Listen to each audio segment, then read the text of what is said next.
Chapter 1069. Davos is rational, pragmatic, and loyal. If he did not dissuade her, Mia would have tried to tame the demon dragon a few years ago.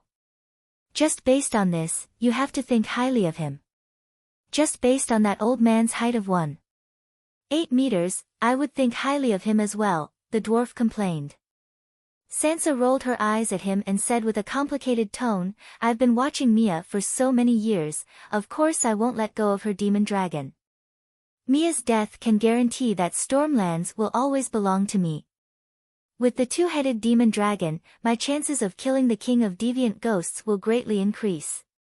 The moment the holy church bell rang, I had Rickon send out his tiger-headed golden eagle. The demon dragon has never left his sight.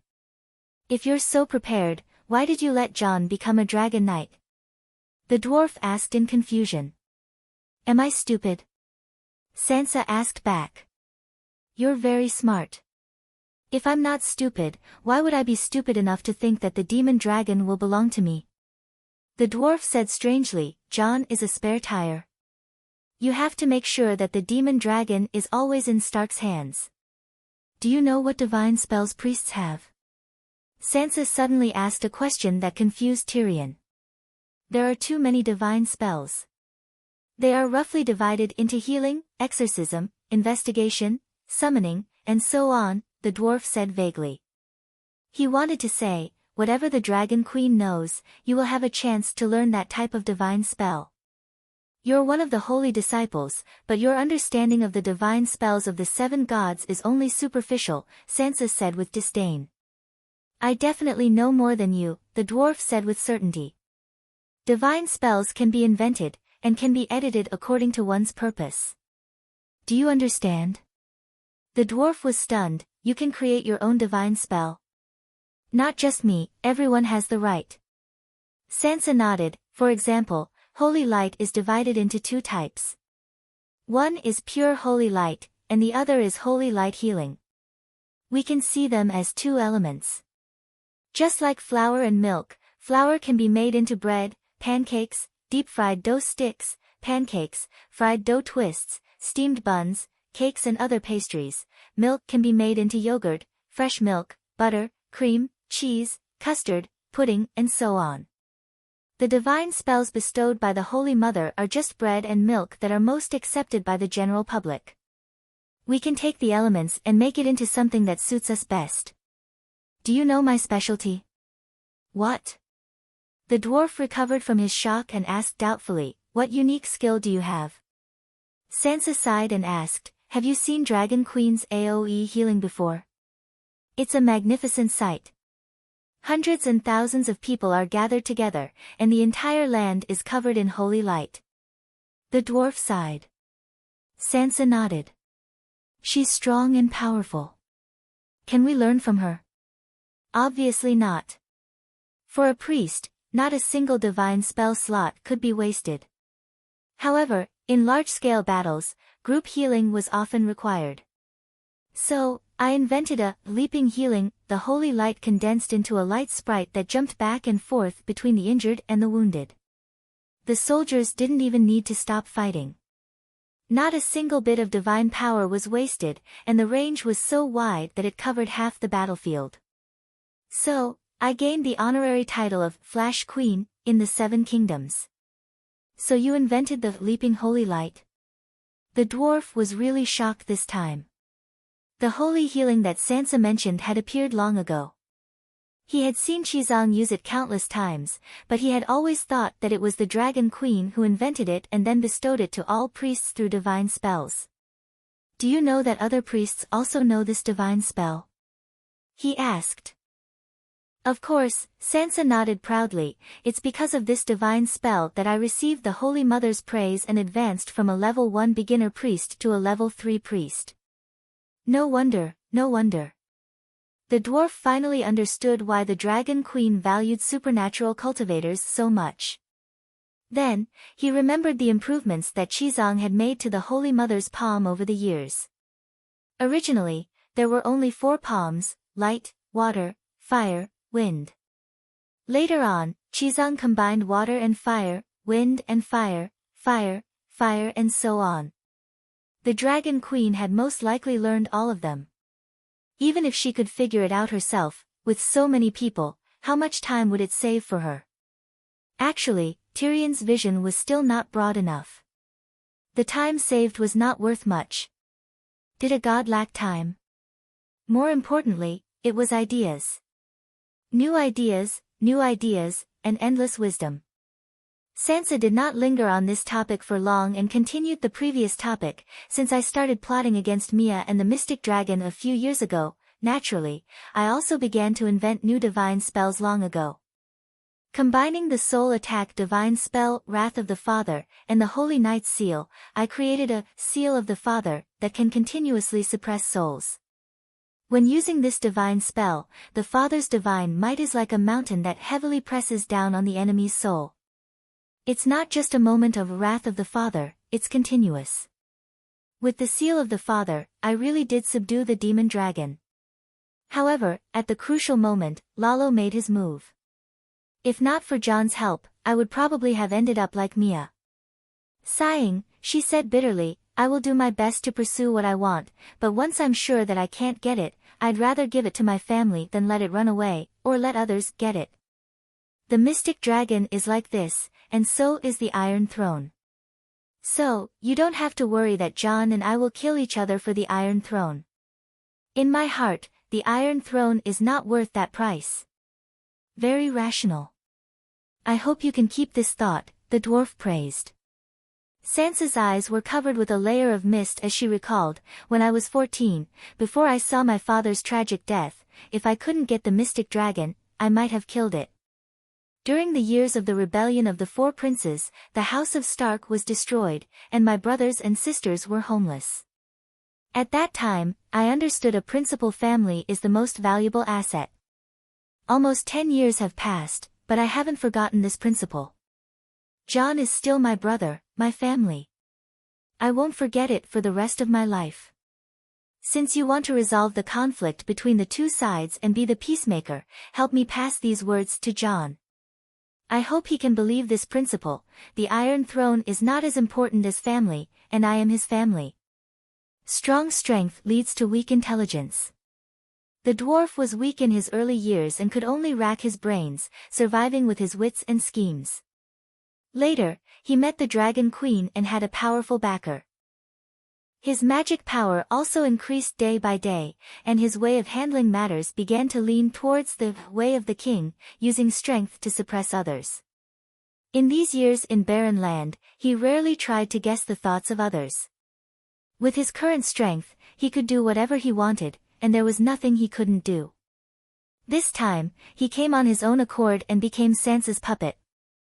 At noon the next day, in the Arctic King's mansion, a short table was placed on the heated brick bed in the side room. In the middle of the table was a mandarin duck pot with a few cold dishes on the side. The Targaryen uncle and nephew were drinking and chatting happily. Sansa understands that family is the most valuable asset. If you change your mind and insist, the Iron Throne should be yours. I think she will most likely give in, the dwarf said. This guy took Sansa's words seriously and passed them on to Jon. Jon was stunned, and his heart was filled with mixed feelings. In the end, he was moved and sighed. She's right. Family is the most valuable asset. She will always be my sister, my family. I will never forget her. Then what exactly do you think? The dwarf's face and eyes were red from the burning knife, but the corner of his eyes was still sharp. It was as if he could cut open Nephew Goo's chest and see his heart. I don't have any other thoughts. Tormund likes to talk nonsense, and wail. He paused for a moment and hesitated. Whale thinks I should inherit my father's throne because I am the son of Legia, but I never agreed. You haven't married Whale yet, have you? Tyrion asked with a muffled voice as he stuffed a bean sprout into his mouth. We should have a formal wedding, but the 7 gods and the old gods don't allow 2 wives, Gu said awkwardly. The drunkenness in the dwarf's eyes completely disappeared. He looked straight into Nephew Gu's eyes. Sansa is your sister, and Whale is your wife. They are both your family, but they have different goals. Jon immediately said, I will not fight with Sansa for the Iron Throne. This is a promise I made to her long ago. It will not change today, nor will it ever change. Jon, I am not forcing you to give in. Tell me your true thoughts. Only then can you completely resolve the unresolved conflict between you and Sansa. Jon smiled and shook his head. Tyrion, your words are a little childish. Leia is my father. I would be lying if I said I had no thoughts about the Iron Throne. So, between Sansa and I, one of us must give in. I am the older brother, and I am satisfied with what I have now. When I see Sansa realize her dream, I will be happy.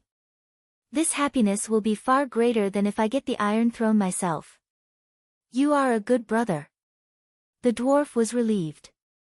When the drunken dwarf climbed into the carriage, Whale pulled Gu back to the bedroom for a nap. I heard everything, she said. Heard what? Gu was confused.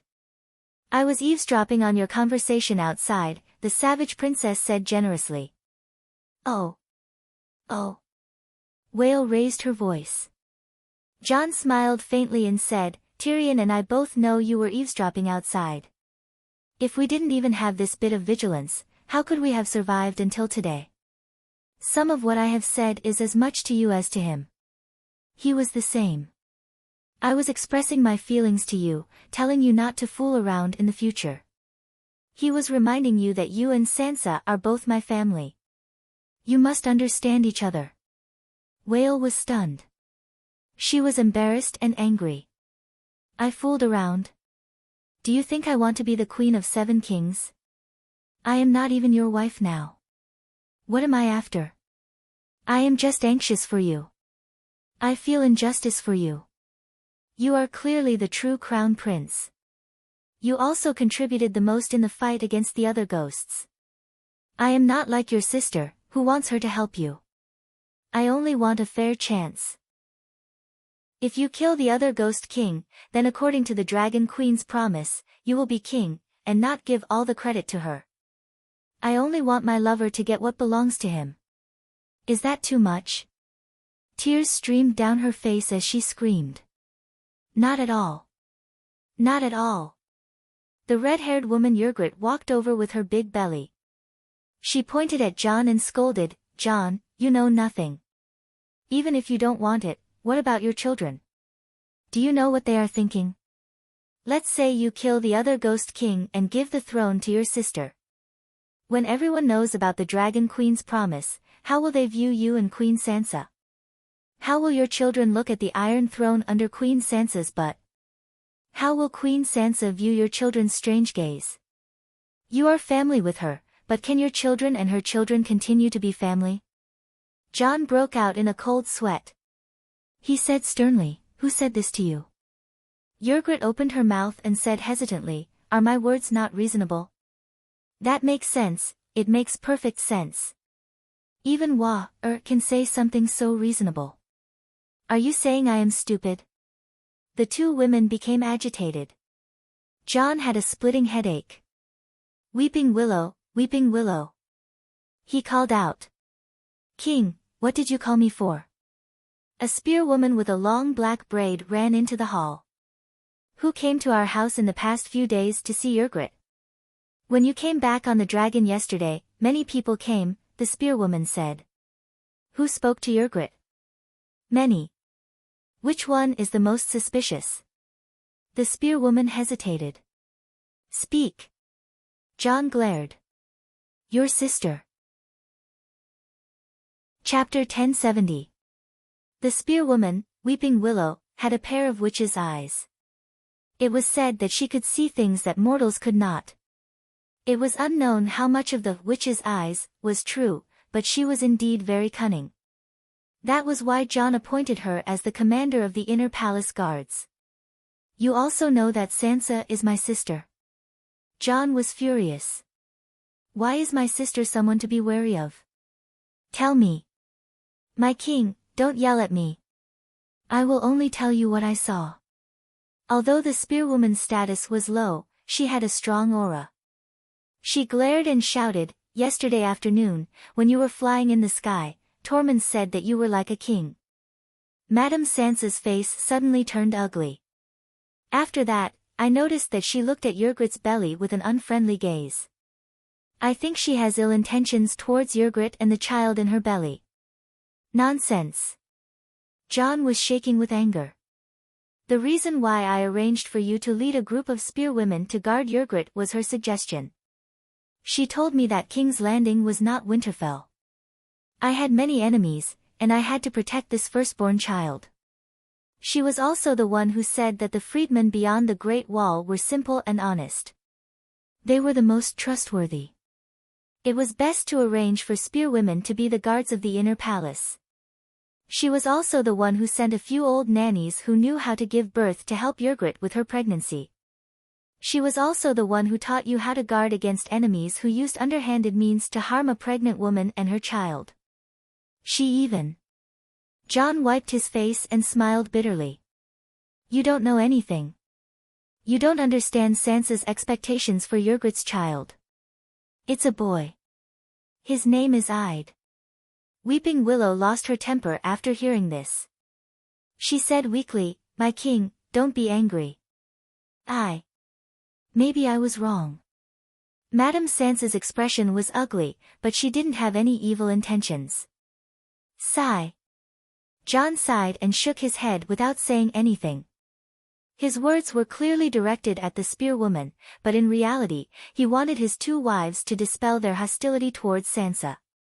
If they did not often say unfavorable things about Sansa behind her back, why would the spearwomen around them think of Sansa as the person they should be wary of? Saw through Jon's thoughts and nudged Ygritte. The red-haired girl also knew that Jon was hurt. She stepped forward and grabbed his arm, shouting, "All right, I'll confess. Those words were told to me by Madame Margaret. Little Rose Margaret. Green Pavilion Islands Margaret Tyrell." Jon's expression changed. "Yes, that's her. She told me a lot about women." "What's the reason?" Jon quickly asked. That's what I said before, Anne." The red-haired girl pouted and mumbled, "Since the man has provided you with the conditions, a woman should treat herself better and live a more exquisite life.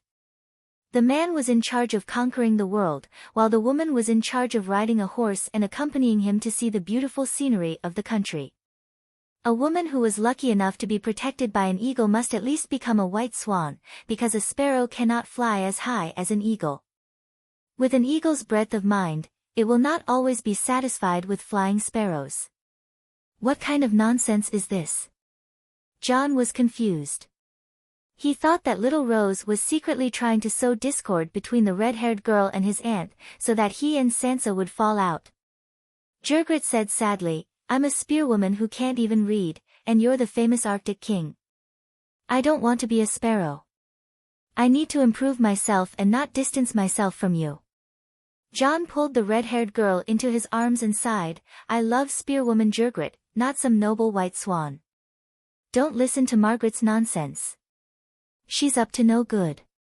"Margaret may be up to no good, but her words are very reasonable," said calmly. "Yes." Ygritte pushed Jon away and said seriously, listening to her, "I have a sense of seeing the light of the fog dispersing in front of me." Savoring her words is like drinking a bowl of warm chicken soup on a cold and hungry night. Let that damn bowl of chicken soup warm the other demons. Jon cursed and reminded the two ladies, "You have to understand that people who are hostile to you will not say good things about you." "Then tell me, what's wrong with her words?" Before the siblings got married, they were family. After they got married and had children, they became two different families. "What's wrong with that?" said. "Of course there's a problem. Even if the siblings got married and had children, it's just a small family growing into a big one. The relationship between family members will never change." Jon said in a low voice. Sneered, "Robert and your father Rhaegar are like your son Ide and Sansa's daughter Dany and Rhys. But when Rhaegar stole your mother and Robert beat your father, did you ever think that they were actually family? That's different. John was at a loss for words. What's different? Is Rieger's father not on good terms with Robert's father? 40 years ago, Eris, Tywin, and Steve were known as the three young heroes. They were the closest of brothers. Steve was even Eris' confidant. John realized that he could not find any words to refute. Marjorie told you this too. She didn't try to sow discord between us and Sansa. John waved his hands and said loudly, listen to me. Don't contact Marjorie anymore. Forget what she said. Try not to mix with the ladies of King's Landing. They're not good people. Women need to have their own space. They can't be the vassals of men, Ygritte said softly. What? John was stunned. Women can only think independently if they have their own social circle. Only women with independent thoughts are complete women, Wah said. This. Marjorie told you this too. The two ladies nodded. Makes sense, doesn't it? If we don't have independent thoughts, we're not even human. John. At dusk, the dwarf came to the Storm Queen's residence openly. John hasn't been here before. After following Brittany into the study, the dwarf was surprised to see the Storm Queen beaming with joy. What? Sansa didn't react. This afternoon, John didn't come to explain to you about Little Rose's chicken soup theory? Oh, he did. He promised me that he wouldn't break his promise. He even apologized to Wah, on behalf of Ygritte. Sansa's smile faded, but there was a flash of pride in her eyes. You're not angry. Tyrion didn't see the strangeness in her eyes. Of course I'm angry. I didn't expect that little bitch to bite the hand that fed her, Sansa said coldly. Marjorie owes you a favor? The dwarf asked curiously. Don't you know what Marjorie is doing on Chinting Island? Sansa asked. Imitating you. I'm the one teaching her. Sansa smiled faintly. She's not secretly learning. You're in contact. Are you the one teaching her? The dwarf was shocked. Sansa nodded slightly. 5 years ago, the Sea of Law shattered, and the power of mages began to be limited. In order to ensure the supply of wildfire in Wind's End, I planned to expand the scale of the Storm Magic Academy. So, I went to the City of Knowledge to recruit magic teachers. You know, other than the scholars, there's also the nuns' college built by the Starry Church. Coincidentally, I saw Marjorie, who was being supervised by the Reverend Mother during noon prayer. Sansa's expression was complicated. She's almost another me. Before I met Aegon, I was depraved, desperate, mentally twisted, and full of resentment and hatred. But I only had determination and no strength. I couldn't even find a direction in life. Back then, I hated her and her family, especially her grandmother, Old Rose. They played me like a chess piece on a chessboard and tried to plot against Winterfell. Old Rose wanted Sansa to be her eldest granddaughter-in-law. They blamed Joffrey's death on me. I had reason to hate them. But when I saw Marjorie again, I can swear to the Holy Mother that at that moment, there was only the most sincere pity in my heart. There was no more resentment. Unfortunately, your pity was only temporary. You must have done something that made her resent you, the dwarf said with a smile. Sansa shook her head. She's an ingrate. I've never done anything to let her down. At that time, I comforted her, enlightened her, and told her about what happened in the outside world. For example, the Alliance of Justice, the Bible teaching team, the Smoke Sea War, the collapse of the Sea of Law, and a series of other things. It opened her eyes and gave her a new lease of life. That's all. I just pitied her. She's a shrewd woman, good at seizing every opportunity she can. She asked me for help. She confessed her unwillingness and resentment. You don't know, but that bitch actually dared to hate the Dragon Queen. She hated the Dragon Queen for abolishing the title of King of Tyrell's Bay. The dwarf glanced at her indifferently and did not say anything. If the Dragon Queen wasn't so powerful, you would definitely hate her too. It was me. Sansa pointed at her own nose and said angrily, I was the one who spoke softly and reasoned with her. I made her understand that Tyrell's title came from Targaryen, but her grandmother arranged for the scholars to murder the Dragon Queen. Think about it, if I didn't resolve the resentment in her heart, would she have become a priest? This time, the dwarf agreed. She really should thank you. But you must have helped her with a purpose. At first, there was no purpose, but then. Sansa hesitated for a moment and asked, Do you know Matthews Rowan? The dwarf's heart skipped a beat and said, My father once said that he was glad that Highcourt's master was Blow-Up-Fish Mace. If Duke Highcourt could have Rando Tarly as his general, Matthews Rowan as his minister, and Pixter Redwyn as the commander of the navy, Highcourt could have swept away the Westeros after the rebellion of the Four Princes. The Dragon Queen's desire for power is she wanted to say that it was too young, but the Dragon Queen announced that she was the Divine King. Sansa was at a loss for words. If I were her, I would definitely not allow Matthews to do as he pleased in River Bend. River Bend retains the most people during the long nights, and the most people represent the most knights, and those knights have all been trained during the long nights. River Bend also has the most outstanding magic academies, which represent the largest supernatural power outside of the Holy Cathedral. The largest of the 7 kingdoms, Dany Lilith Girdle, is also in River Bend. Sansa counted with her fingers and sighed. Army, wealth, and food, River Bend is number 1. If River Bend is unified by Matthews within the 7 kingdoms, who would be my opponent? The north, the west, and River Bend are removed, and the valley is only left with Royce, who is still tied to the Red God King's chariot, and the royal territories. Mia is already in my plan to get rid of her. If I think about it carefully, my only opponents are Dorne Martell and River Bend's Matthews. So, do you understand why I supported Marjorie? I told Marjorie the truth, her existence is to balance Matthews, to be River Bend's troublemaker, and so on. I help her, and she helps me. It's a win-win situation. Sigh, I'm convinced. The dwarf sighed deeply. Sansa shook her head disapprovingly. How is this little trick worth bragging about? No, you misunderstand. The dwarf shook his head and said in a strange tone, What I admire is not your tactics, but how you are so good at scheming. Today you plan this, tomorrow you plan another.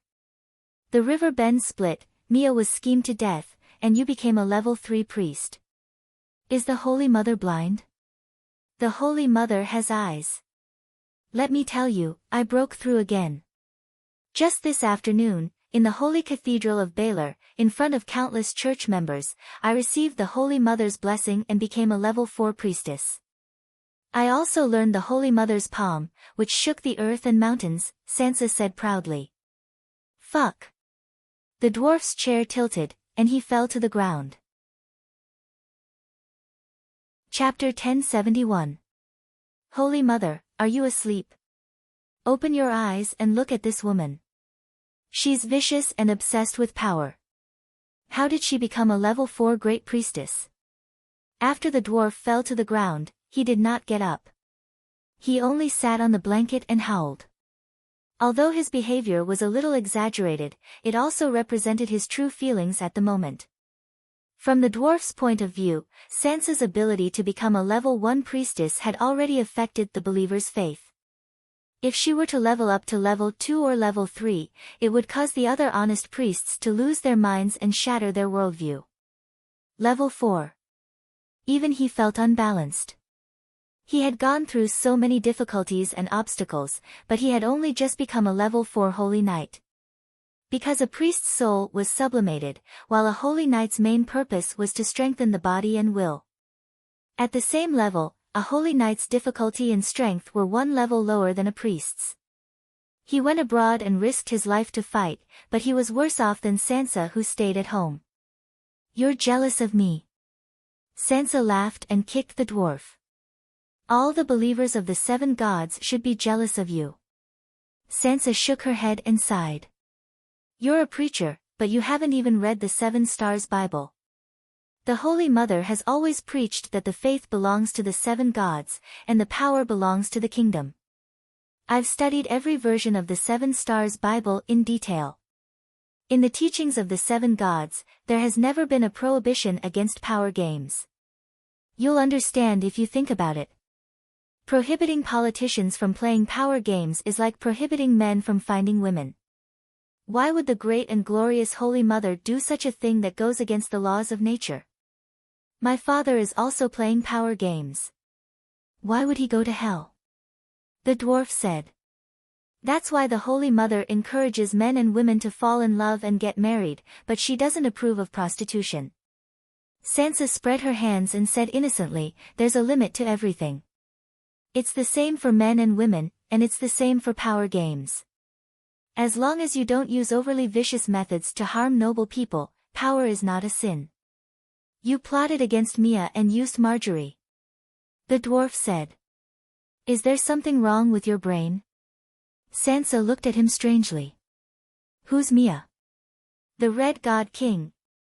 In the earliest version of the 7 Stars Bible, believers who killed the enemy gods could even be rewarded by the Holy Mother and become righteous people who would be remembered forever by the world. Even if the Dragon Queen later changed this rule, stating that innocent heretics could not be harmed, Mia could not be considered innocent. She had sacrificed R'hllor just as many times as Stannis. Although those who were burned to death were prisoners and deserters, in the doctrine of the 7 gods, sacrificing an evil god is the most serious crime. Is Lalo not an evil god? The dwarf was stunned for a moment before he said, your intentions aren't simple. If my motives were pure, I wouldn't be a politician. I would be a saint in the sanctuary. Sansa rolled her eyes. Then, she said, do you still remember the process of the Dragon Queen trying my grandfather and uncle's case on Fairy Island? Their encounter in the Red Castle was tragic, but we later learned that my grandfather was not innocent. Therefore, the Mad Monarch's crimes were only cruelty, blasphemy, and violation of human rights. He did not violate his oath as we thought before, nor was he guilty of murder. My grandfather participated in the game of power, and he was the one who started it. No matter what happened to him in the game of power, he was not worthy of the gods' pity. This is the rule of the game of power, and it applies to all participants. The dwarf said, you have a beautiful idea, but the game of power is played by those in power, and every action of those in power will affect innocent civilians. Sansa smiled. Those in power have responsibility and power. It is the king's responsibility to let the people under his rule live and work in peace and use the law and traditional etiquette to ensure justice. He fulfills his responsibility and benefits millions of civilians, but he will not be rewarded by the 7 gods because this is what the king should do. With responsibility comes power. As the greatest politician, the king must play the game of power if he wants to protect his power. As for the harm that the game of power can bring to the people, it is within the king's power. It sounds reasonable, but it is just your own idea, the dwarf said disapprovingly. Sansa snorted and said proudly, this is the wisdom I came up with after studying the 7 Stars Bible and carefully observing the Dragon Queen's actions. I would not tell a normal person. Why don't I remember the Dragon Queen saying something like this? She did not say it, but she did it. She was able to go from Khaleesi, who had nothing, to the Empress of the world, the Divine King. Do you think she has never played politics? The dwarf was stumped by the question. The Dragon Queen is definitely not a white flower. Her heart is even darker than yours. But the moral requirements she has for you are definitely different from the ones she has for herself. Take it easy. It is hard to guess the king's thoughts, let alone the gods. He could only persuade her like this. Don't worry, I will repent to the Holy Mother every day, Sansa said. Repent for what? The dwarf was confused. Sansa smiled and said, before I plot against Mia and Count Mattis, I will confess my plans and goals to the Holy Mother. After the plot is carried out, I will also repent to the Holy Mother and ask for her forgiveness. I will also make a vow to become the Queen of the 7 Kingdoms. I will work hard to reform the corrupt government and create a Sansa Golden Age that will be difficult for future generations to reach. The Holy Mother agreed. She did not object. The dwarf was speechless. The Holy Mother is too busy to care about you. But she will definitely record your mistakes in her little notebook and settle the score with you in the future. Nonsense. As long as I treat the commoners well and let them live a good life, the Holy Mother will not blame me no matter how I plot against the nobles. Otherwise, how can I become a level 4 priest? Sansa said proudly. The dwarf said suspiciously, Did you offer the Holy Mother divine arts again? I have never heard of that divine father seal before. How did you know? Sansa looked at him in surprise. I specially developed the Divine Father seal to deal with the demon dragon.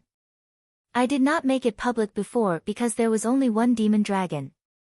If other priests and paladins learned it, they would become my competitors. Now that the demon dragon has been tamed by Jon, there is no need to hide the Divine Father seal. However, the Divine Father seal can only raise me from a level 3 priest to the peak of level 3. I am still a bit away from level 4.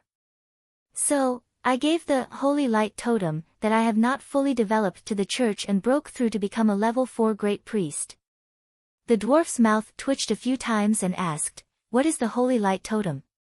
Sansa stood up from the fireplace and picked up a walking stick from the corner and handed it to him. Take a look for yourself. The white walking stick was 1.3 meters long and as thick as a wrist. It seemed to be carved from fishbone, but it was heavier than wood. There was an obsidian crystal inserted inside. At the top was a small statue of the Holy Mother. There were many strange runes and square words on the surface of the walking stick. This is Draconic. I don't recognize a few words. The dwarf said in surprise. The way of the heavens, the virtue of the heavens, the creation of all things, the benevolent Holy Mother. Sansa read in fluent Chinese. The dwarf was shocked. You are so familiar with it. Sigh, every day I wake up early and memorize words for 2 hours. Before I sleep, I read the text aloud for an hour. After 6 or 7 years, I finally have some achievements. It is about the level of a middle school student. Sansa did not look proud. She only sighed. As expected of the supreme language that records the laws of the Tao. It is so difficult. You must know that I only took 3 years to learn advanced Valeglia. Hearing this, the dwarf could not help but feel ashamed. He was the one who suggested that Sansa learn Draconic. He was also the one who copied Blackie's Draconic textbook. He kept a copy for himself and made a copy for Sansa. Both of them were self-taught. He even started 3 years earlier than her. Now, he had not even graduated from primary school. No, I have to reduce my morning exercises with the singers in the future. At night too. Maybe, I should be like Sansa and develop new witchcraft. Now that I have turned my entire body into a dragon worm, can I split half of the dragon worm to be a bookworm and focus on memorizing and learning? The other half of the dragon worm will leave behind desires and transform into a human to enjoy the pleasures of the world.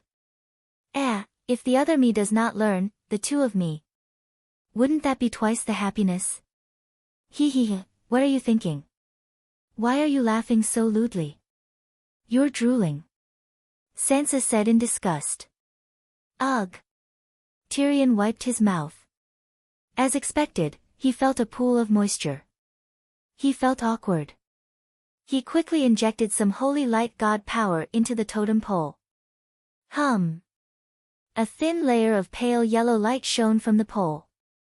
The light was not even as bright as a 1-watt light bulb, but the light was very uniform. However, Tyrion did not feel a strong healing effect. What's the use of this? It is the effect of a holy healing spell. It will be released slowly in 10 minutes. He was puzzled. Sansa explained, this is specially prepared for remote mountain villages. There is no need for a priest to charge it. There is also no need to spend money to build a statue of the Holy Mother or a temple. You just need to place the holy light totem pole on the altar. The villagers will surround it and pray to the Holy Mother. An individual's faith is not enough to become a priest. So, the faith of the entire village is gathered in the staff.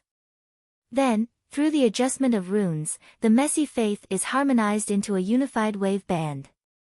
It is like a virtual person. In fact, you can treat this totem pole as a wooden priest.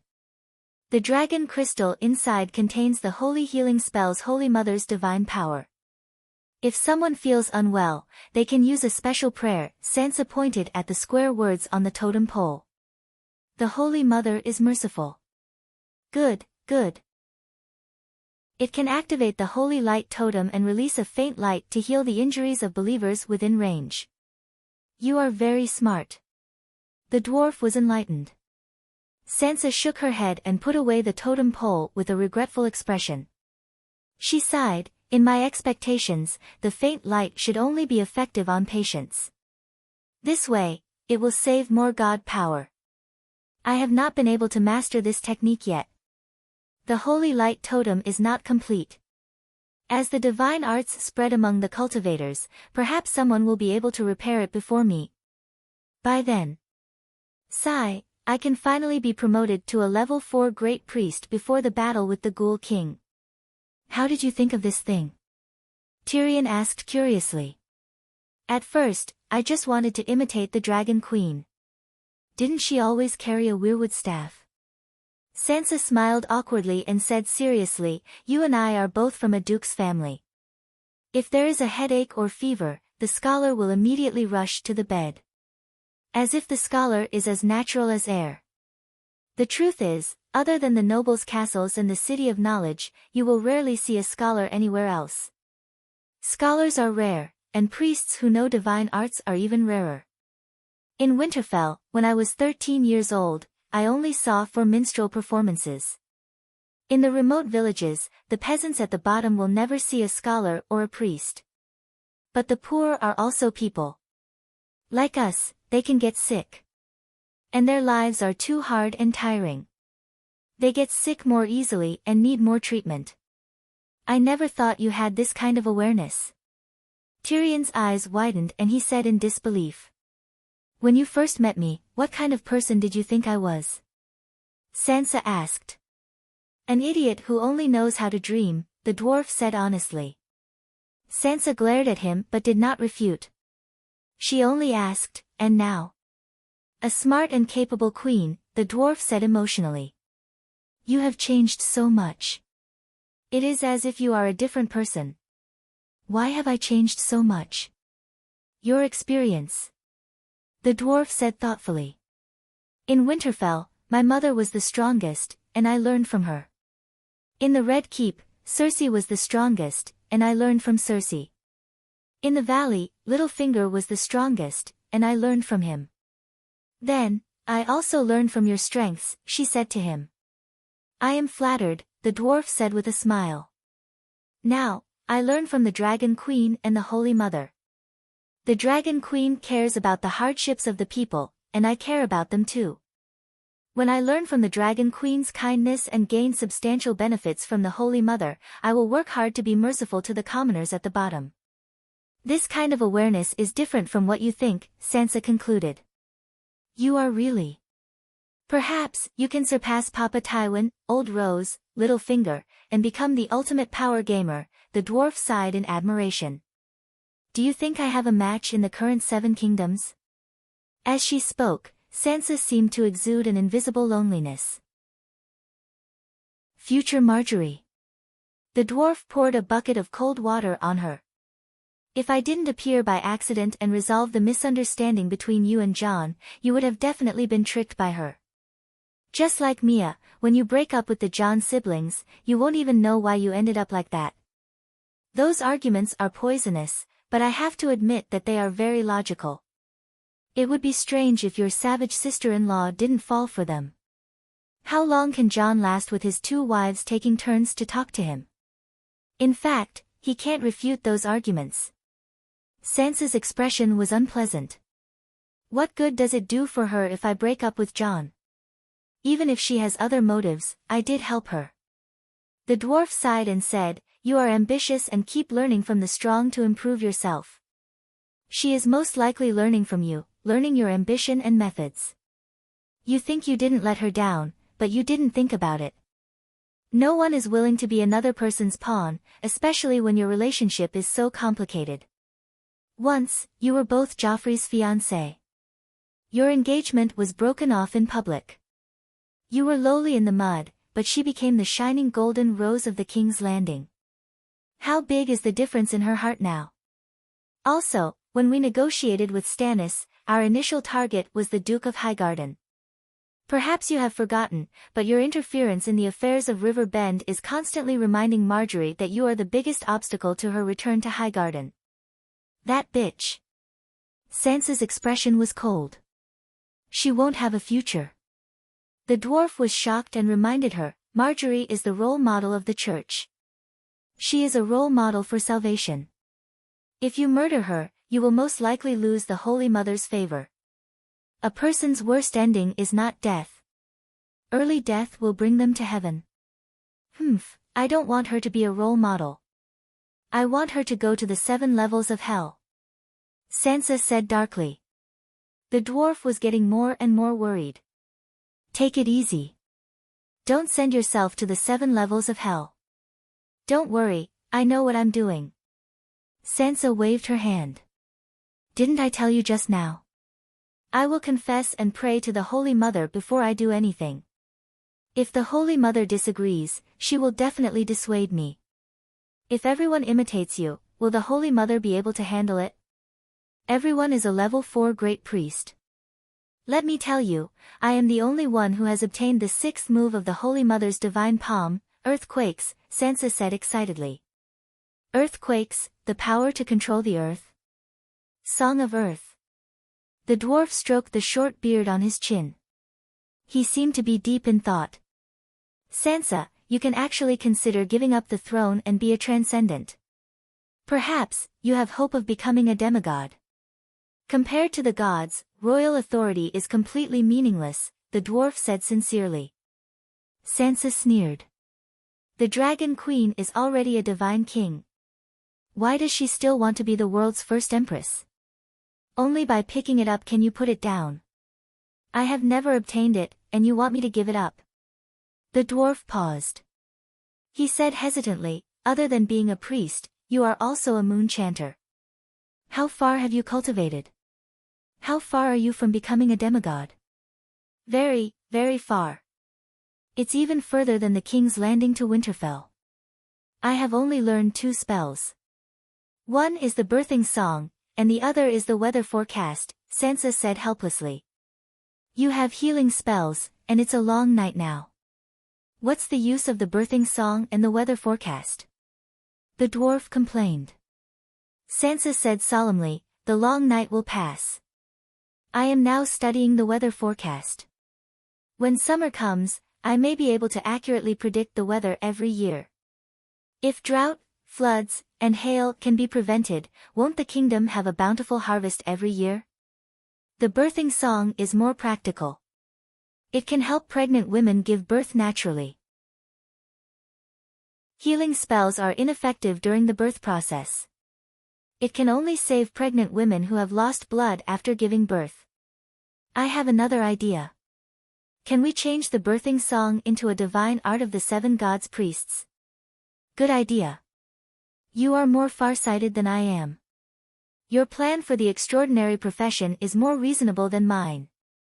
Tyrion praised sincerely. Sansa smiled bitterly. "I also want to be like you and Jon and master powerful witchcraft skills. But moon chanters don't have any powerful witchcraft skills. The blood witchcraft sacrifice of the evil gods is powerful, but I don't dare to learn it. I can't learn it either. The evil gods are all dead." Later on, I asked Bran. He told me to focus on cultivating the witchcraft skills of the moon chanter and not to waste time on witchcraft skills. I should focus on improving the divine art. "Mother, it's time to eat. I'm hungry." I want to eat boiled tripe tonight.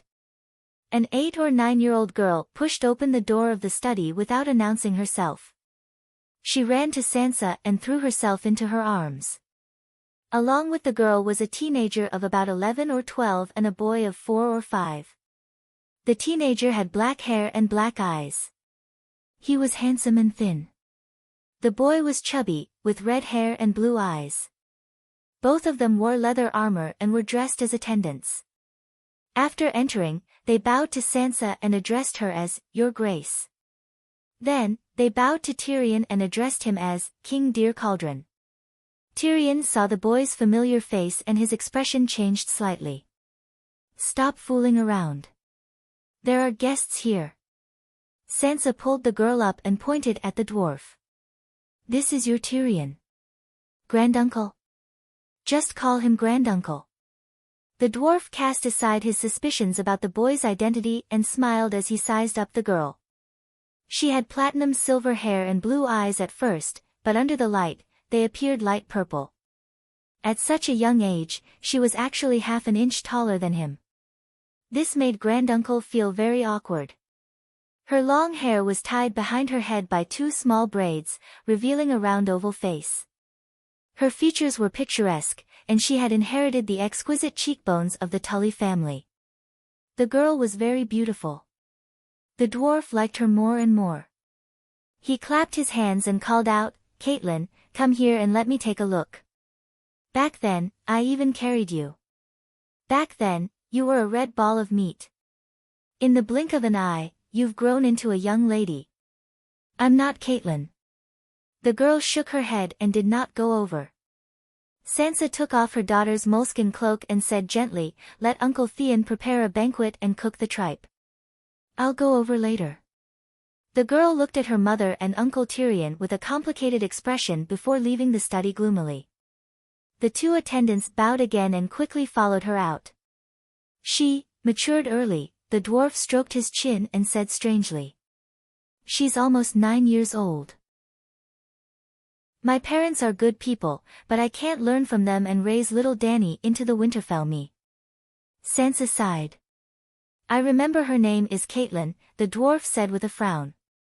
Not long after you left, Aegon descended to the mundane world to see his daughter.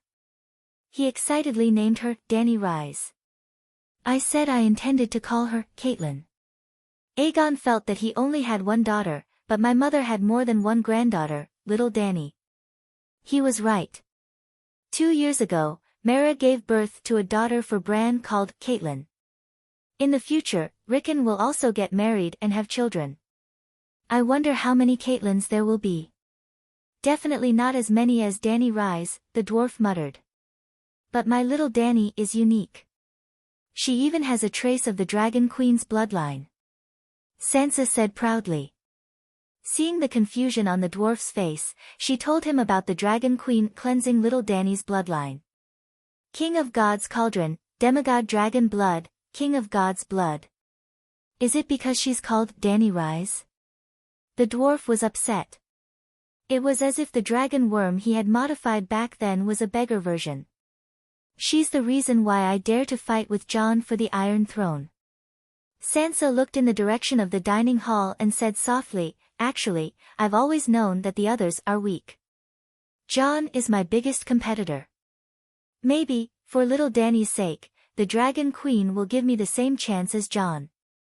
The dwarf had a thought and blurted out, maybe we can form a marriage alliance. I can't remarry. It's not you, it's little Dany. Actually. The dwarf gritted his teeth and whispered into Sansa's ear, Actually, I have a nephew. Myrcella. Sansa was confused. The Dragon Queen has a son. The dwarf said in a low voice. Asterisk boom. Asterisk this sentence was like a bomb that made Sansa dizzy. She did not know what was going on. I didn't expect the Pope of the 7 Gods to raise an illegitimate child. Her expression was complicated. There was disbelief, relief, and relief. It's not an illegitimate child. The dwarf shook his head. It's her son with the horse King Drogo, Leg Targaryen. Sansa looked at him strangely. Is there something wrong with your brain? Leg died right after he was born. Everyone in the world knows that. Sigh, that's why she's so terrifying. Everyone in the world was fooled. Holy Mother, she was only 14 back then. The dwarf sighed. If I hadn't gone to Astapor to pick up little Tywin, I wouldn't have thought that the child was really her son. Chapter 1072. That boy was 13 years old. His face was fully developed. Even a blind person could see that there was something wrong with his appearance. He looked too much like my sister. I wasn't blind. When I saw him again in Astapor, I immediately knew that there was something wrong with his identity. I asked Marcella and found out that it was a secret that everyone knew but no one else knew. It was a secret that only the people of Slave Bay knew. Fuck, I'm his uncle. I'm not the first person to know the secret. The dwarf was indignant. Sansa was surprised. How many sons does she have? Who was Leg who died in the Red Wasteland? There was only one, Leg. Back then, she saw that the Horse King's condition was not right. He was about to die, so. Do you know about caesarean section? Of course. The church's priests are divided into missionary priests and medical priests. Medical priests have stricter training than scholars. Among the medical priests, there is a type called scalpel priests. They are proficient in human anatomy. At that time, she was not a priest. She had not even learned witchcraft. However, she performed a caesarean section on herself and took Leg out of her stomach a few days earlier. The dwarf was still shocked when he mentioned this again. Holy Mother! Sansa covered her mouth and exclaimed. How is that possible? The dwarf nodded emotionally. It is indeed impossible. But don't forget, she was the one who created the medical priests and scalpel priests. She had been doing things that mortals thought were impossible for the past 10 years. And then? Sansa asked quickly. The dwarf's cheek muscles twitched a few times. He said bitterly, she started to perform magic. Jacko's wife, Lilith, happened to have silver hair during labor. My sister took Lilith to her own tent and made a small room at the edge of the tent. She stayed in the inner room while the witch helped Lilith give birth in the outer room. There was a circle of centaurs outside the tent. They all heard Lilith's cries of pain and vaguely saw Lilith's labor through the swaying straw curtain. Therefore, no one suspected that the child was not Lilith's. However, when Lilith's child was born, she passed it through the curtain to Calixie in the inner room. Calixie swapped her own son with the newborn baby. She was the only one there. Holy Mother, why is she so cunning? Sansa could not help but exclaim. Shoo, lower your voice. We can't let others know about this. The dwarf hurriedly covered her mouth. It took Sansa a long time to calm herself down. Why didn't the witch who delivered the baby notice anything? She has seen children before. Could it be that the two boys are of the same size and appearance? Hee, do you think my younger sister wouldn't have thought of this? She didn't let the witch see the baby a second time. The witch was not a scholar and had no status in Colassa. She even caused the Horse King to be heavily injured and was locked up as a prisoner by the centaurs. In fact, my sister burned the witch to death a few days later. Sansa nodded. Yes. It's more about revenge. That witch killed the Horse King. I didn't expect the Dragon Queen to be so wise at such a young age. In the end, Sansa, who had regained her rationality, did not say the word cunning. The dwarf shook his head and smiled bitterly. When she carried Leg out with a big belly stuffed with feather pillows, not to mention the simple centaurs, even if my father, Littlefinger, and Old Rose were placed together, they would subconsciously think that it was Jake's son without a doubt. But that wasn't the end. There were even more cunning tricks. After returning to the tent, she secretly dyed Jake's son's hair black. Then, The next day, she had the witch sing a childbirth song through the curtain and gave birth to Vleg, who inherited his father's black hair, in front of everyone. Do you know why she dyed her hair black? Sansa frowned. When we see flour and lime at the same time, we will subconsciously think don't get it mixed up. But if we see flour and bread at the same time, no one will have this thought. The Dragon Queen didn't want people to have the subconscious thought of passing off fish eyes as pearls. The dwarf looked at her with admiration and sighed. This trick not only affected the centaurs at that time, but even the people who came later would subconsciously dispel their suspicions of Simba when they found out that the Dragon Queen's son had black hair. For example, when I first saw Simba, I was touched. Simba.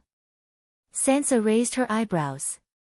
The dwarf explained, Simba is Leg's name in Slave Bay. When he went to Astapor last time, he had already been promoted to Count Simba through his military exploits. Not only does he look like his mother, even his habits and tastes are the same.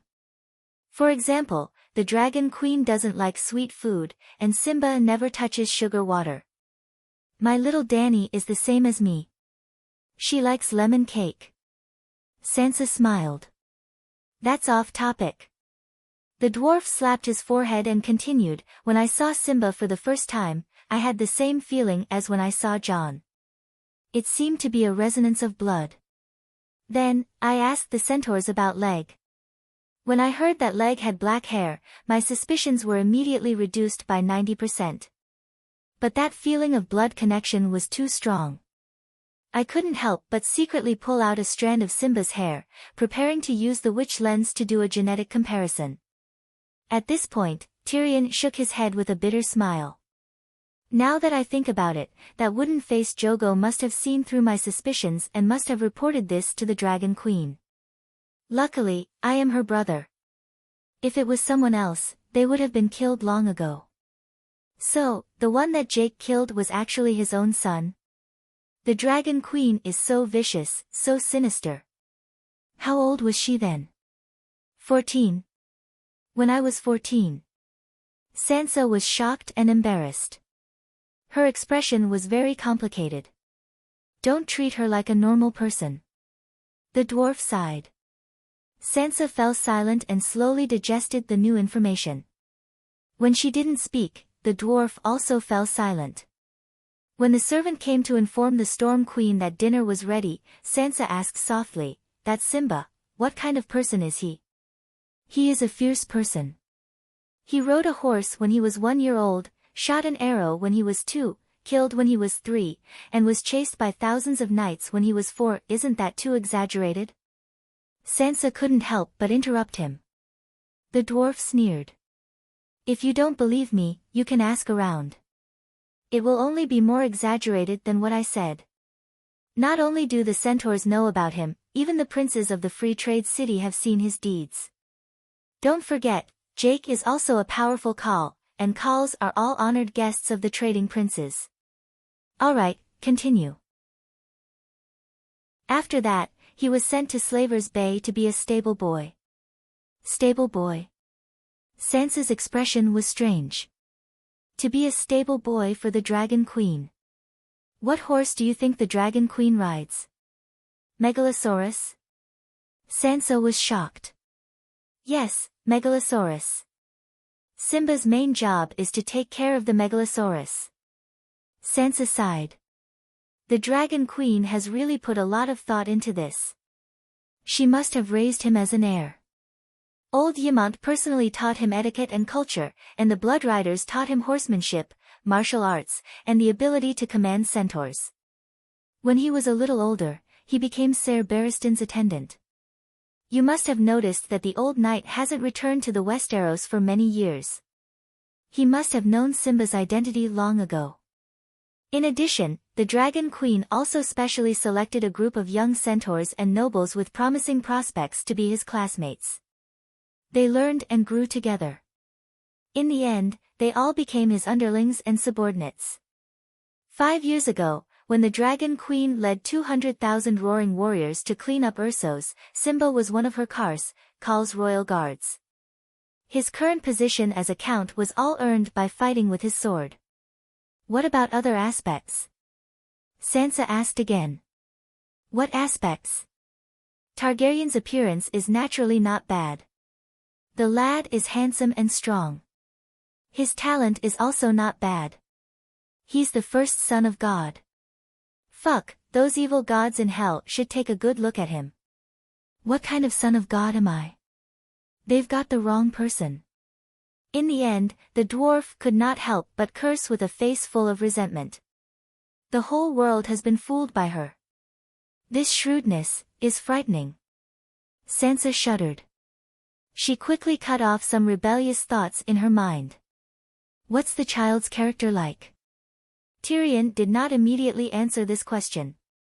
After thinking for a long time, he said uncertainly, Ymont and Barristan's conduct is impeccable. However, Simba looks honest, but his mind is sharp. There seems to be a shadow of melancholy in his heart. He gives me the same feeling as Jon. Sansa's pupils contracted. She asked in surprise, will he bear a grudge against the Dragon Queen for killing him? By the way, how did his foster parents die? They died of illness. It has nothing to do with the Dragon Queen. The dwarf shook his head. Sansa, who was looking forward to a melodramatic scene, was slightly disappointed. The traditions of the centaurs are different from ours. The Dragon Queen's Blood Oath guards and centaur maids were all captives of Horse King Drogo. Drogo massacred their tribes and annexed their khalasar. But look at them. Are they disloyal to the Dragon Queen? The shadow in Simba's heart was more of confusion about his identity, just like Jon. Outsiders could guess his relationship with the Dragon Queen based on his appearance. Not only was he not stupid, he was also very smart. He must have felt that Ymont, Jorgo, and the others were special to him. Also, he should have a bloodline connection deep in his soul. Is he kind?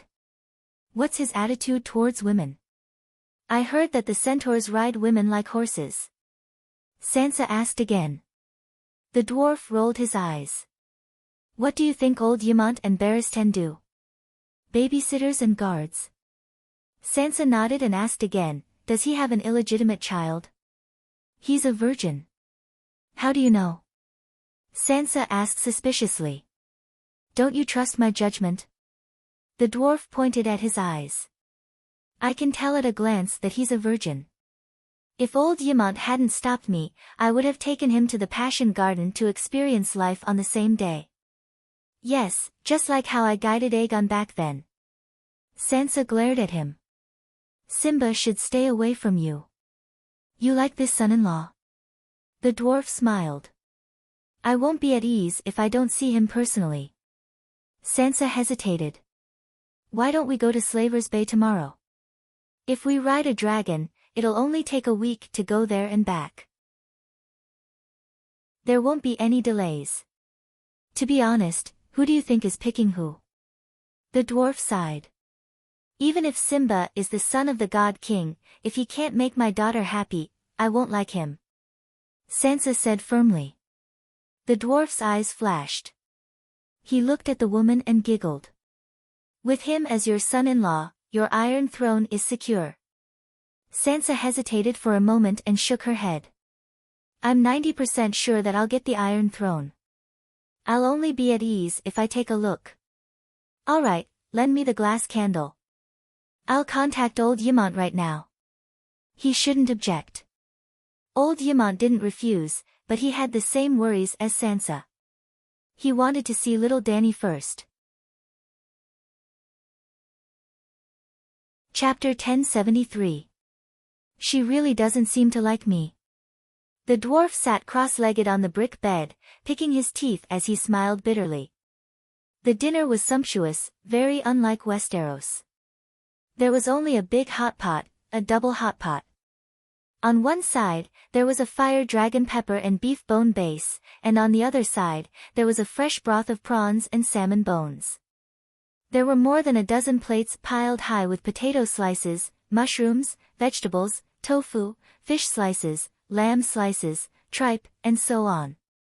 The dwarf thought that it was just him, Sansa, and the little princess. He didn't expect that Theon, the two boys, and even Brain, had taken off their boots and were sitting cross-legged around the table. During the dinner, he teased little Dany many times, teasing her with jokes and telling her stories about the overseas countries to attract her. He was very attentive, but the effect was not very good.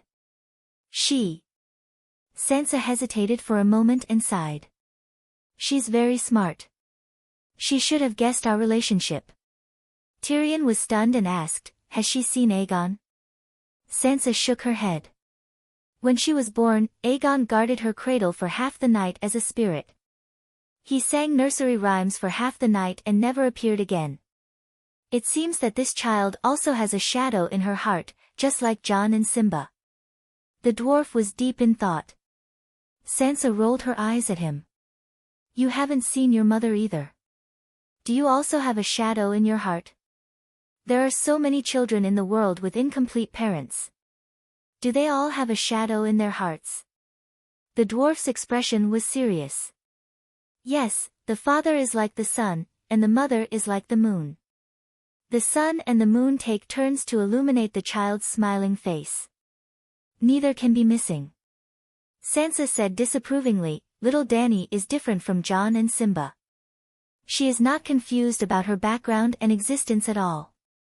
I told her all about Aegon's story and told her that Aegon was watching her from heaven. His gaze moved with her. As long as she missed him, she would go to the small sanctuary to pray to him. So, her heart is very healthy and has no shadow. It's just that your reputation is too bad. No one wants their mother to be with a bastard. The dwarf was embarrassed.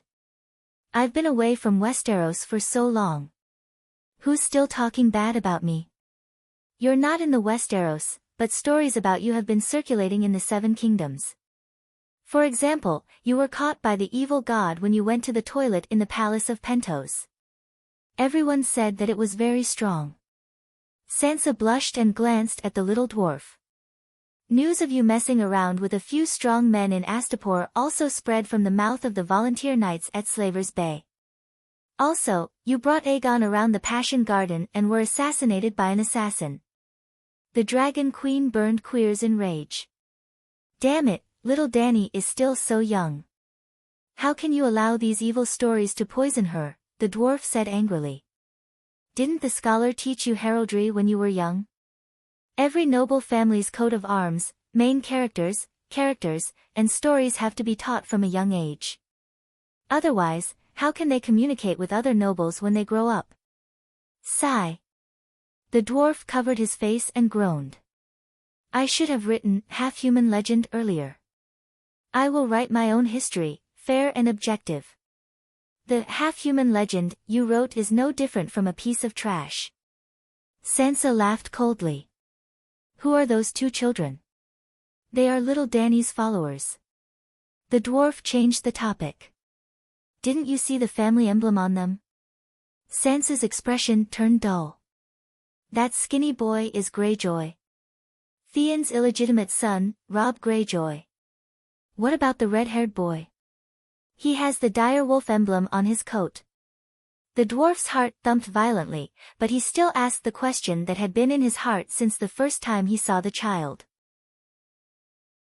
He is my illegitimate son, Benjen Storm. His worst guess became reality. The dwarf's expression turned ugly as if he had seen his wife having an affair with 10 black men. Looking at the calm woman opposite him, he could not help but ask loudly, who is his father? A handsome, passionate, and talented bard. He was my lover for half a year. After that, I got tired of him, so I gave him 1,000 gold royals and told him to get lost, Sansa said calmly. How could you? The dwarf pointed at her and shouted. Halfway through, he stopped and put down his hand. You've changed. Sansa nodded. My thoughts are more mature, my power is stronger, and I have more control over my life. The current me is the best me, and also the truest me. I don't feel good. Tyrion's expression was gloomy. Why do you feel bad? I am not your wife, you have no right to make any requests of me. Sansa's expression turned cold. I. The dwarf looked at her, his eyes sad. If I didn't love you, would I have helped you so much? You left the Westeros for 7 years. Sansa sighed. Do you want me to be a widow for 7 years? What about Aegon? Do you still have him in your heart? The dwarf asked. There was no hesitation on Sansa's face. My lover is Aegon, you are my lover, and Simone is my pet. I can tell them apart very clearly. Fuck. The dwarf could not help but raise his middle finger at her. Sansa said calmly, when Aegon entered my dream for the first time, he told me that I was at the right age, and I should find a man to marry as soon as possible. Only when I am happy can he truly be at ease in heaven. The second time, his saint's soul descended from heaven, and I told him about us. He only sighed that you were not a good lover, and did not blame me. He really did not blame me? The dwarf said excitedly. Sansa nodded lightly. Phew. That's good. The dwarf let out a long sigh, and his expression relaxed. Actually, I feel a lot of pressure when I am with you. I am afraid that I will see Aegon one day. He was smiling, but his smile was very complicated. Sansa got up and put on her boots. She looked at the dwarf and said, It is getting late, we still have to go to Slaver's Bay tomorrow to visit our relatives. The dwarf hesitated for a moment and shook his head. Let's not go tonight, I have to go back and tell Yelaine. Sansa nodded and did not force him to stay. When he walked out of the door, the dwarf was surprised to see little Dany secretly hiding behind a pillar and looking at him. When she saw him walk out of the courtyard alone, she could not help but let out a joyful chuckle. The dwarf wanted to immediately turn around, hug her mother and kiss her a few times, then look at her proudly and laugh. Shaking his head, Tyrion threw away this childish thought. He rolled up his sleeves and sang a song as he walked towards the Dornishmen's encampment. The vassals did not travel alone. The reason why Sansa and Yelaine did not live with Jon and the dwarf was because they led thousands of troops and hundreds of duchy nobles. There were 15,000 Dornishmen stationed near the Dornishmen's residence. Today, the entire King's Landing had gathered an army of more than 70,000 people. When they reached Dany and Rise's belt in the Three River Basin, the number would definitely exceed 20,000. They were all true elites who had experienced 8 long nights and participated in countless battles against the other ghosts. One of them could defeat 5 soldiers from 10 years ago. In this decisive battle against the other Ghost King, all the vassals brought out their trump cards. They all knew that this would be the last battle, and it was destined to be recorded in history. Even if they could not obtain the Iron Throne, they would still be able to obtain supreme glory. All the participants would be praised by future generations as heroes. Outside Yelaine's bedroom, the dwarf's action of pushing the door open froze. Tyrion. Come in. Yelaine had already been informed by the maid and saw the oil lamp outside the room and the short shadow on the glass window. The dwarf opened the door slightly and stuck his head in like a turtle. I'm going to Slaver's Bay tomorrow to visit Sansa's relatives. The moaning and clucking stopped. Yelaine said lazily, You're not coming in to sleep. Are you going to climb into that bitch's bed later? Why don't you call her over and we can have fun together? No, I'm going to Jaime's tonight. The dwarf shook his head and was about to pull his head back. You're really not coming in. Look at who she is. Yelaine reached out and pulled a furry head to the front of the bed. The dwarf could not help but be curious. His pupils stretched up and down, turning into vertical pupils like the megalosaurus. The darkness could no longer obstruct his vision. The woman's face was like the lines on a palm, and every detail could be seen clearly. It was a woman in her 30s. She was not too beautiful, and there were a few wrinkles on her eyebrows. Her eyes were watery, and her cheeks were flushed. The dwarf frowned. He could tell at a glance that this woman had been a prostitute for a long time, but she was not exceptionally beautiful and did not have any special aura. Why would his wife find such a woman? Could it be that she was tired of the handsome boys and girls in the barren lands and wanted a change? But if she wanted a change, he did not have any interest in her. I really don't know her, he said evasively. He was about to leave. Sigh, my lord is so forgetful. Back then on the beach of Qingting Island, you said that you would never forget me for the rest of your life. The prostitute complained. The dwarf stopped in his tracks and looked at her carefully. He thought seriously. Hundreds and thousands of women's faces floated in his mind. Then, he entered the keyword Qingting Island. The number of women decreased rapidly. His heart skipped a beat as he remembered her identity. Oh, it's Rosie. Why did you leave the old town? It's so dangerous to travel thousands of miles in this terrible weather. I came here with the River Bend Army. It's not too tiring to take a sleigh, Rosie explained. Then, she invited him, my lord, don't say any more.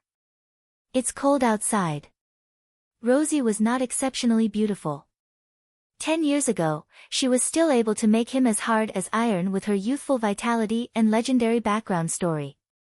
Now, facing an ordinary woman whose face and figure were slightly out of shape, and this woman had been in a prostitute's life for 10 years, his heart was as cold as iron. He was not moved at all. I really have something to do. Another day. The dwarf said perfunctorily and closed the door. Vaguely, he seemed to have heard Elaine say that she was interrupted and felt that 2 women were not enough. Then, Rosie whispered that she knew the poet Simone and could invite him over. He did not turn back and continued to sing. Under the strange gazes of the maids and guards, he left the Dorn Prince's mansion with light steps. He did not go to the Western Region station. At this moment, Jamie was most likely sleeping with little Tywin. He did not want to wake the child up. Moreover, his heart was empty at this moment. He wanted to find a friend and fill it with alcohol and gossip for the time being. The sky was dark and the north wind was bone-chilling. There were only a few dim lights in the vast King's Landing. He stood blankly at the crossroads for a long time before he finally remembered a drinking buddy. Fuck, how did I end up like this? Bronn is the only friend left in the entire King's Landing. Muttering, the dwarf came to Angel Avenue in the outer ring of the great cathedral. Unexpectedly, he saw a sea of people and brilliant lights outside the Volunteer Army station. What's going on? He pulled a passerby and asked. The Slavers Bay's Arts and Arts Troupe is holding a joint performance of Together, Towards a New Era. The person said casually and squeezed his way in. Yes, it's the style of Slavers Bay. The dwarf grinned and disappeared into the crowd. He was like a snake slithering in the grass, easily making his way to the front of the stage. A male singer was affectionately singing a poem praising Saint Danny. The dwarf listened for a while and felt bored. He crossed the stage and prepared to go to the back of the house to find Bronn. My dear, you eat one. Tyrion's body trembled. The woman's voice was so familiar, yet so distant, as if it came from his previous life. I'm full. You eat. Between the stage and the wall, there was a fence for the actors to rest and put on makeup. On a handcart near the fence, a man and a woman in costume sat side by side. The female dwarf's face was delicate and pretty, her facial features were well proportioned, and there were fine crow's feet between her eyebrows. The male dwarf's arms were thick, and he looked old, giving off a deformed feeling unique to dwarves. However, his smile was very warm, and his movements were very gentle. Under the warm yellow light, the porcelain bowl in the male dwarf's hand emitted white steam. He even blew a long breath of white steam at the dumpling in the spoon, looking ferocious and hateful like a fire-breathing dragon. Then, he put the spoon next to the female dwarf's lips. The female dwarf smiled shyly and quickly opened her mouth, sucking the entire spoon into her mouth. This is mutton and celery stuffing. It smells so good, it's delicious. She chewed vaguely, the happiness in her eyes was like the white steam coming out of her mouth, clearly visible under the light. You eat one too. She said to the male dwarf. The male dwarf could not resist. He went to the edge of the bowl and drank a mouthful of soup. Then, he passed another dumpling over and said, "Hurry up and eat, it's our turn soon." The female dwarf ate another 3 dumplings, patted her stomach and laughed, "Wally, I'm full. You eat." After saying that, she even burped. "Fun and I, eat 2 more." The man still stuffed dumplings into her mouth. Sob, sob, sob, sob. At this time, a child wearing a skullcap stumbled over, crying as he ran. Fun and I did not care about the dumplings anymore. She supported herself with both hands and jumped off the handcart nimbly. She held the child in her arms and looked left and right. "Little Hugo, what's wrong with you?" Sob, sob, sob, "Mommy, tooth." Little Hugo raised his right hand. A piece of malt candy was tightly clenched in the sheepskin glove, and a blood-stained front tooth was stuck on it. Ouch, he bit his tooth off. Fun and I glared at her husband. "Who told you to buy him sesame candy?" "It doesn't matter, Hugo is growing his teeth anyway, it'll fall off sooner or later. What are you doing here?"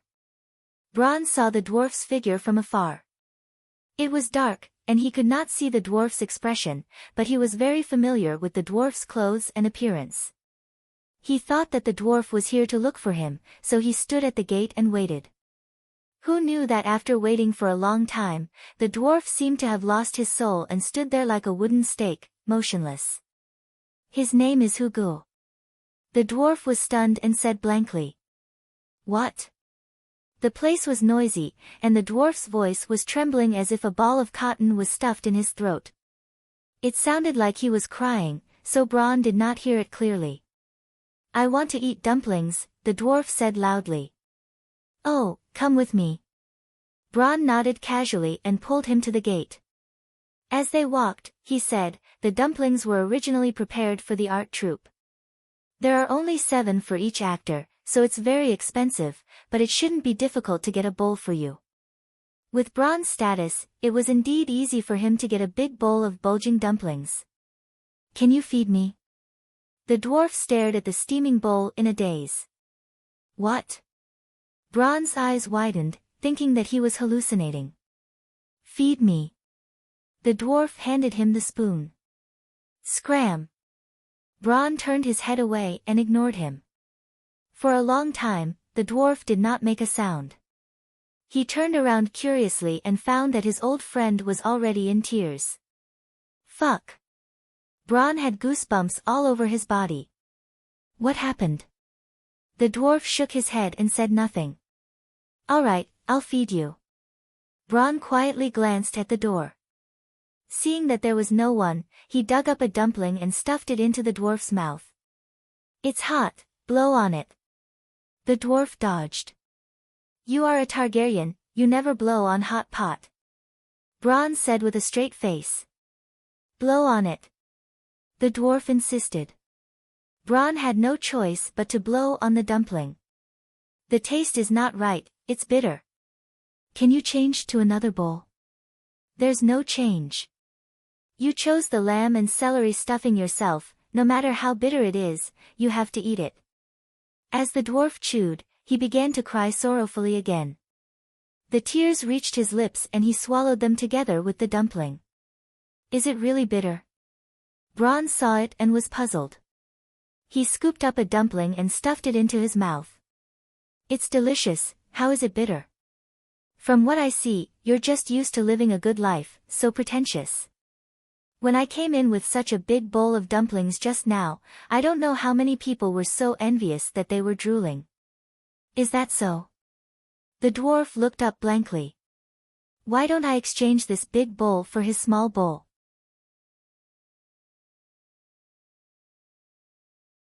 Chapter 1074. Jon knew that Sansa had taken her daughter to Slaver's Bay to visit relatives. If she had informed him in advance, he would have taken his 2 wives to Slaver's Bay before the final battle. Because 2 years ago, he had received news from Dragonstone Island that old Ymont had accidentally fallen to the ground while climbing the pyramid. He had caught wind and could not move half his body. Although holy healing was effective and old Yamant could walk again after 2 months, John knew that the old man was now over 110 years old and did not have many years left to live. He really wanted to see the kind old man who had taught him a lot and cared for him. But Sansa had left in too much of a hurry. In the morning, she had sent someone to inform him to help take care of the storm army. In the morning, she rode on the pterosaur and left King's Landing with Tyrion. Jon had a feeling that Sansa was not just going to visit relatives. Well, when the lords of King's Landing heard about this, they did not believe that she would visit relatives at this time. When the Dragon Queen was still in the human world, she had not been to Slaver's Bay. Now that the Dragon Queen had disappeared for several years, other than old Yamant, who would she visit relatives with? After waiting for 8 days, Jon finally saw Sansa again. Her steps were light, almost jumping and laughing. Even the windshield helmet could not hide the joy on her face. "What took you so long?" Sansa asked the guards to help the lady unload the saddle. She looked around and saw that the training ground was in a mess. She pulled Jon and said, "There's good news. Let's go inside and talk." Although she said that, she was too excited. Halfway through, she could not help but laugh. "Jon, I'm going to be your elder." "What elder?" Jon was confused. "You have a cousin who is going to be my son-in-law," Sansa said proudly. "Which cousin?" Jon was even more confused. Strictly speaking, Bran, Rickon, and even the dead Robb were all his cousins. Although Rickon was unmarried, Sansa would never become his mother-in-law. Well, that sort of thing used to happen in House Targaryen in the old days. For instance, Aegon Riverwind the Cold Iron married the daughter of his brother demon Blackfyre. The Dragon Queen has a son who is almost 14 years old. What? Jon was shocked, and so were the guards in the inner court. That's right. The son of the Dragon Queen and the Horse King Drogo, Rhaegar Targaryen. He was still alive. Blessed by the Holy Mother, Leg escaped the disaster with another identity. In the courtyard, in front of the others, she did not elaborate. When they returned to the side room next to the central room and closed the door, the siblings sat cross-legged on the Kong bed. Sansa then told them the story of the Dragon Queen performing a caesarean section to give birth. Just like the dwarf back then, when she recalled this matter again, she was still shocked and sighed repeatedly. Just like Sansa back then, when Jon first heard about this matter, the shock in his heart was simply indescribable. After a long time, he muttered, "I didn't expect the Dragon Queen to be like this, alert and wise." Sansa quickly said. Jon's expression was complicated as he nodded silently. "Since Simba's identity has not been made public, is it appropriate for you to say it in front of the others? I'm afraid that before tomorrow morning, the entire King's Landing will know that Rhaegar is still alive." Sansa sighed and said, "Now, the Dragon Queen is the sky. Who can hurt her son? Besides, little Dany has already entered into a marriage contract with him. It's impossible to continue hiding it. Didn't you notice that little Dany didn't come back with me? She's not coming back. Old Yamant said that he doesn't have many years left to live. He wants little Dany to accompany him for 2 years. I'm guessing that he wants to personally train her to be a qualified queen." Sansa smiled and said. "What's Rhaegar's character like?" Jon asked curiously. "Sigh, if I could see the current Rhaegar, I definitely wouldn't look at Joffrey." Sansa's mother-in-law sighed. Jon's expression twisted. "He's the Dragon Queen's son. His appearance is naturally impeccable. Joffrey's appearance is also perfect, but his heart is black. Joffrey was also 13 years old back then, about the same age as Rhaegar. Joffrey couldn't even beat Arya, but Rhaegar could kill other ghosts one-on-one with his sword." "What's his character like?" Jon asked. "Other than not liking to talk, I can't find any flaws in him," Sansa said happily. "That's impossible. How can anyone not have flaws?" Jon suspected that Sansa was examining Rhaegar as a lover and not as a mother-in-law. Sansa thought for a moment and said, Ymont knew that I came to Slaver's Bay to observe Simba, so he arranged for him to be my attendant. I stayed in Astapor for a day before going to Meereen and Yuan Kai. It wasn't easy to come to Slaver's Bay, so I wanted to see more things. I wanted to know how the Dragon Queen arranged for the people to live and work during the long nights. Astapor has a giant Dany Lilith girdle. The sun shines brightly inside, and the flowers are fragrant. There's not much value in studying it. Jon nodded slightly. He knew that Sansa had been learning from the Dragon Queen. I learned a lot during this time, but I also had many questions. But every time I asked Simba about policy and management, he was able to answer smoothly. Even if he didn't have any unique opinions, he could understand the Dragon Queen's intentions. More importantly, from his words and expressions, I could see that he had a deep understanding of the current situation of the people at the bottom, and he cared for them sincerely. His care for the people wasn't a great merit, but it proved that he was kind and didn't have a violent or arrogant aura. A man who was kind to the people would be gentle to his woman, just like my father was to my mother. Jon was silent. Ide's father wasn't just gentle to Catelyn, he was arrogant. Otherwise, why would she abuse his illegitimate son? He's a qualified successor, and a qualified husband. But he's still far from being perfect, right? Jon said. Sansa said seriously, a normal person is gentle to his wife, of course he's far from being perfect. But Simba is the son of the Divine King, the future emperor of the world. His gentleness is worth 1,000,000 of a normal man's infatuation. His brilliance is worth 2,000,000 of a normal man's strengths. What kind of twisted logic is this? Jon said in disbelief. Wise words. Looking at Jon's twisted face, she asked, let me ask you, if a peerless beauty and an ugly person can both eat rice, who can you tolerate more? He would rather lick the feet of a beauty with athlete's foot than look at the calloused feet of an ugly village woman that were as clean as pebbles. Jon understood what she meant and sighed. You're choosing a son-in-law for little Dany's happiness. You shouldn't be so snobbish. Sigh, I just need to grasp the general direction and make sure that Simba isn't stupid, cruel, vicious, heartless or crazy. That's enough. Like whether he snores or grinds his teeth at night, whether he smacks his lips when he eats, whether he brushes his teeth when he wakes up, whether he has athlete's foot. I don't care about these little flaws in his life, and I don't think they're important. I'm choosing a son-in-law, not a saint. Jon was speechless. You and Ymont have confirmed Simba's marriage. The Dragon Queen has already handed Simba's marriage to the old man. He can make 100% decision. Jon thought for a while and asked, you were planning to marry Dany to Cuttlefish Ball. They were childhood sweethearts, and their marriage was just a matter of time. What should we do now? The smile on Sansa's face disappeared, and she said calmly, Robb can't stay with Dany anymore. Let him follow you. You can adopt him. I don't want what happened to Littlefinger and my mother to happen to Robb and Dany again. He likes Dany a lot, and so does Theon. You had an agreement.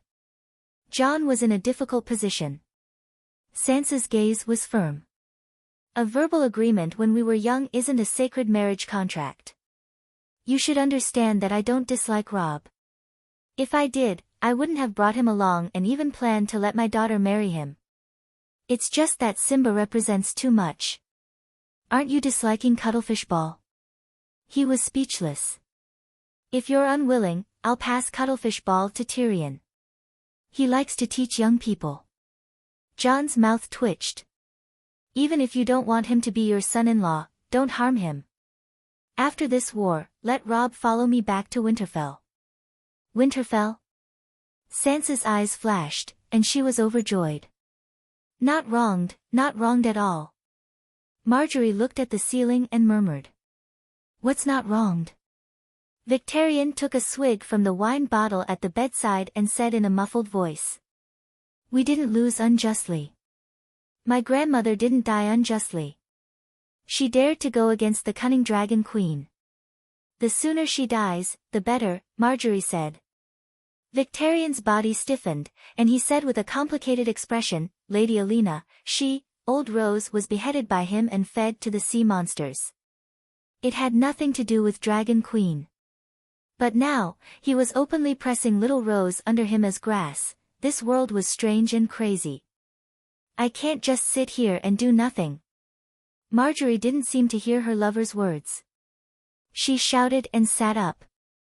I can't let that bitch become the queen of the 7 kingdoms. I want to take action immediately. Calm down. Victarion grabbed her round arm and said sternly, the news of Sansa and Dragon Queen becoming in-laws has spread. Everyone knows that the situation is set. You don't have a chance. Just be a Countess of Green Pavilion Island.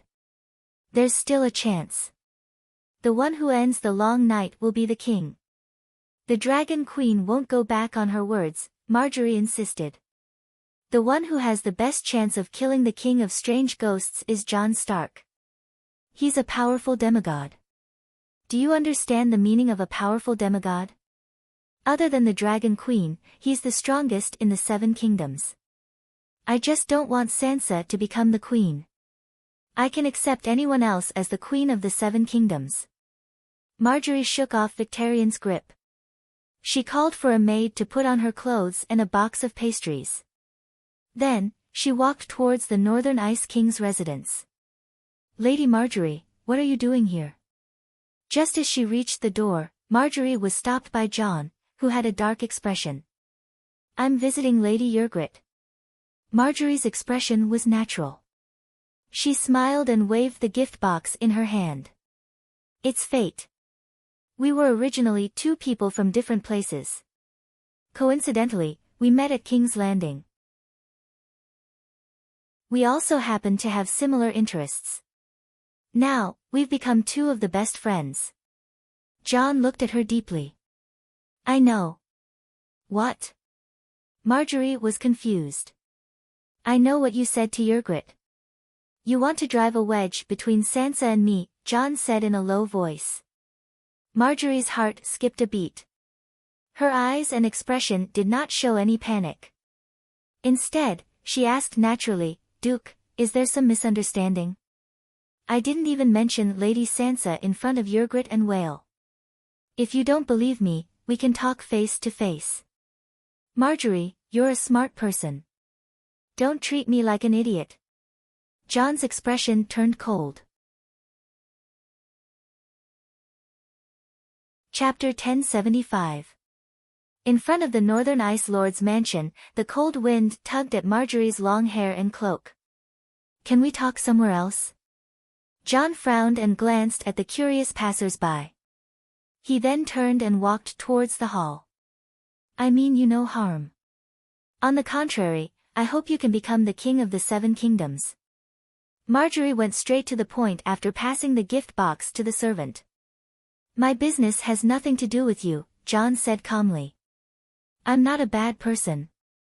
I'm not trying to drive a wedge between you and Sansa. It's just that there are some things that Sansa can see clearly, but you've turned your head away and refused to look ahead. You've always kept your gaze behind you. I said, my business has nothing to do with you. Jon was unmoved. Can you let me finish first? Marjorie said helplessly. A poisonous snake can only spit out venom. A visible snake isn't scary. What's really scary is the poisonous stinger under the candied fruit. Marjorie raised her hand and stopped Jon from continuing. She quickly said, have you been to the Bliss Tower? Do you know that your father was born in the Summer Hall? Prince Riga left many poems and music pieces, as well as his favorite accordion. Have you seen them? What are you trying to say? Jon frowned. Marjorie smiled.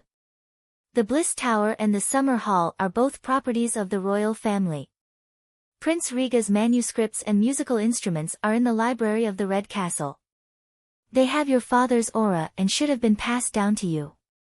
They all belong to the king of the 7 kingdoms. Jon was stupefied.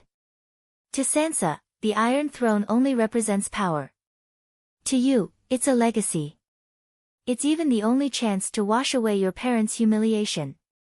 If you and Sansa enter the Red Castle at the same time, her eyes will only be filled with the passion of conquest. But you will be breathing the air your father once breathed and enjoying the scenery your father once saw. The meaning of the two is completely different. Jon continued to be silent. Marjorie smiled bitterly. Just like the High Court to me. It's not only a rich land, it's also my home. The first half of my life happened there. That's why I came to find you. Sansa wants the High Court, but you don't. In Sansa's eyes, I was just a small chess piece that could be manipulated at will. You would treat me like a human. I'm not trying to drive a wedge between you and your sister. I just want you to realize that we are real allies. We will never be allies, Jon said coldly. Margaret smiled faintly. Her eyes were even more sincere and her tone was even softer. There are 4 crimes in the 7 kingdoms that are the most unforgivable and also the most shameful: violating the rights of guests, betraying a sacred oath, treason, regicide, and kinslaying. Prince Rhaegar and Princess Lyanna had both betrayed their sacred betrothal. They didn't even dare to appear in front of people when they were alive. They could only hide in the blissful tower like mice. The strong sense of guilt caused the 2 noble people to be tormented. In the end, they both died, leaving the world with the greatest crime in the world. Even in death, he was still ridiculed by countless living people. Especially your father. Even if 10,000 years had passed, when the later generations mentioned him again, they would still speak with a tone of disdain and ridicule him as a negative example. All of this is because of your cowardice. Coward? Jon was stunned. Of course it's cowardice. Margaret's eyes were sharp, as if they could see through his heart. She said with certainty, deep down, you also want the Iron Throne. Subconsciously, you know that it belongs to your father. Power is not your goal. You want to prove something and get something other than power. But you don't dare and can't bear to reject Sansa. You are afraid of seeing her blaming, alienating, and even hateful eyes. You are afraid of losing your identity as a member of the House of Stark. You are a coward. You don't even dare to show your own desires. Jon wanted to refute loudly, but when he opened his mouth, he didn't know what to say. If Sansa wasn't there, would he fight for the Iron Throne? He would. He would use all his strength to take back what should have been his father's. Then he would loudly say to everyone, my parents' sins will be washed away with my glory. Margaret seemed to have guessed his thoughts. She said solemnly, kill the King of Strange Ghosts and let the people of the 7 kingdoms witness the return of Prince Rhaegar. Announce to the world that you are the one in the prophecy. You are the child of prophecy. Your parents met because of fate. They came together because of true love. Fate needed them to give birth to a savior in the land of smoke and salt.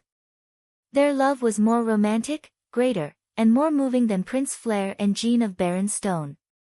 Because they gave birth to you for the world, a king, a savior.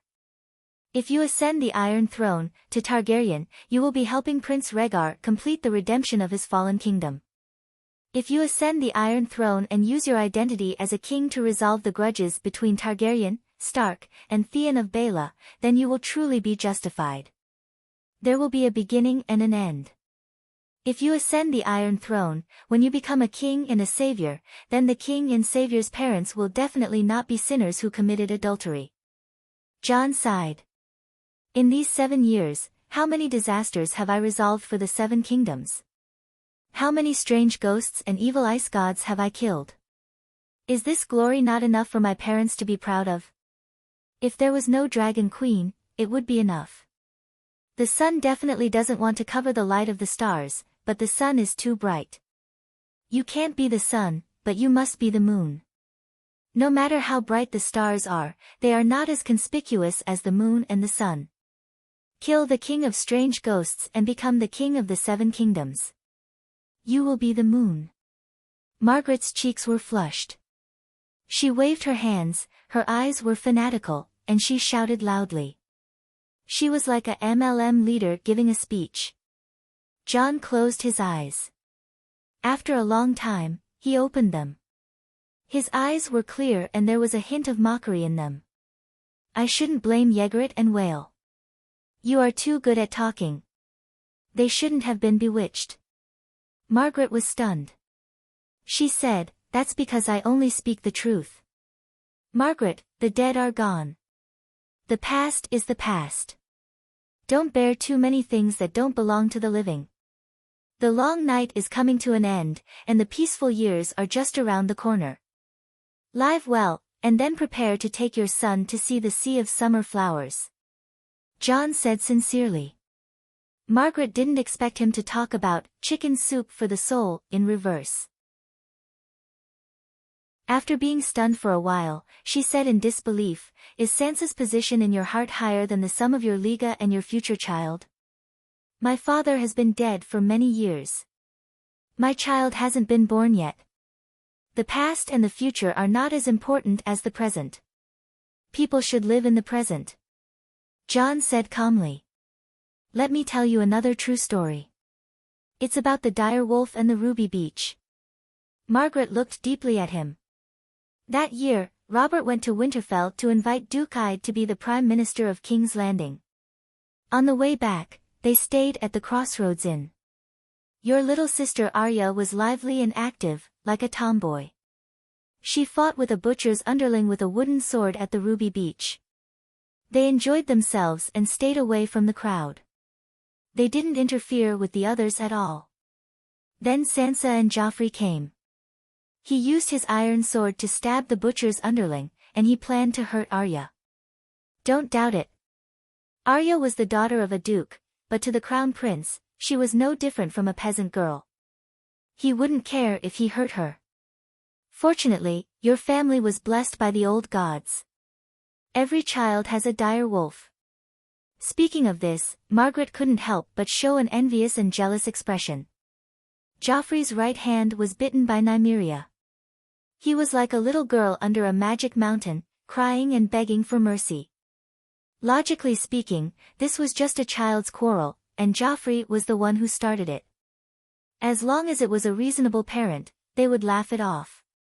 But a king's reason is different. I wish you'd been there, to see the pleading look in your father's eyes when he saw his brother Robert. The helplessness and bitterness, you weren't there either. John said grimly. There were a lot of people. Robert said to your father, my son is a prince, your daughter's lord. Hurting the lord is treason. Your father wanted to say, Robert, we're brothers. I gave you the throne. I'd had arrived at King's Landing before Robert. You should love my daughter as you would your own. But you know what happened. Your sister, a girl of 7 or 8, hid in the mountains for a day and a night in fear. She didn't dare come home. When she saw your father, she cried helplessly. Your father held her and wept bitterly. Nymeria was forced to leave her master. She was lucky. Sansa cried and begged your father not to kill her, but Lord Ide had no choice. The king's orders could not be disobeyed. Tell me, did Ide Stark regret it at that time? That night, Sansa not only lost her companions and her transfiguration talent, but also Stark's characteristics gradually left her. But she gained a precious treasure. She understands the meaning of power better than you brothers. You're very generous now because you haven't experienced the helplessness of being oppressed by power. When you really experience it, it'll be too late to regret. Margaret sighed softly. Sitting in a different position in the same sky, the scenery is different. John, you're not stealing what belongs to Sansa. If Sansa can kill King Strange Ghost, then without a doubt, she'll be at ease as the king of the 7 kingdoms. But if she can't defeat King Strange Ghost, and you win in the end and give up the throne, then it'll be terrible. If you're on the throne, Sansa will still be your sister. You'll still be a friendly family. If you give up the throne to her, you'll lose not only the throne, but also a sister and a family. You can leave, John said woodenly. Margaret said sincerely, John, I'll give you a suggestion.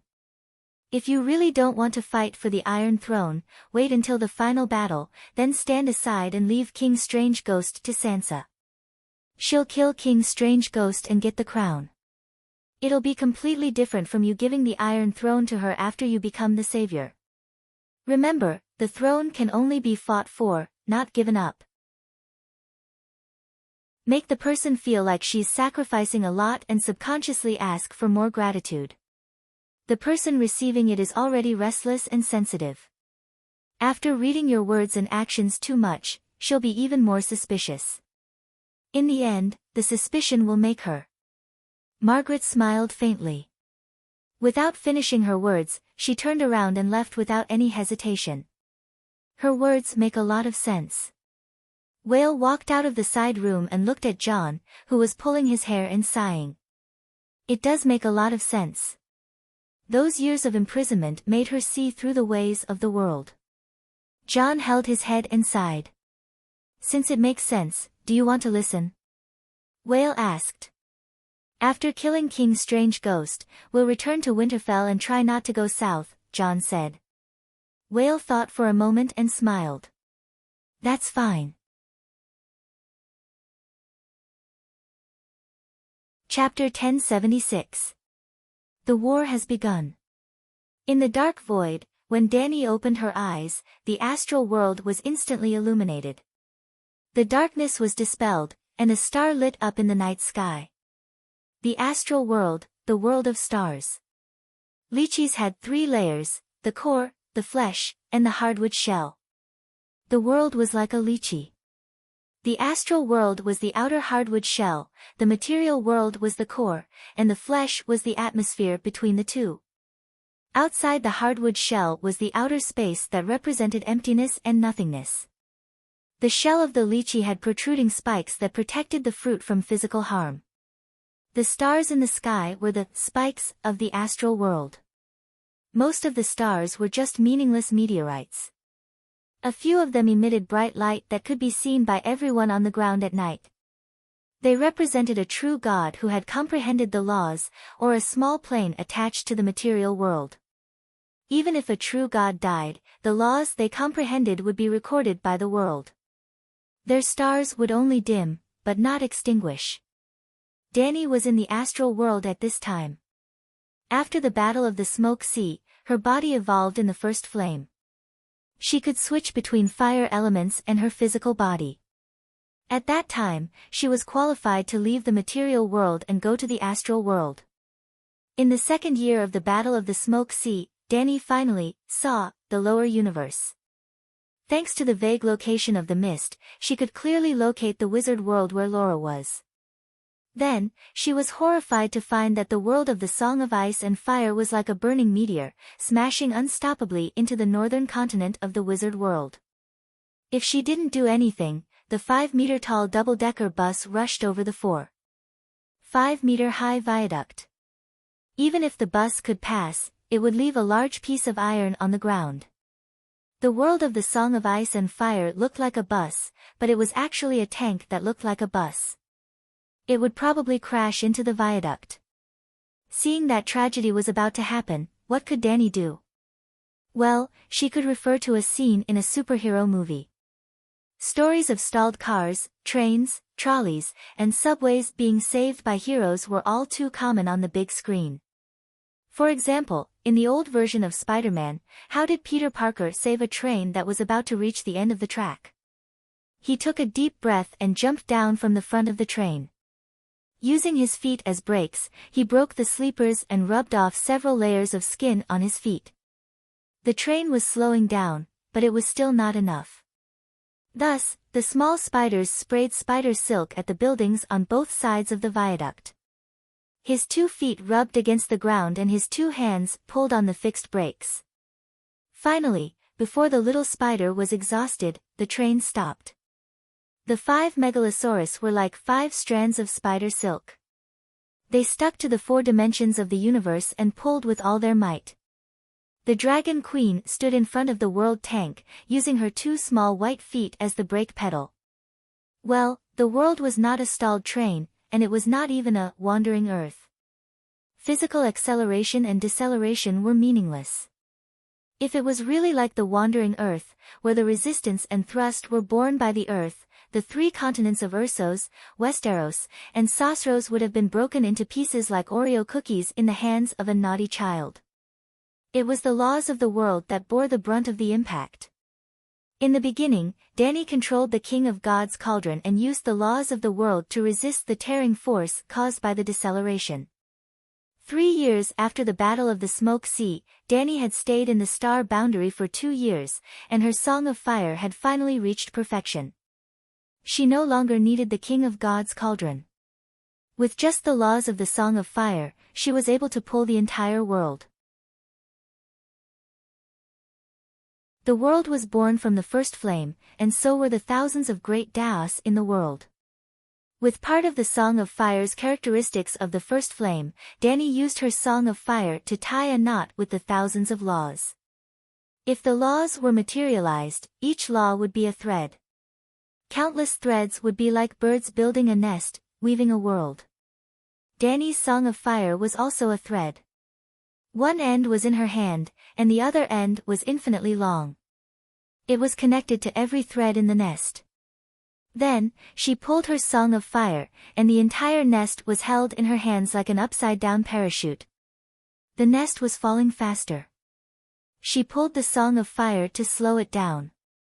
One day, the nest would become a horse, and the reins of the horse would be in Dany's hands. Other than pulling the reins, Dany also had to play whack-a-mole and fix the boiler. The mole was the god of frost. He had already passed through the northern ice universe and completely entered the world of the Song of Ice and Fire. However, he couldn't beat Dany now, and he couldn't run away even if he wanted to. Dany was blocking the door. He could only hide outside the astral world. The outer realm of the four poles and the outer realm outside the astral world were both outside the world, but there were differences. The outer realm was also a realm. There might be nothing in the outer realm. Dany had been to the dark universe outside the dark world. It was a physical universe with laws and matter. However, the laws and matter of that universe were very strange and singular. But no matter how strange the laws were, it always had laws that represented a kind of existence. The outer realm outside the astral world was a concept of nothingness. It wasn't a universe. There were no laws or physical substances. Without oxygen, food, atmospheric pressure, and water, Dany could survive. As the incarnation of fire, she couldn't be frozen to death by the low temperature of the astral world. If she left the astral world and went to the outer realm, she would become an independent universe. Yes, it was like a meteor. Although it was small, it was still a star. It was essentially the same as Earth's star. Dany guessed that she should be able to survive as an independent universe. After all, the god of frost was living well. However, she couldn't adapt to the outer realm's environment. She was probably similar to the god of thunder in the universe, floating there and unable to move.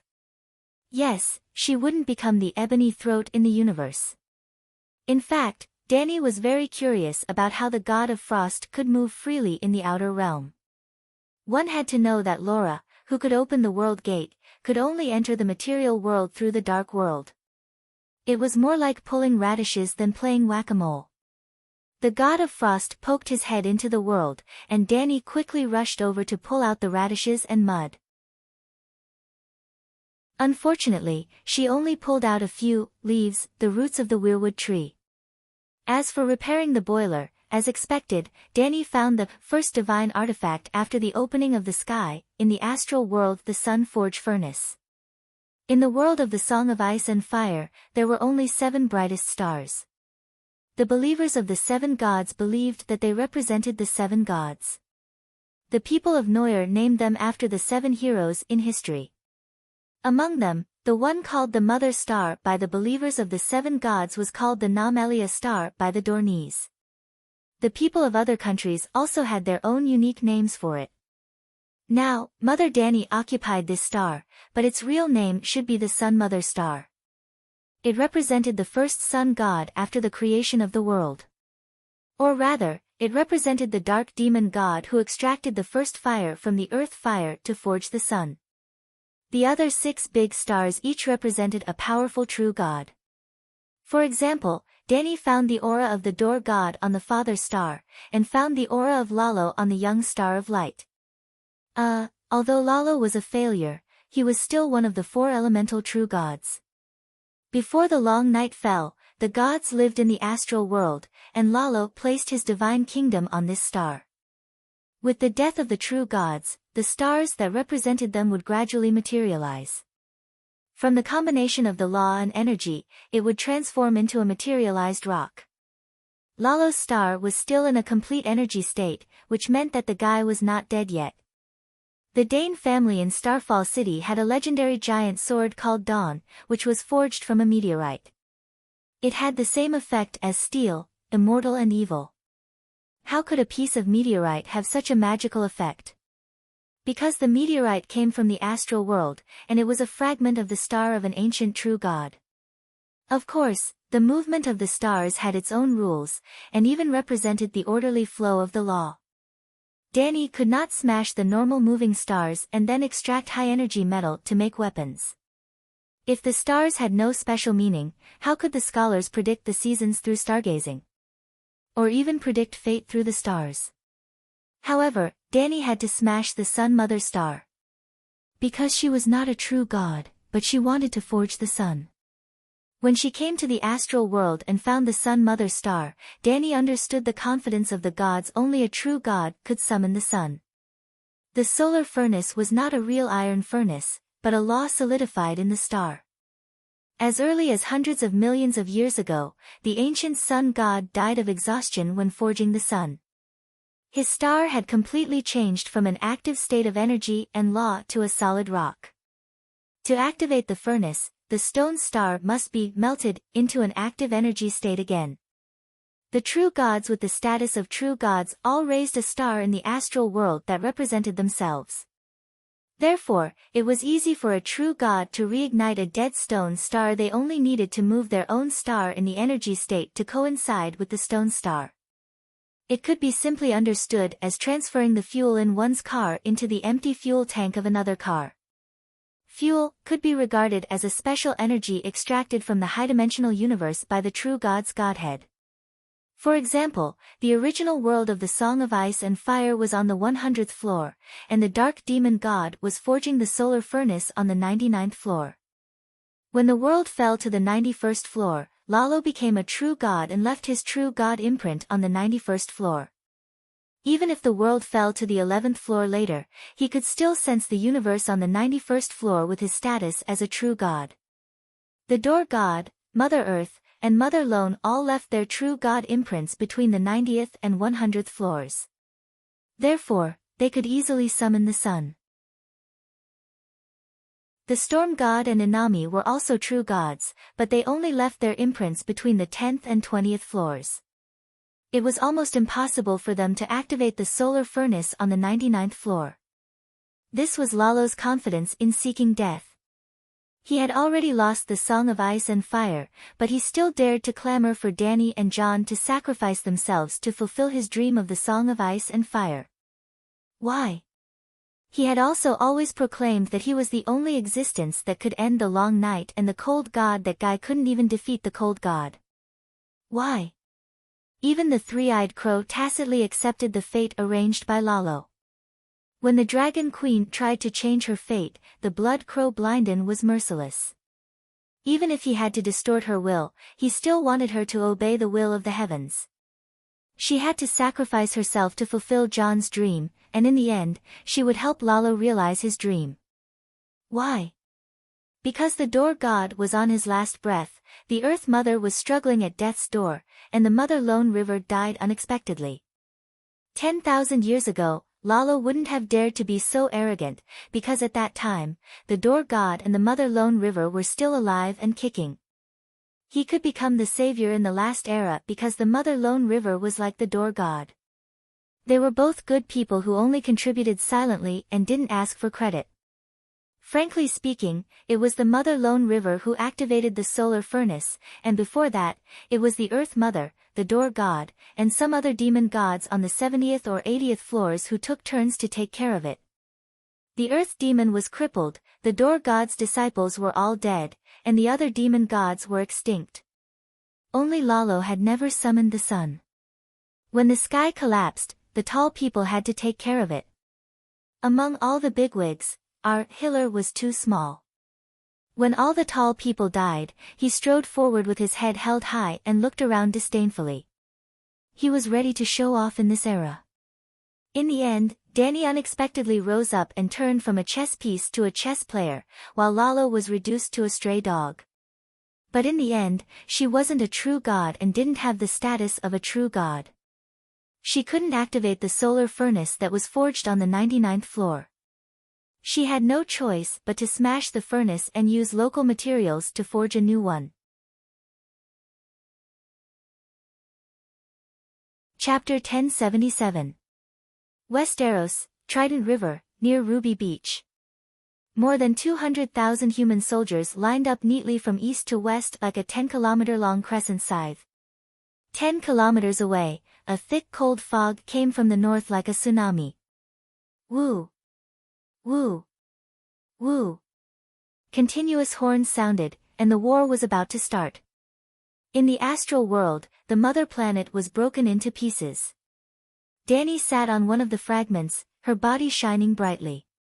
After 8 years, the humans in the mortal world saw a star in the dark sky again. Why bother? No matter how hard you work, the world is still sliding into the abyss. Why don't you listen to me and freeze the world before it reaches the critical point? In the empty astral world, a soft sigh sounded. A milky white root reached out from the void and appeared abruptly in the light emitted by Danny's body. I thought you were lost in outer space. Danny looked at it with a faint smile, not wanting to play whack-a-mole for the time being. After falling into the lower universe, this world is hopeless. Even if you sing the Song of Fire with the characteristics of the first flame, it's useless. Han Shin sighed. What kind of existence are you? When I first heard that you were an ES god, I only thought that you were like Sosro's evil god, from a subsidiary dimension outside the main material world. But now, it seems that I was wrong. You're a real visitor from another world, Danny said curiously. What's the point of saying this now? Why don't you step aside and let me take back the remnant soul in Bunyan's mind and open the door to the land of eternal winter? When I leave this world, the long night will end completely, and no human will die. How about that? Han Shin said. You can leave from the astral world. I think you're like a fish in water in outer space. You can go in and out freely, Danny probed. Han Shin was silent for a moment and said frankly, I don't dare to go too deep into outer space, just like how mortals don't dare to enter the desert alone. The chances of finding an oasis before dying of thirst are too low. Where will you go after leaving our world? Danny asked. As long as I don't enter the lower universe, there's always hope of finding a new world, Han Shin said.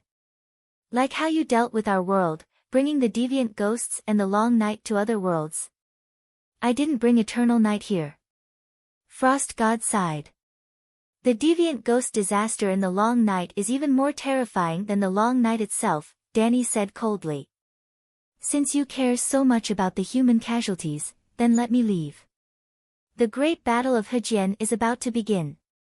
The final outcome has yet to be determined, but more than 50,000 Frost warriors will definitely slaughter a large number of living people. There are also the Frost-winged dragons, the evil god of ice, and the giant Bunyan. As long as we can get rid of you, no matter how great the loss is, humanity can bear it. Danny was unmoved. Cold God was agitated. What's the point of killing me? Your world is destined to fall into the lowest level of the universe, with no future. Can you take revenge and vent your anger by killing me? But you have to understand that I only want to lead the world into the Ice Age and fix the dimension of the world at a higher energy level, thus completely ending the world's decline. Now that the world has fallen, it's all because you've killed each other. You've killed too much, and your enemies have chosen to fight to the death and perish together. Instead, I'm the victim of worldfall. Frost God shouted loudly, feeling wronged. In a way, he had a reason to feel wronged. He had already entered the world and boarded the broken ship of the Song of Ice and Fire. If the ship sank to the bottom of the sea, he would not be able to escape.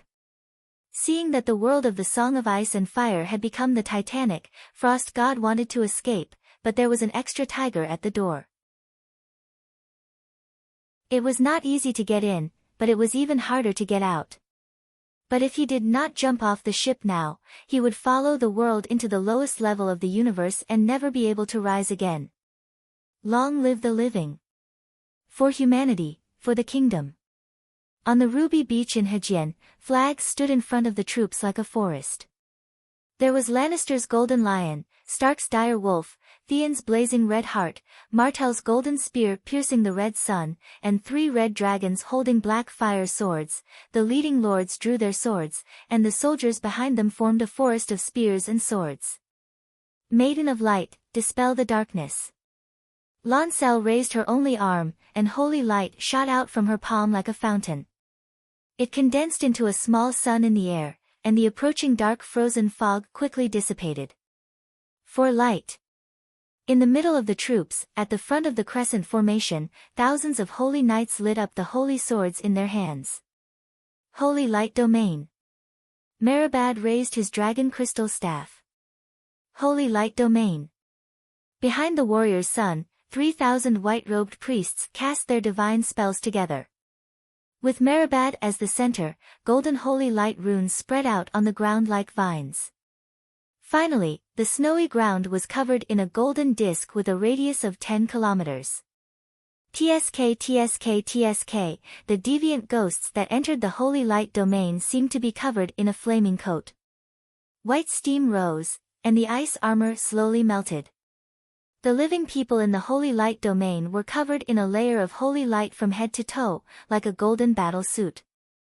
Not only was their defense strengthened, but they were also full of energy and did not fear the cold, as if they were soaking in a hot spring. Long live the Light King! Melisandre shouted softly. Within half a kilometer of her, all the soldiers' swords were ignited. Above the soldiers' heads, there were red clouds floating back and forth. Any frozen fog that got close to the red clouds would immediately be ignited into tangible flames. The red-robed woman finally left the small rundown temple, and replaced Benello as the leader of the red-robed monks. However, Lalo did not have much god power to lend to his believers.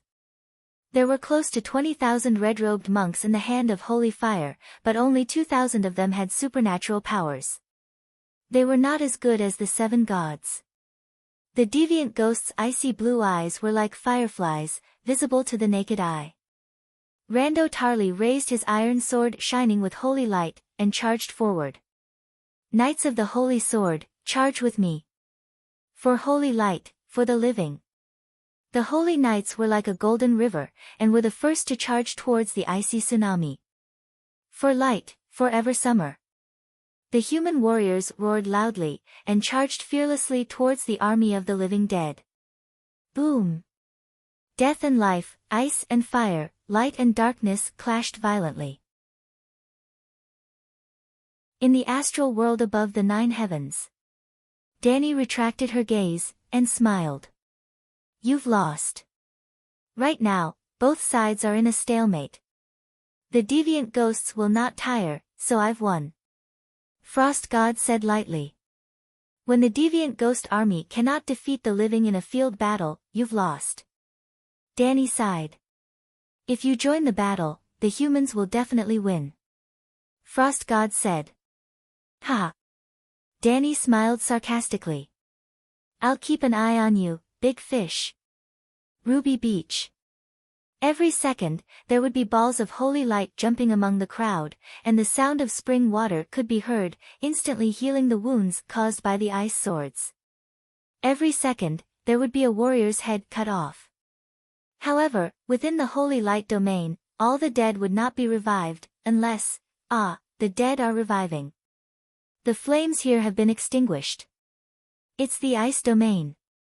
The deviant ghost king has appeared. 7 gods, it's so huge. The battlefield fell into chaos. It's finally here. The dwarf who was idling at the edge of the battlefield put his axe beside him, and shouted to the sky, "Tessa, human and dragon become one." Hiss, the 50-meter-long pterosaur flew at a low altitude, and the dwarf melted into countless dragon worms like a puddle of mud, leaving only a complete set of iron armor on the ground. Whoosh whoosh whoosh whoosh. The dragon worms were like a dense rain of arrows, shooting at Tessa, who was flying at a low speed, landing on the surface of its body and burrowing into its scales. Like a venom suit, the dark red dragon worms gradually wrapped around Tessa, dyeing its body red. Tessa was a swamp dragon, and its scales were gray with mottled green. At this time, its head and neck were completely dyed dark red, and its body, wings, and tail were gradually becoming lighter. "Ha ha ha, I'm a Megalosaurus, Megalosaurus Tyrion." The venom pterosaur roared to the sky, its voice becoming thicker and more evil, but one could tell that it was Tyrion's voice. Boom, the bright red dragon flames were like a pillar of fire, leaving a wall of fire among the ghouls. Tyrion has become a Megalosaurus? The nearby western knights were dumbfounded. Be careful of the ice spears. Jaime's sword was like a stream of light, stabbing a deviant ghost to death, and shouted to the sky with a worried expression. Whoosh whoosh whoosh. Before he could finish, a dozen ice swords as thin as cicadas' wings and as hard as steel flew out from the thick frozen fog like lightning. All of them stabbed the pterosaur's vital parts, its neck, throat, and even its eyes. Oh no! The humans below were shocked. Tyrion is too impatient. Jon's expression changed drastically in the distance, and he was about to summon the devil dragon to help. Idiot, if I'm so easy to kill, why would I attack your army? Ice bitch, eat my fire pillar. The devil dragon Tyrion laughed loudly. The parts that were pierced by the ice swords turned into clear slimy worms, and through the worms, one could even see the white skull and brain matter. That scene was enough to drive people with trypophobia crazy. Even if one did not have trypophobia, a normal person would still feel nauseous. The worms opened their mouths to bite the ice swords, or breathe fire to burn them. The devil dragon Tyrion continued to laugh and breathe fire. So strong. Bronn was stunned. Although it's disgusting, its survivability seems to be stronger than a real Megalosaurus when faced with physical attacks. Burp, while everyone was sighing, the devil dragon Tyrion let out a smoke-filled burp halfway through its spitting fire, shook its head and wagged its tail, and quickly fled to a stone house at the back. As it flew, Tyrion was still shouting, "Podrick, wildfire pool." 2 kilometers away from the battlefield, there was a small white stone building, the Crossroads Inn. In the courtyard of the inn, Podrick carefully removed the oak plank that covered the ground, revealing a 4 square meter wide, 2 meter deep ice pit. Half a pool of green liquid was rippling in it. Wildfire. The devil dragon Tyrion landed on the courtyard wall, and bent over to suck the liquid in the pit. After drinking 2 or 3 tons, the water level decreased by half. Tyrion shouted, "So full." Like a sports car that had been filled with gas, it was full of power again. It soared into the sky, leaving behind pillars of fire among the deviant ghosts. It was not the demonic green of wildfire, but pure dark red dragon flames. Can Targaryen really turn into a dragon after drinking wildfire? Everyone who saw the gnome's actions were confused. At the same time when the dwarf and Tessa fused and transformed into the demonic dragon, 50 kilometers north of the Ruby Beach, on the King's Road near the Mingyue mountain range, a gray shadow gradually materialized. It was a tall girl with long limbs. Black hair, gray eyes, and a long horse-like face. It was Arya, who was supposed to be leveling the land. Dimensional door, open. Her rapier was unsheathed, and she drew a black line in the air. The line pulled open to both sides, like a black door that led to the void. A bald fatty and a tall knight walked out of the door. The deviant ghost king has appeared. You guys block the deviant ghost's retreat, I'll go assassinate the deviant ghost king. After saying this, Arya turned into a shadow again, and like a gust of wind, she disappeared into the air. The fat eunuch said, I've been holding back for 6 years, and until today, I've accumulated a total of 20,000 summoning divine spell slots. Now, let me change the fate of mankind. Great Summoning, Celestial Holy Spirit. Chapter 1078. Great Summoning Spell, Holy Spirit of Heaven. A huge amount of divine power poured out, and Varys' divine spell slots decreased rapidly. A golden rainbow with a peaceful aura appeared in the sky, and the air rippled. Under the rainbow, a door opened, and an ethereal and holy voice came out from it. Ah, this is the holy voice from heaven. Varys felt as if his body and soul had been cleansed by a clear spring. He felt as if he was floating in the air. For humanity, for glory, kill.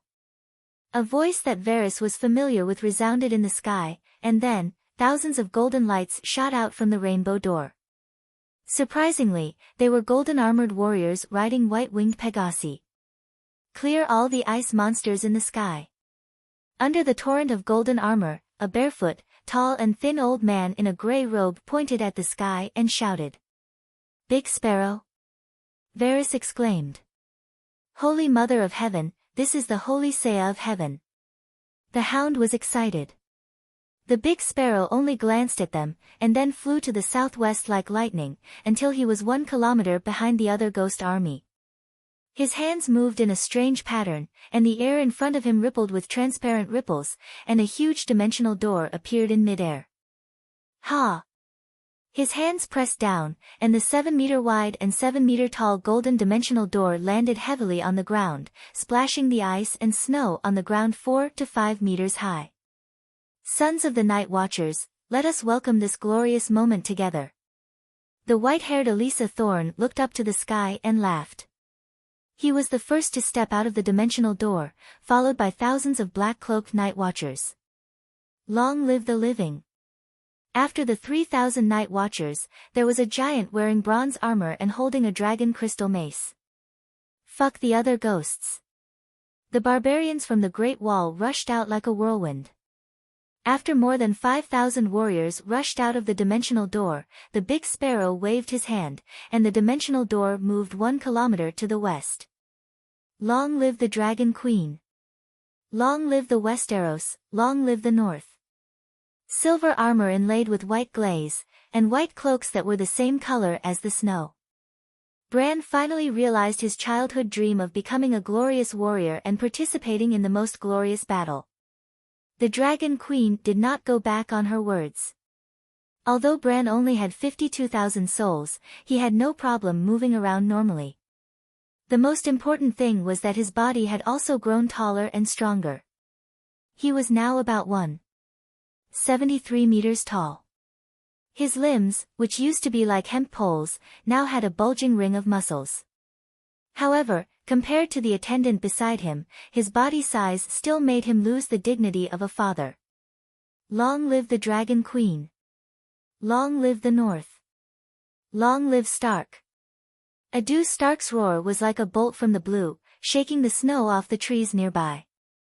Although he was only 11 years old, he had already grown into a monster that was 9 meters tall. He had the back of a tiger and the waist of a bear. He looked like a lump of muscle. His childish face was full of fierceness.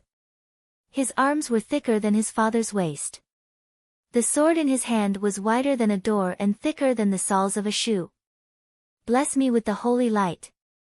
Eddard shouted. The ordinary iron sword in his hand was covered in a layer of golden light.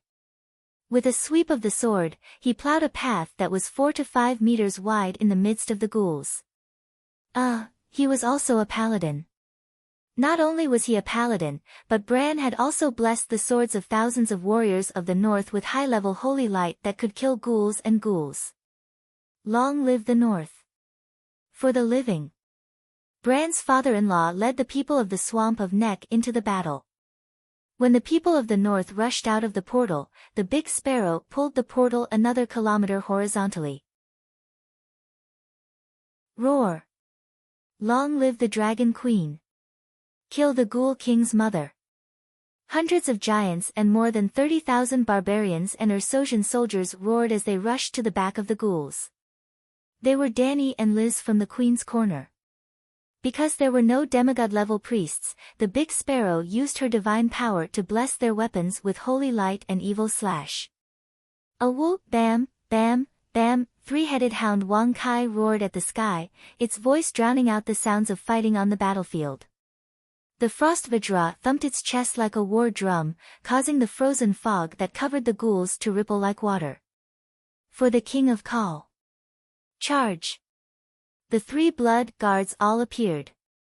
The centaur cavalry cut the ghouls into pieces like scalpels. Holy Mother of God, Heavenly Saint, Urso's allies, Dragon Queens Kalasar, Hellhound and Vajra. We'll win. The soldiers on the battlefield were overjoyed, their courage multiplied. Tyrion. Ah, Aegon. You've become a megalosaurus? Yes.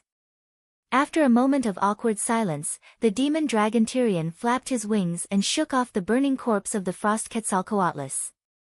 He said gratefully, thanks to your help, these frost Quetzalcoatlus were biting me. I couldn't get rid of them. Let's work together, Aegon suggested. What's your state now? The dwarf asked curiously.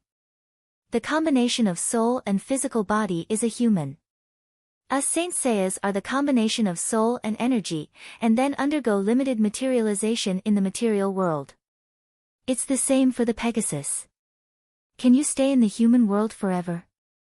I just saw a Saint Seiyas being torn in half by an evil god. Will they die completely? The dwarf asked worriedly. I can't stay in the material world for too long, but the Saint Seiyas won't die. Even if they die in the material world, their souls can still return to heaven and enter the holy pool to rebuild their bodies. The dwarf nodded, but did not know what to say. The two of them were silent for a moment. He said dryly, your golden cloth is beautiful. This is the Aquarius cloth. Aegon lifted his helmet, and a familiar face appeared in front of the dwarf.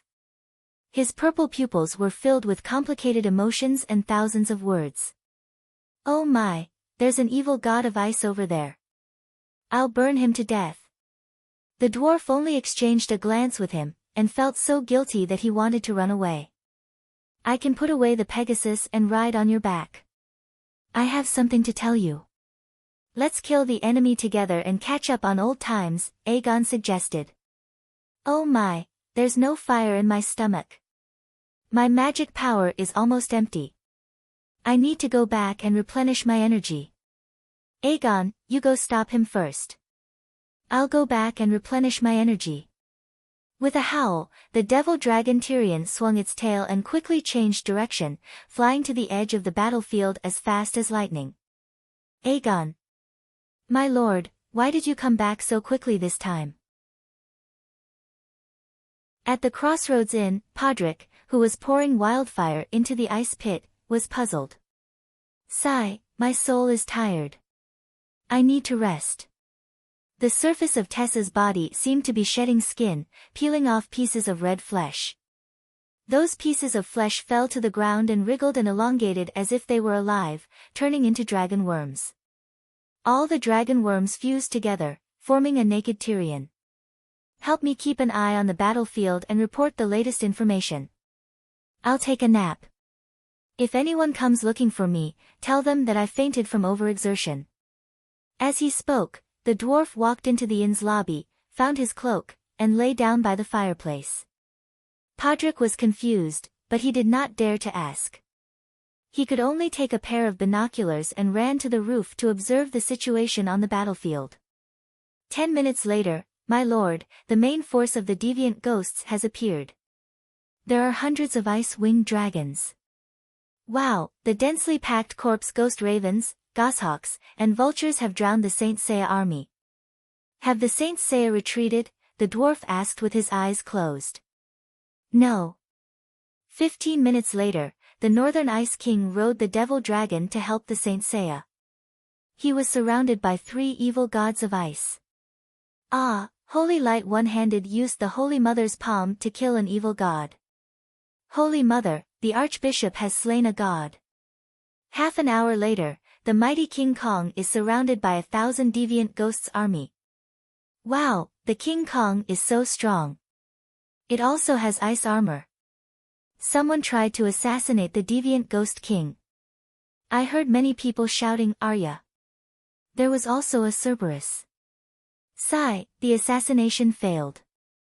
The Cerberus was frozen into ice. I wonder if Lady Arya was hurt.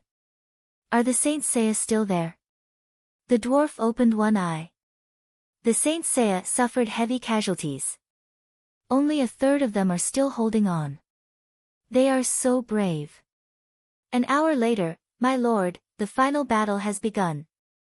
The vassals are leading the strongest soldiers to launch a desperate attack on the deviant Ghost King.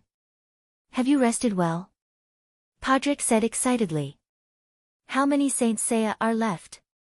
The dwarf opened his eyes. A few dozen. I didn't count. I'm not the only one left, the dwarf said hesitantly. An hour and a half later, Podrick already knew what the dwarf was thinking. He said directly, the aerial battle is almost over. The Dawn Warriors' winged dragon knights have already taken to the sky. There are only a few Saint Seiya left. The deviant Ghost King is too far away from the inn. It's 7 or 8 kilometers away. He can't see the situation there at all. However, there are sporadic shouts. It seems that we have the upper hand. Hundreds of vassals are attacking the deviant Ghost King. I'll go take a look. The dwarf couldn't sit still anymore. He got up naked, put on a fur coat, and ran upstairs. Victory, victory, we won. The deviant Ghost King is dead, the deviant Ghost King is dead. The humans won, the humans won. Long live the North Ice King, long live the North Ice King. When the dwarf reached the top of the 3rd floor, he was standing on his tiptoes with a pair of tactical binoculars. He heard a wave of cheers in the distance, shit, so fast. The dwarf threw away the binoculars and shouted to the backyard, Tessa, Tessa. Tessa jumped up and flew diagonally across the roof. The dwarf also wriggled into a pile of mud and stuck to her face. At the same time, there was a sudden change in the astral world.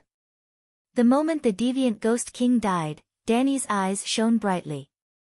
She activated the soul suppression strike, but the target was not the frost god who had only stretched out a root, but a remnant soul from the material world the frost god's will that had fused with Bunyan's soul. How fast could the will return to the body? It was definitely faster than the speed of light, because there was no limit to the speed of thought. However, it was this process that was faster than lightning across the sky that was caught by Dany. She couldn't catch real lightning, and the speed of her body couldn't keep up with the speed of light. She couldn't even reach supersonic speed, but the speed of her thought was enough to stop the remnant soul. She had done similar things many times. For example, when she was in Balerion and the sheep-egg dragon spirit, she stopped the dragon's soul halfway. When she grabbed the remnant soul from the deviant Ghost King, a message came into her mind, the frost god's body is here. Come and catch him. Be quick, or it will be too late. The message also included a star map, the space-time map of the astral world. Dany didn't hesitate. She had waited for this voice for 7 years. It was the voice of the door god Root. She locked onto the position of the red dot on the star map in her mind and shouted, Frost God, you've lost. Surrender. Her body quickly flew towards the tree root that was stretching out of the void. It seemed to be the same as countless times before. First, she attacked the tree root with her soul and knocked it unconscious. Then, her body went to pull out the radish. At least that was what the frost god thought. He wasn't worried because the root was here, but his body was infinitely far away. The dragon queen could only hurt him a little. But in the next moment, her figure disappeared without a trace. Before he had time to be surprised, he saw her again. At the edge of the astral world, the next step was outside the astral world. The frost god was shocked and then furious. You betrayed me. I've never been loyal to you. The tree root under him grew crazily, desperately drilling into the astral world. Quick, kill him. The tree root urged.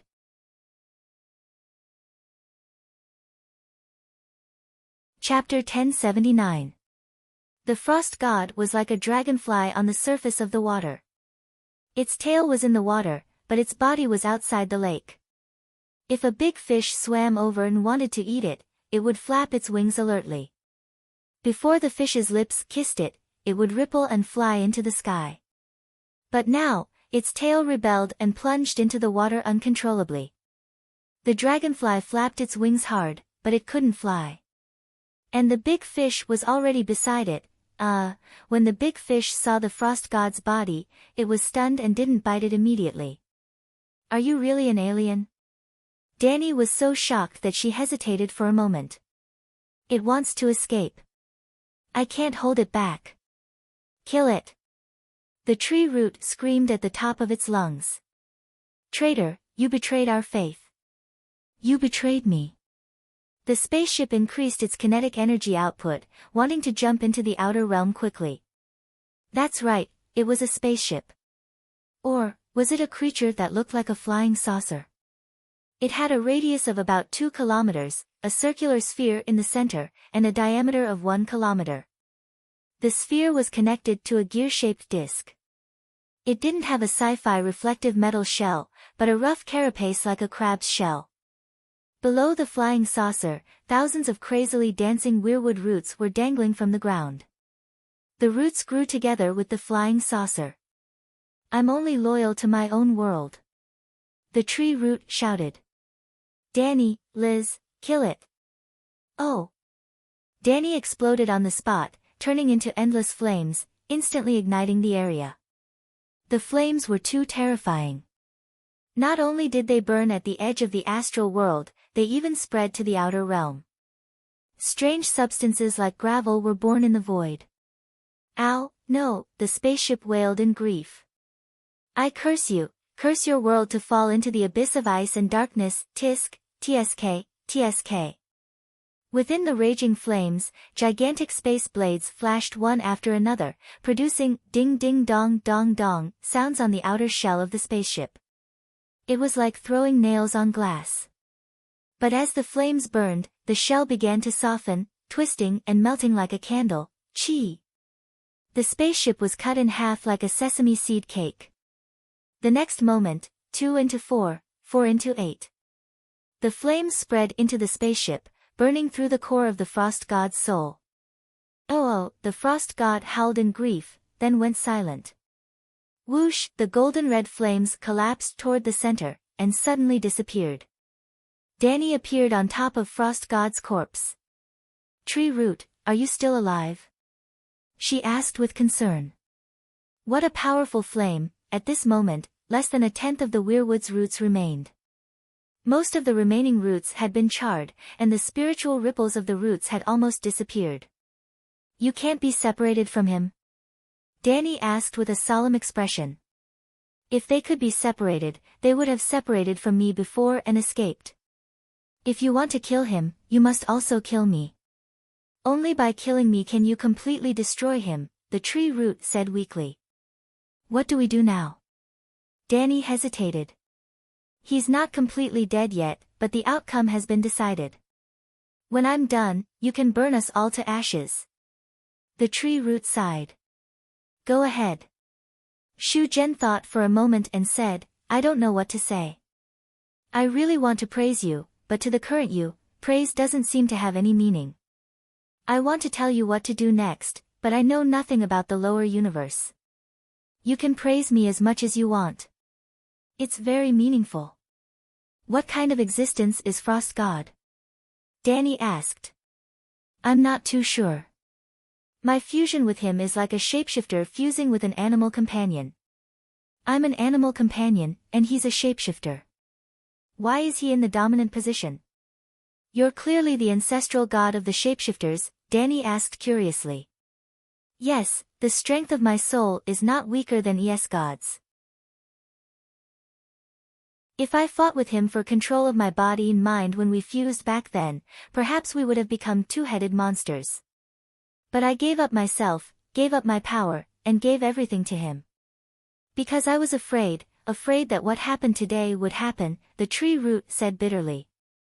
Isn't what happened today a good thing? Danny was confused. If you had greater control in the new frost god, perhaps the long night would have ended 7 years ago. What if the person who stopped Frost God wasn't you? If you didn't control the supreme power of ice and fire, but I couldn't bear it and hesitated, I let Frost God's efforts go to waste. In the end, you couldn't save the world, and the world completely collapsed. What would you do? If not for the fact that I had no choice, if not for the fact that I was too desperate, why would I separate from my main body and choose to believe that Es God could bring new life to the world? 15,000 years ago, when I chose to fuse with Es God, the world was only one step away from completely falling. Only the first flame could change fate. And the only true God who was qualified to comprehend the first flame was Lalo. After billions of years, he still couldn't raise Song of Fire to the highest level. Who would dare to expect him to control the power of the first flame in 10,000 years? Instead of believing in him, I'd rather give my hope to Es God. At that time, no one would have thought that someone like you would appear. At that time, I thought that since I chose to believe in him, I had to be firm in my beliefs. Now, it seems that I, who have been rooted in the dark land all my life, still despair too easily. If I could retain some control of my new body, I would have cooperated with you to kill Frost God. 10 years ago, when you first used Song of Fire to create new life, I was sure that you were the true hope of the world. Unfortunately, Danny was silent.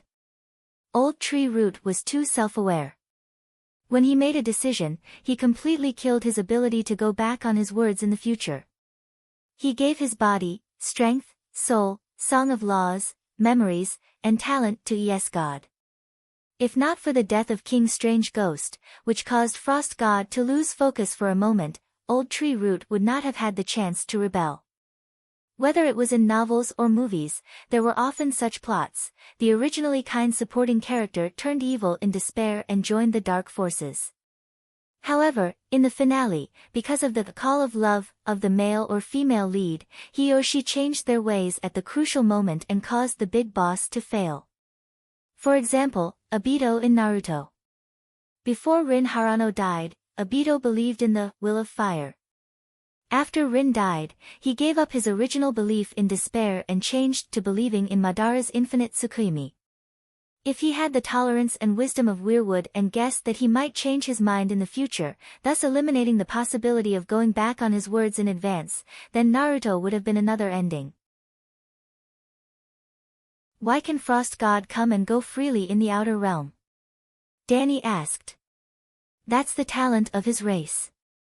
Race? Danny's heart skipped a beat. She lowered her head and searched the wreckage of the spaceship. Frost God himself is equivalent to a race, or rather, he carries his own race with him. The strange ghosts are all a form of his race, the human form, Tree Root said. Very soon, Danny found Frost God's race members. They were ice energy balls the size of eggs. Ice blue, made up of consciousness and the power of ice. It was very similar to Heaven's Saint Seiya. Danny's Heaven's Saint Seiya was not an original creation. Wasn't Inami's Taimin hero spirit also a combination of soul and energy? However, there was a trace of fire creation power in Saint Seiya's body, which was more materialized than Taimin's hero spirit. It could exist stably in the material world. If Taimin's hero spirit left the flowing water palace, it would disintegrate into a single soul in a short time. It would be difficult for it to even exist, let alone kill the enemy. It's strange. The consciousness inside is so pure. There's only a way of thinking and no memory. Danny frowned as she sensed the ice blue crystal in her hand. At first, she thought it was equivalent to a baby's hero spirit seed. Later, She realized that the seed had no memory, but it had a personality. It was like an adult's memory that had been formatted. That's not right. Memory should be able to affect the formation of personality. After fusing with an ice crystal seed, Bunyan became the king of strange ghosts. Bunyan had a huge amount of memory, but he couldn't change the fixed way of thinking, Old Tree Root said. Could Frost God be a refugee who escaped from the fallen world? Danny's heart skipped a beat. She narrowed her eyes and guessed, their world is the same as this one, constantly falling. Before entering the lower universe, Frost God turned his race members into ice seeds and his own divine kingdom. Well, this spaceship doesn't look like a divine kingdom. It seems to have evolved into a divine body under a special environment. Then, they left the mother world through the ice universe. Didn't Tianzi and the other dark demon gods plan to kill the last true god and let me die with the world? But before the world fell into the abyss, they jumped off the ship and escaped, entering the dark universe from our dark world. If I didn't chase after them, could those bastards have found other worlds and become the dark god of destruction? Needless to say, with Night Lion's talent in comprehending the Song of Ice and Fire, if he found another world, he might really be able to achieve great things. I only know about Frost God's experience in the past 15,000 years. I don't know where he came from or what his past is. Old Tree Root sighed. Do you still have your true god status? Can you transfer it to me? I left it all to Frost God. Old Tree Root sighed. He's an ES god. If I don't fuse with him, he won't even be able to enter our world. And because he's not a true god of our world, his true god status can't stabilize the Sea of Law and activate the Sun Furnace. Unless we let the strange ghosts completely replace the living and let him become the master of the world. Sigh, looks like I have to go to the lower universe. Danny sighed. She waved her hand and swept up Frost God's remains, disappearing from the edge of the astral world. Isn't Bunyan Stark the strange ghost king? How did he become a giant? In the river, on the battlefield of Ruby Beach, demon dragon Tyrion squeezed through the crowd and looked at the slowly melting tall body with a puzzled expression. King's strange ghost died once. Don't you remember? Demon dragon Tyrion felt his head sink, and a familiar voice came from the top of his head. Ah, Dragon Queen, long live the Dragon Queen. We won, Queen, we defeated King's strange ghost. The nearby vassals and civilians cheered excitedly. The dark red covering Tessa's head and neck retreated to her neck, wriggling and melting into the dwarf's head. Did you leisurely watch us fight the strange ghosts from the sky? He asked suspiciously. I watched with Frost God. Danny nodded. Why didn't you come down and help? 60 to 70,000 people died in today's battle, the dwarf said. I had to stop him. Danny answered him casually, then turned to look at the exhausted warriors below, and said loudly, just now, when you killed King's strange ghost, I finally found a good opportunity to deal a fatal blow to Frost God. From today onwards, there will be no more Frost God, no more strange ghosts, and no more long night. Then, she waved her hand, and a wave appeared on the ground, pushing the surrounding warriors a few hundred meters away. Rumble. Pieces of the broken body fell from the void, piling up into a small hill a few hundred meters high. This is Frost God's body. The huge pressure of the true God's body made the humans who saw it dizzy, and terrifying illusions appeared in their minds. Crack, crack, crack. Tiny ice crystals began to condense on their bodies. Just because they looked directly at Frost God, the seasoned veterans were about to be frozen. This is too terrifying. What a powerful demon king. The dwarf swallowed and wiped his forehead. There were also ice shards that pricked his hand. Danny smiled in satisfaction. If the Song of Law was exposed to the material world, it would quickly evaporate, and those who saw it would be corroded by the power of the law just like the people on the battlefield now. She did it on purpose. If she did not let them feel Frost God's terror, how would they know how great her achievements were? As for the ice law being wasted, she did not care. Frost God had a total of 3 songs of law. Darkness and death had been put away by her long ago, and she could study them later. This ice law was not as strong as John's, and was not very useful to her.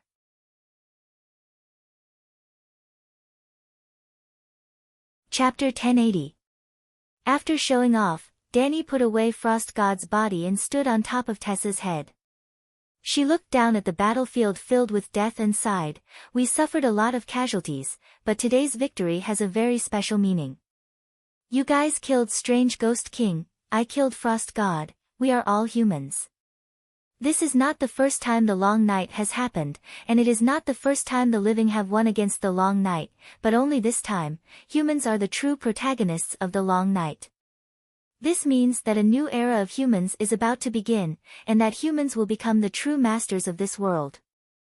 Our fate, the fate of the kingdom, the fate of the world, will all be controlled by us humans. Tomorrow will be different from yesterday." The three-river battlefield was endless.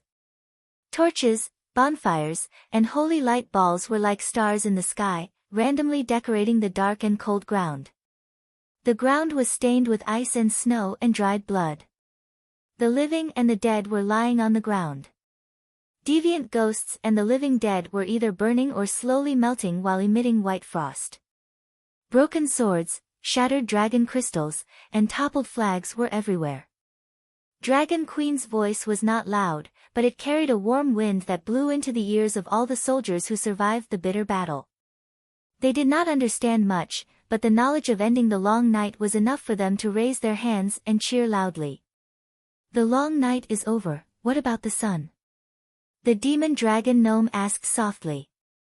Dani did not answer and only said loudly, "This battle should be recorded in history. The entire process of the battle, the name of every soldier who participated, will be engraved on a stone tablet and will be passed down for generations to come. Now, the soldiers will start to clean up the battlefield, and the living will prepare for the funeral of the dead. Tonight, there will be a celebration of victory, and also a collective mourning for the heroes." Then, she jumped down from Demon Dragon Tyrion's head, glanced at the nobles and soldiers around her, and said, "I will now fulfill the promise from back then. The one who ends the Long Night will be the king, and the hero who is first on the hero ranking will be the king." In theory, ending the Long Night not only requires killing Strange Ghost King, but also expelling the cold and darkness and summoning the sun for the world. But summoning the sun is my responsibility, and killing Strange Ghost King will make me the king of the 7 kingdoms. Who killed Strange Ghost King? Or rather, who contributed the most in the battle against King Strange Ghost? Nearly half of the people looked at the pale John with complicated gazes. Not only was his face as white as a sheet of paper, but blood was also flowing from the corner of his mouth.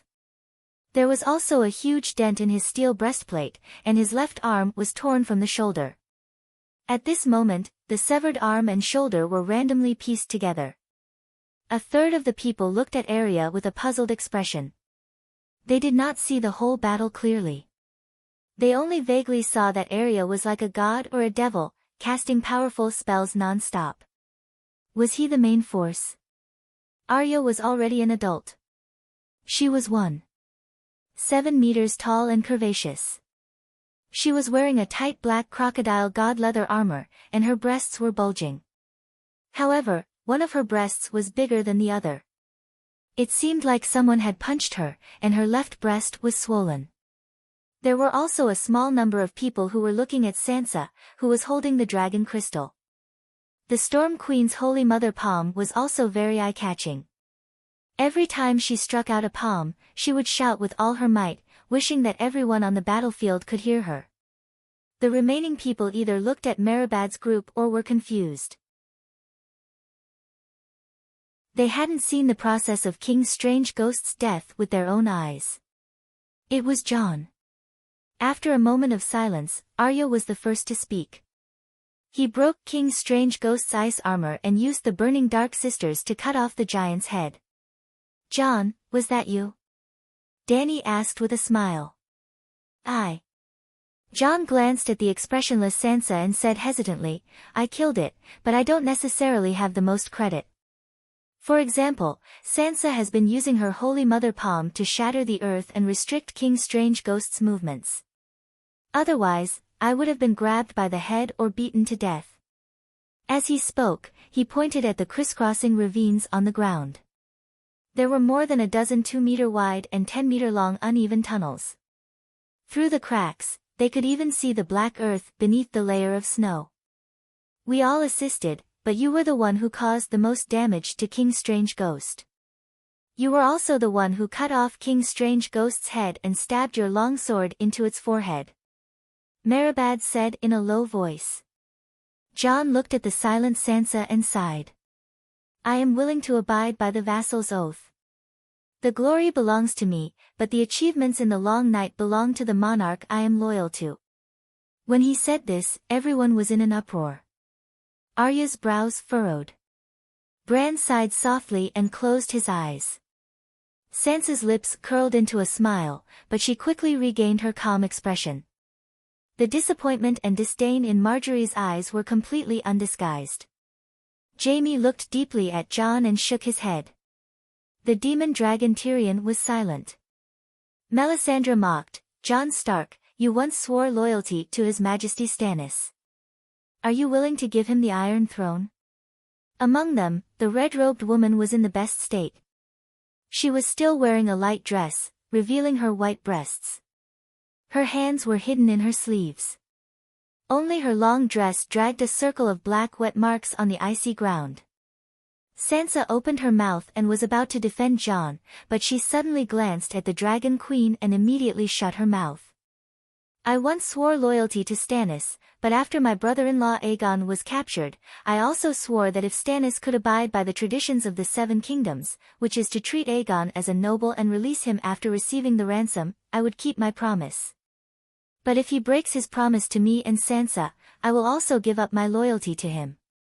Jon looked around at the nobles and knights and said in a low voice, the oath between a monarch and his vassal is mutual. The vassal will never give up to the monarch without a bottom line. This is a law that everyone in the Westeros knows. For example, in the Red Wedding, Wald Frey was only guilty of violating the rights of the guests, but not betraying the monarch. When he helped you defend Winterfell, you didn't say that, the red-robed woman sneered. I helped him lead thousands of the most elite northerners down to the valley and then helped him take down the King's Landing. I defended the territory for 8 years. I haven't returned to Winterfell for 8 years, Jon said agitatedly. The demon dragon Tyrion also said, if not for your outstanding performance in the Battle of Winterfell, how could the Seven Kingdoms tolerate Stannis and the Red God believers occupying the King's Landing for so many years? What do you say? Melisandre looked at the Dragon Queen. You're all wrong. Dany sighed and said slowly, don't say that Jon Stark is a duke. Even if he was just a commoner without a title, he would still be king if he killed the King of Strange Ghosts. This is different from what you said before. Sansa was agitated and blurted out. You want to go back on your word? The gnome asked strangely. I have the final right to interpret my words, Dany said calmly. Melisandre frowned. The others' expressions were also distorted. They looked at Dany and Jon with puzzled eyes. Was it because of their relationship as aunt and nephew? Dany said solemnly, the oath between a monarch and his vassal is an oath within the kingdom. It's only limited to the monarch and his vassal. Ending the long night saves the entire world.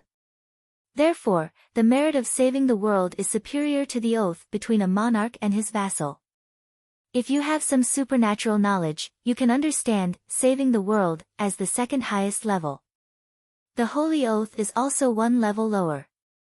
Even if Jon is my nephew, even if a beggar kills the King of Strange Ghosts, I will give him a chance to become the King of the Seven Kingdoms. Looking at the shocked crowd, her tone softened. Many years ago, I said that the merits of a duke's subordinates belong to the duke. But when did I say that if a valiant warrior kills the King of Strange Ghosts, then the duke will be king? If I did, then it goes against my holy oath to end the long night as king. Obviously, I can't make a promise that contradicts myself. The final right of interpretation is still in your hands. You can explain it however you want. The Duke cursed in his heart. Then let Jon be king. A smile appeared on Arya's pale white horse's face. Jon was a bit agitated, but when he saw Sansa's pale face, he fell silent. Dany sighed. I'll take the bronze of the north. The index and middle fingers of her right hand formed a sword and cut through the air. She reached out and took out a huge grayish-white rock with a diameter of 8 or 9 meters. Boom! A blazing flame suddenly ignited the rock.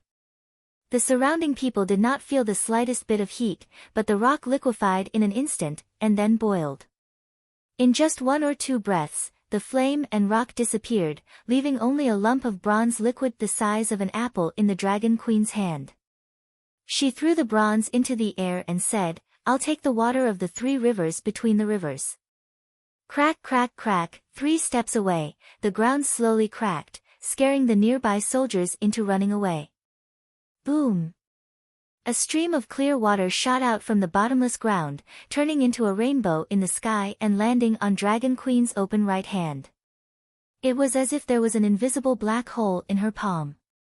Dozens of tons of water fell and disappeared without a trace. In the end, 7 grape-sized water droplets appeared on Dany's fingertips. She threw them into the air again and said, I'll take the gold of the west. Just like before, she cut through the void and took a piece of gold ore from a mine in the west thousands of miles away and refined it into a lump of gold on the spot. I'll take the iron of the valley. I'll take the pearl of the Iron Islands. I'll take the silver of the riverbend. I'll take the dragon crystal of the king's domain. I'll take the mithril of the land of storms. Oh, mithril is a super magic material that I've developed in recent years. Only a bowl of mithril was refined from a huge rock the size of a hill. It's lighter than a goose feather, tougher than steel, and has a never-failing luster. Everyone was confused. This was the first time they'd heard of mithril and couldn't tell the difference between it and silver. They didn't have any intuition about its characteristics. I'll take the sand of Dorne. Endless yellow sand fell from the sky and burned in the air. In the end, only a large piece of crystal was left. I'll also take 7 weapons from the battlefield. She waved her hand and a knife, spear, sword, hammer, axe, bow, and half of a stone flew in front of her and melted into a pool of liquid. Finally, I'll take a piece of the bones of the Frost God and the strange Ghost King. It was a long process, but the whole process was very smooth. There was no pause.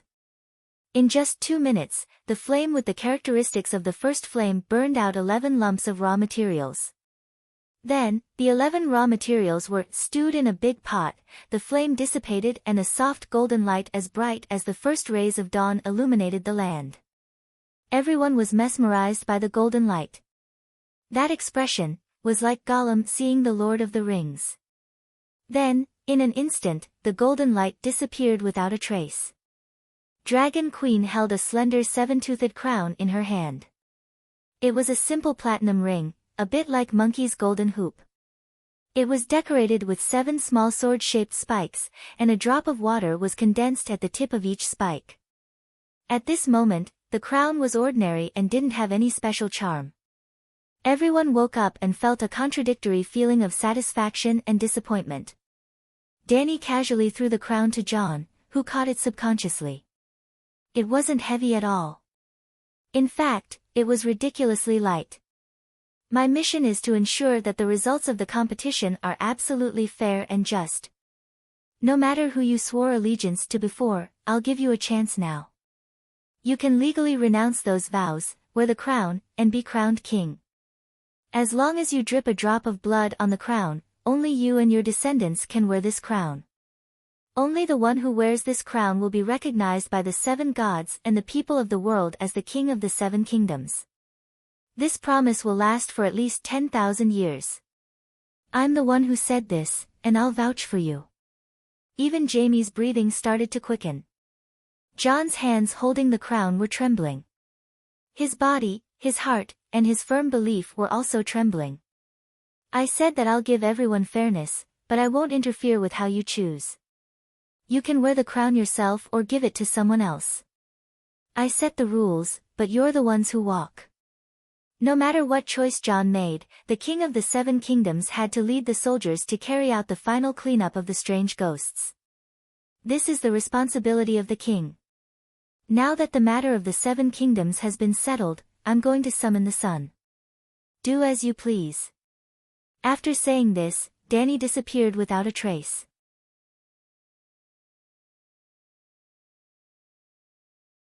Chapter 1081. 3 months ago, Holy Light One-Handed hosted a secret wedding for us. You were there too. But now, the blessings are still ringing in my ears, but the person beside me is gone. Marjorie wore a plain black dress and a black veil that covered her sorrowful face. She held a wine jar the size of a bucket in her arms. It contained the remains of her husband. Unfortunately, in the great battle during the day, Victarion was too brave and killed 3 other ghosts in a row. As a result, he was targeted by the ghoul corpse giant. The giant jumped 4 or 5 meters high and landed on Victarion's head with its big foot. After the battle, when they collected the body, they could only dig out the flesh from the snow pit and put it in the jar. Marjorie. Aunt Marjorie, don't be too sad. Theon struggled to say those words. The Dragon Queen said that the dead will go to heaven today. Uncle Victarion did many evil things in the first half of his life. He should have gone to hell with the Atonement Scroll. Now that he's in heaven, it's a blessing. We should all be happy for him. But I'm all alone. It's so hard. Marjorie said as tears streamed down her cheeks. She did not love Victarion. It was not the first time she attended her husband's funeral, but this was the saddest she had ever been. But the reason she was sad had nothing to do with Victarion's death. She could find another husband after he died. She was used to it and was familiar with it. Maybe she could imitate Nymeria and marry the entire Riverbend into her fief. Marjorie was more sad about her fate. Ever since John passed the crown to Sansa with trembling hands, she had been worried about her future. That bitch Sansa wouldn't let her get away with it. Robb was an honest and kind child. When he saw the tears on her face, he said with concern, "Granny Marjorie, don't be sad. We will take care of you." Marjorie, who was only 30, froze when she heard him call her Granny. She forced a smile. "Robb, you're such a good child." Theon glanced at the burning crematorium and whispered, "Aunt Margaret, let's burn Uncle's body. The celebration is about to begin." "Theon, your uncle is dead, but he left behind 3 inheritances." Marjorie observed Theon's expression from the corner of her eyes. "A sea monster's horn, an earl's domain whose location has yet to be determined, and about 2 million gold and silver treasures plundered from the High Court. How do you think we should divide it?" "Sigh, we have an orphan and a widow, and you also have a son. It's so difficult." Margaret wiped her tears. Theon hesitated for a moment and said, "Pike City is enough for me. The gold and silver were taken from the Tyrell family, so they should belong to you." The location of the Earl's territory had not been decided yet. Things would definitely be very troublesome in the future, and Auntie would have to work hard to deal with them. Since Auntie worked hard, it should belong to Auntie. As for the sea monster's horn. Is that sea monster Lewin's monster? Marjorie's face warmed a little.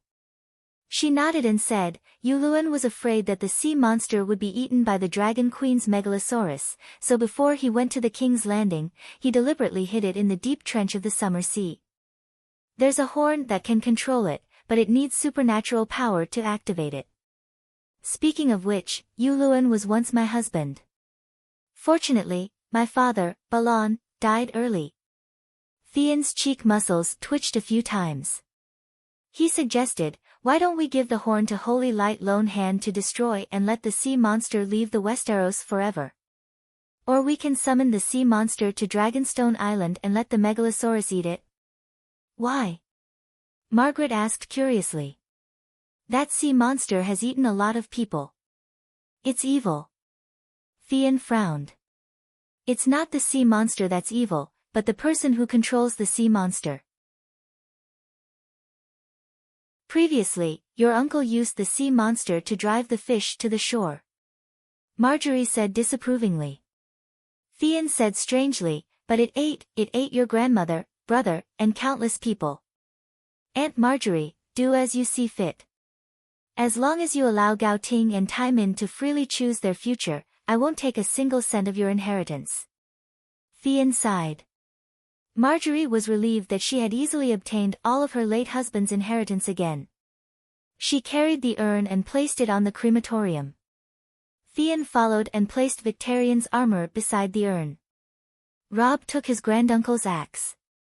After lighting the fire, the three of them recited the stranger's scripture, begging the stranger not to make things difficult for Victarion's soul and to let him ascend to heaven.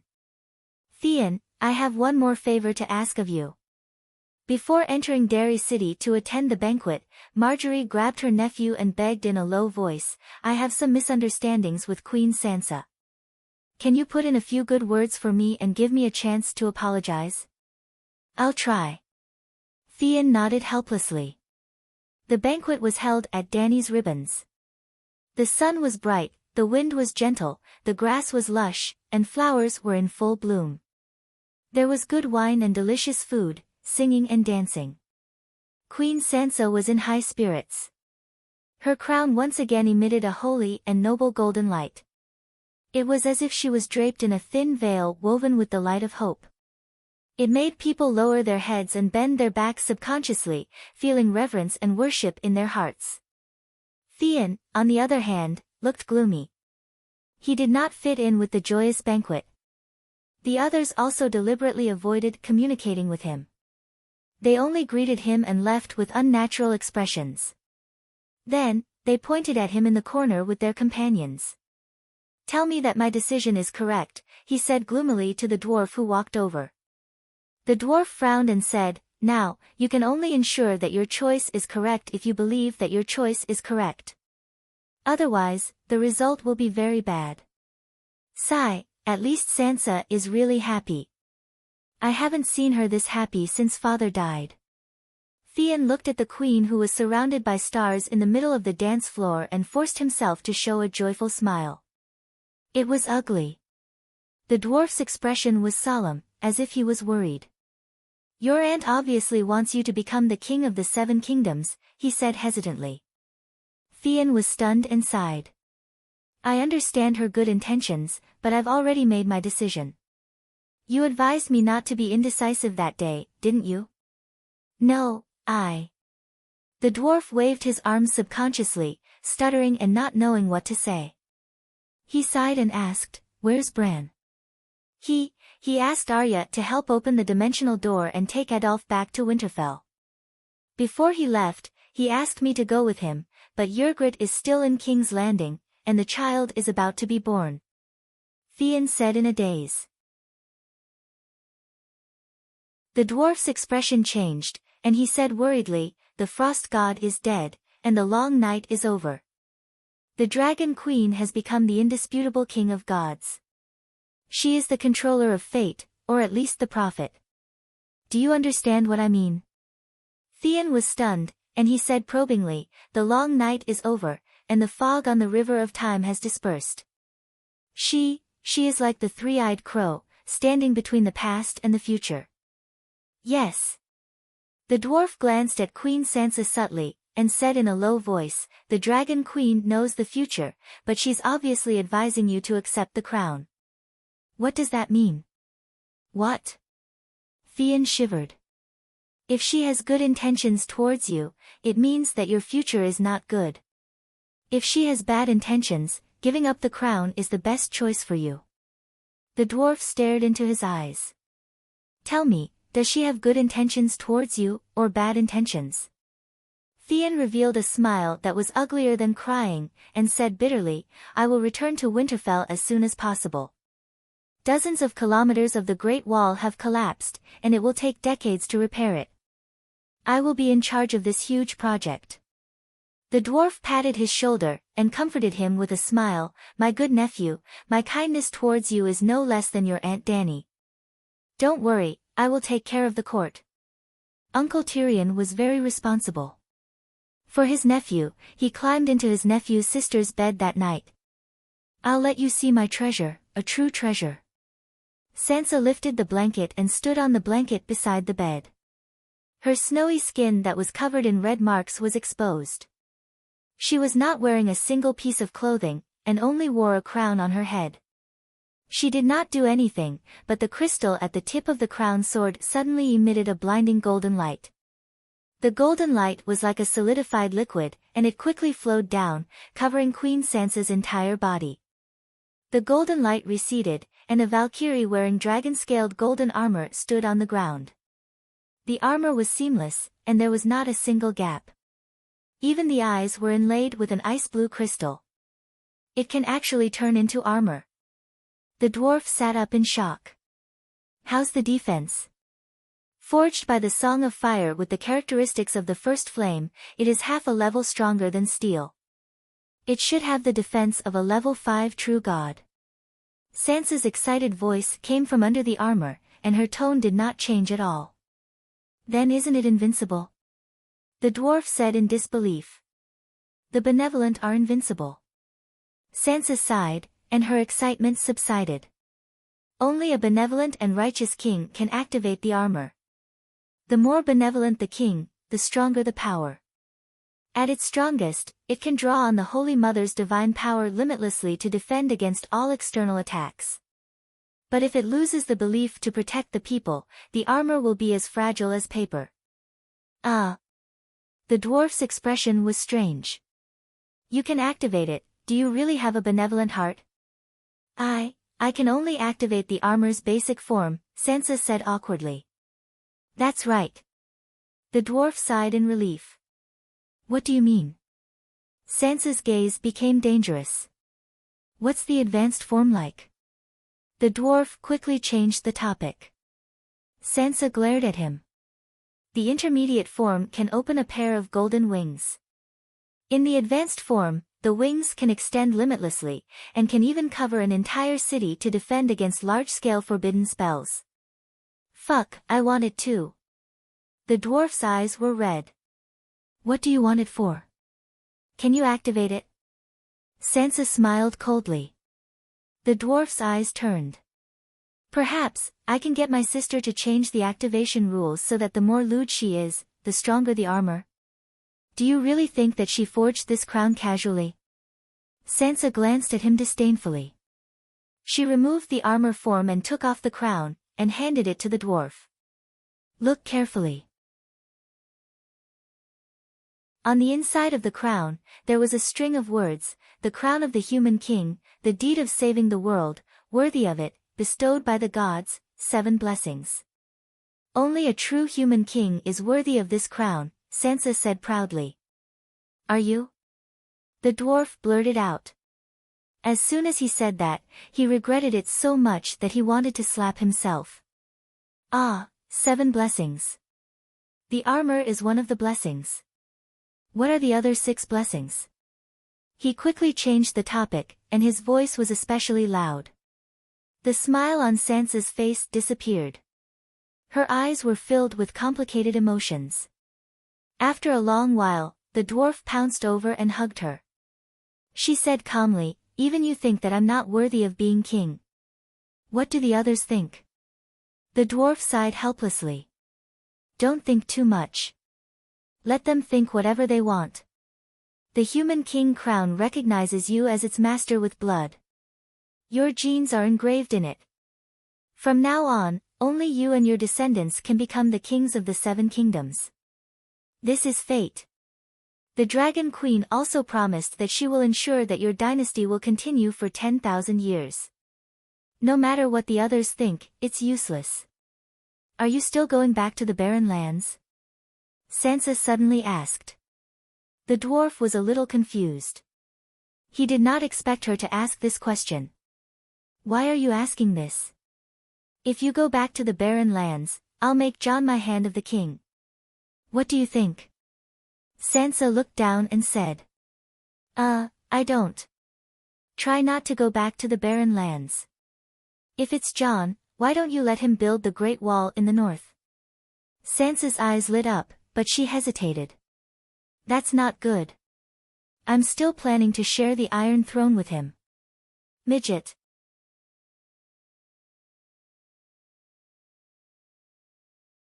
Chapter 1082. Your Majesty, please don't let the Northern Ice King leave. Margaret knelt on the ground, her face filled with anxiety and worry. After Theon's nephew interceded for her for the third time, Queen Sansa finally gave her a chance to apologize in person. Sansa absent-mindedly glanced at the large emerald ring on her finger. She frowned as she caressed the golden lace robe she was wearing. Somehow, she felt that this outfit did not match the noble crown on her head.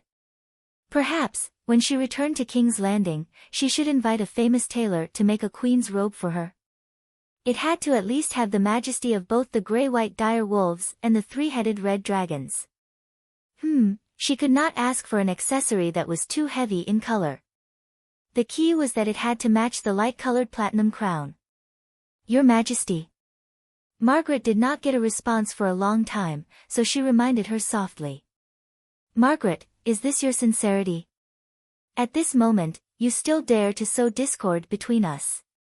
Sansa finally gave her a nonchalant but mocking look. Your Majesty, please listen to me. Margaret kneeled and took 4 or 5 steps forward.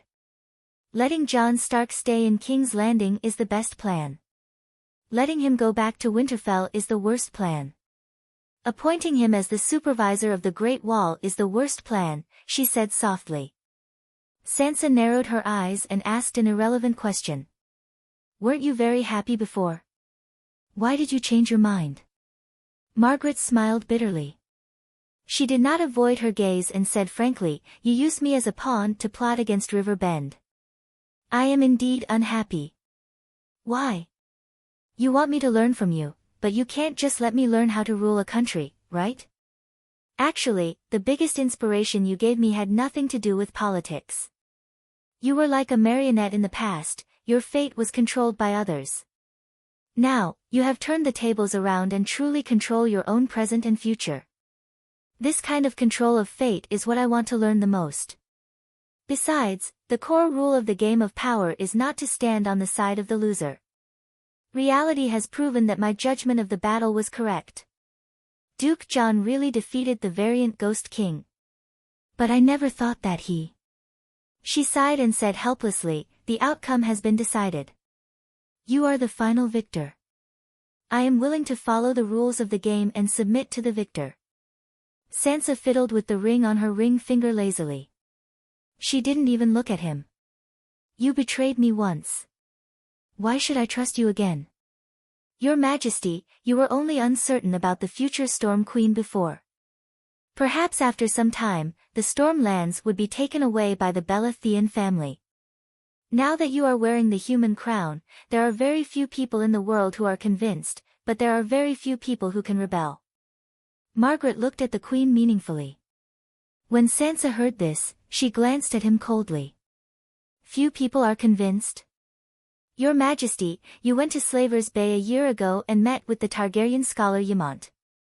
Do you know that he has the nickname, the man who should have been king? His younger brother, Aegon V, who founded the branch of the Dragon Queen's family. Have you heard of his nickname? Sansa pursed her lips tightly. Her eyes were like needles. She wanted to sew Margaret and everyone else's mouths shut. In terms of royal taboos, the West was relatively more open than the East. It wasn't that the Western monarchs were more benevolent and magnanimous. It was just that the Western monarchs couldn't be as dictatorial as the Eastern monarchs. To put it bluntly, the king on the Iron Throne only had 3,000 golden robes. He couldn't even manage the King's Landing city. How could he interfere with the opinions of the other duchies? So, when the king was still alive, the Westeros began to give them nicknames. Almost every king had a nickname. For example, Conqueror Aegon, Cruel Magon, Mediocre King Aegon, Mad King Aerys. Even Robert had one. The 7 kingdoms called him Usurper Robert. And Aegon V had the nickname, the king who should not have been king. This was because when the Great Council elected a king, the nobles were ready to choose old Ymont as king. It wasn't that the nobles wanted to copy Hu Guang and Dong Zhuo. They just wanted to choose an older king who wasn't so crazy. It was a simple wish. Considering that Ymont's brother, Bright Flame Ailion, had shouted that the wildfire wanted to turn into a dragon but turned into ashes, the royal family could understand the noble's choice. But Ymont didn't want to be king. He gave the throne to Egghead Igo. You could give it to him, but you couldn't stop others from talking behind his back. Since Aegon V became king, the king who should not have been king had been with him until his death. It was even written into the history books. What do they call me? Sansa asked nervously. Margaret shrank back, not daring to say anything. Speak. Sansa growled. I heard it from others, Margaret said in advance. Someone called you liar, Sansa. Seeing the queen's pink face turn livid, Margaret quickly tried to salvage the situation. They didn't see how hard you worked. They're all petty and jealous people. Don't take it to heart. Who said that? Sansa's eyes were red. Many. I don't know where it started, but within a week, everyone was talking about it, Margaret mumbled. Sansa gradually calmed down and said calmly, you said 3 good, medium, and bad plans, but you didn't mention the good plan. Margaret's spirit was shaken, and she said in a low voice, the plan is to keep Jon in King's Landing, give him a high position, and even let him have the same power as the king. Let him be satisfied, and let others see how good you are to him. You'll only lose part of your power and live carefully for the rest of your life, but no one will be able to catch you. Sansa was deep in thought. Letting Jon return to Winterfell is the bad plan. This is obviously a declaration to everyone that you're harsh and ungrateful, and you're afraid of the true king. It's not that the king can't be harsh and ungrateful, but letting Jon return to Winterfell not only won't hurt his reputation, but it will also cause your reputation to continue to fall. Thinking about how he's looking down on the south in Winterfell, you won't be able to live peacefully in King's Landing, right? Letting Duke Jon build the Great Wall is the worst choice. He's already a meritorious man, and he even received the human crown because of his meritorious deeds. And what kind of great deed is building the Great Wall? Today is different from the past. Everyone understands the meaning of the Great Wall to protect the world. Think about it, why did city builder Brandon become a legendary hero? Sansa's expression changed and she asked, what's the best plan? Margaret took a few steps closer and lay down at the queen's feet. She kissed her shoes and said in a low voice, strip Duke Jon of his halo of honor and let him leave King's Landing as a sinner. Sansa's eyes flashed and she whispered, what do you want to do? Your Majesty, he still has a murder case and owes everyone a great judgment. Margaret said in a dark voice, Stannis. Half a year ago, Gendeli died in the battle for the throne. Dominia followed the army and died on the battlefield. There seems to be no one left in Bella and Theon, Sansa said calmly. Margaret smiled and shook her head. You're wrong. If the two of them were alive, Duke Jon would have easily passed the Great Judgment. Why did Gendeli die? If I were the Red Monk, I wouldn't let someone who had a blood feud with the Red Priest live, let alone let him be king. By the same logic, Gendeli also hated the Red God and the Red Priest. He wouldn't care too much about avenging the Red God King's uncle. Perhaps, he would be more willing to forgive Duke Jon. As for Dominia. Think about it, Stannis refused to acknowledge Donger's identity. The mother and daughter had noble blood, but they lived in the lowest brothel for 8 years. If she was still alive, would she bite the savior for her uncle? No. They wouldn't, but the Onion Knight Davos and Silas would. Sansa looked at the woman in front of her in shock. After a long time, she sighed. You see through things. Margaret smiled bitterly. During the years when Cersei locked me up in the Red Keep, I either went crazy or worked hard to learn some skills that would allow me to survive. For example, reading people's faces, judging the situation, and understanding the ways of the world. Jon is my brother, Sansa said hesitantly. Before she finished speaking, she had already guessed the best plan that Margaret was talking about. But Jon was her brother. At least, she still thought so. Margaret reminded her in a low voice, "Do you still remember the process of killing the strange ghost king a few days ago?" "I will never forget it." Sansa frowned. Marjorie said slowly, "Your sister Arya was the first to assassinate him, but the sneak attack failed. The first person to rush to her rescue was Duke Jon. He stopped the giant ghoul king who was about to kill Lady Arya. Then, you and the Archbishop were the second wave. Me, the Hound, Bronze Jon, Jaime Lannister, and the rest of the Knights of the Seven Kingdoms followed behind without fear of death." "What happened after that?"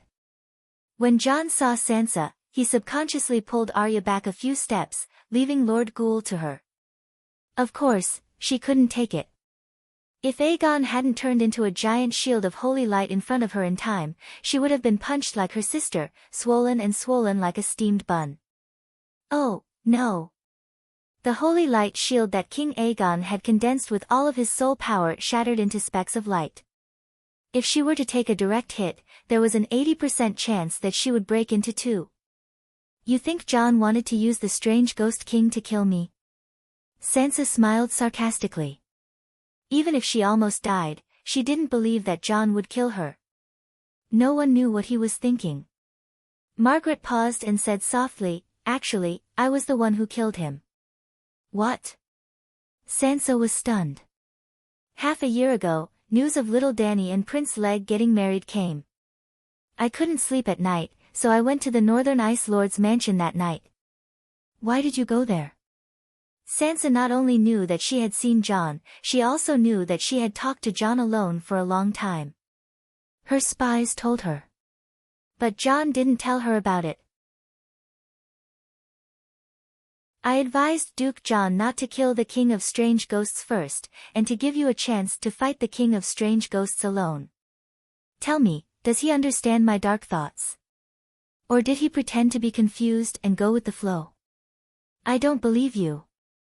Sansa's face was so tense that Margaret couldn't tell what she was really thinking. Gritting her teeth, she confessed, "I also told him that the throne can only be taken, not given. You bitch, you're so evil." After hearing Margaret's analysis of her thoughts and personality, Sansa was both embarrassed and angry. She raised her right hand in front of her chest and was about to use the Holy Mother palm. Seeing the Holy Mother palm, Margaret's face turned pale. "I'm confessing to you. Maybe I should let you leave." Sansa's eyes were cold. Letting her leave was the same as rejecting her loyalty, and in the future, Your Majesty, only a truly loyal subject would tell the unpleasant truth. Margaret cried. "Humph, what else did you say?" Sansa said coldly. Marjorie did not hide anything. She honestly told him what she had said and how Jon had reacted to her. "Your Majesty, before hearing this, Jon would still be your good brother, but after hearing this," she said carefully, looking at how he killed the strange ghost king, "it's obvious that he took some of my words to heart. I said before that when you wear the human crown, there are few who are convinced, but there are few who can rebel. Actually, there is only one person who has the right to take your crown. It's not the Dragon Queen. She has never broken an oath, let alone a sacred oath that everyone knows. But Duke Jon."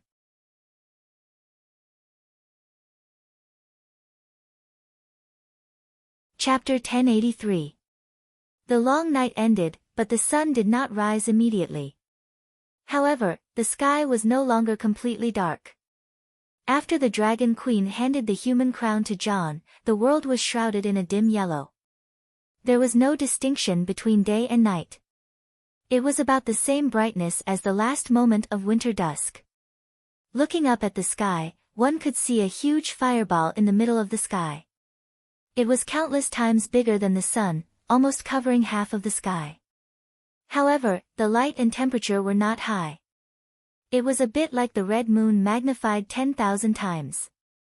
When it first appeared, the humans in the world either cheered or knelt on the ground and cried. "The sun is finally out!" They shouted excitedly.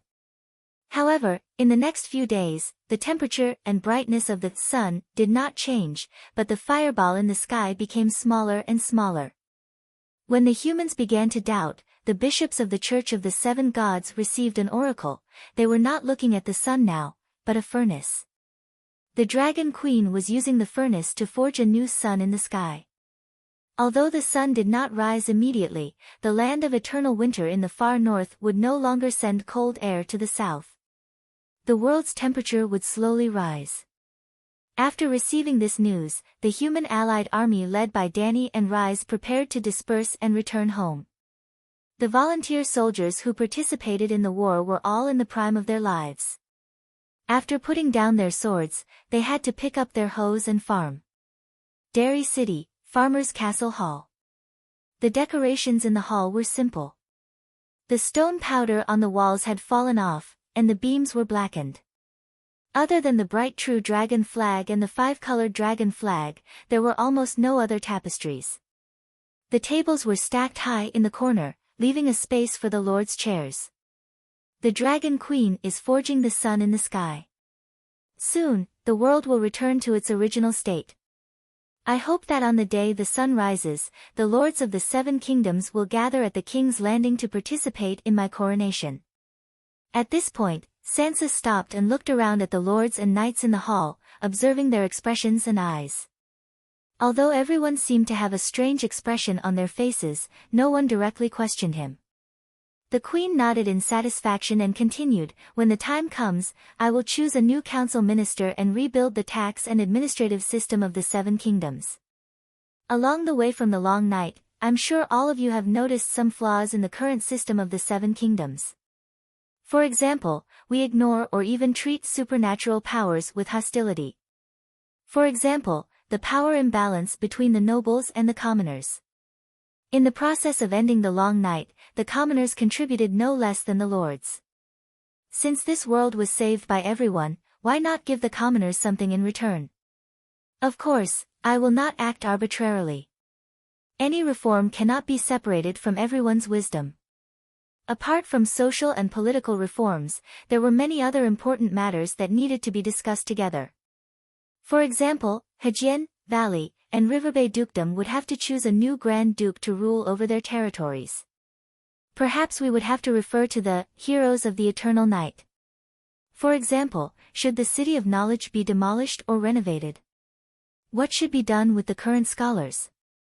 For example, the division of the Pentashade Dragon Targaryen's territory. The Dragon Queen had given up the opportunity to become the king of the seven kingdoms, but she still had the right to claim her ancestral land. This is the tradition of the seven kingdoms. We can't go against it, and we shouldn't. But the King's Landing is across the Great River, east of the Narrow Sea, and nearby are vast plains rich in natural resources. It is the best place in the seven kingdoms. The kings of the seven kingdoms need the King's Landing. The seven kingdoms need to compensate the Dragon Queen. Your Majesty has considered everything thoroughly. The dwarf was the first to praise. Jaime thought for a moment and nodded. When the sun comes out, I will lead the nobles of the western region to the King's Landing. The other vassals couldn't find a reason to object, so they agreed one by one. Sansa glanced at the Countess of Green Pavilion Island in the middle and smiled. There are some things that need to be discussed with all the vassals. There are some things that can be settled today. For example, the agreement between Stannis Byra and Theon regarding the ownership of the Stormlands. She looked at Davos. Count of the Rainforest, Theon Byra will lose the executor of the agreement. Storm's End will completely belong to me. What do you think?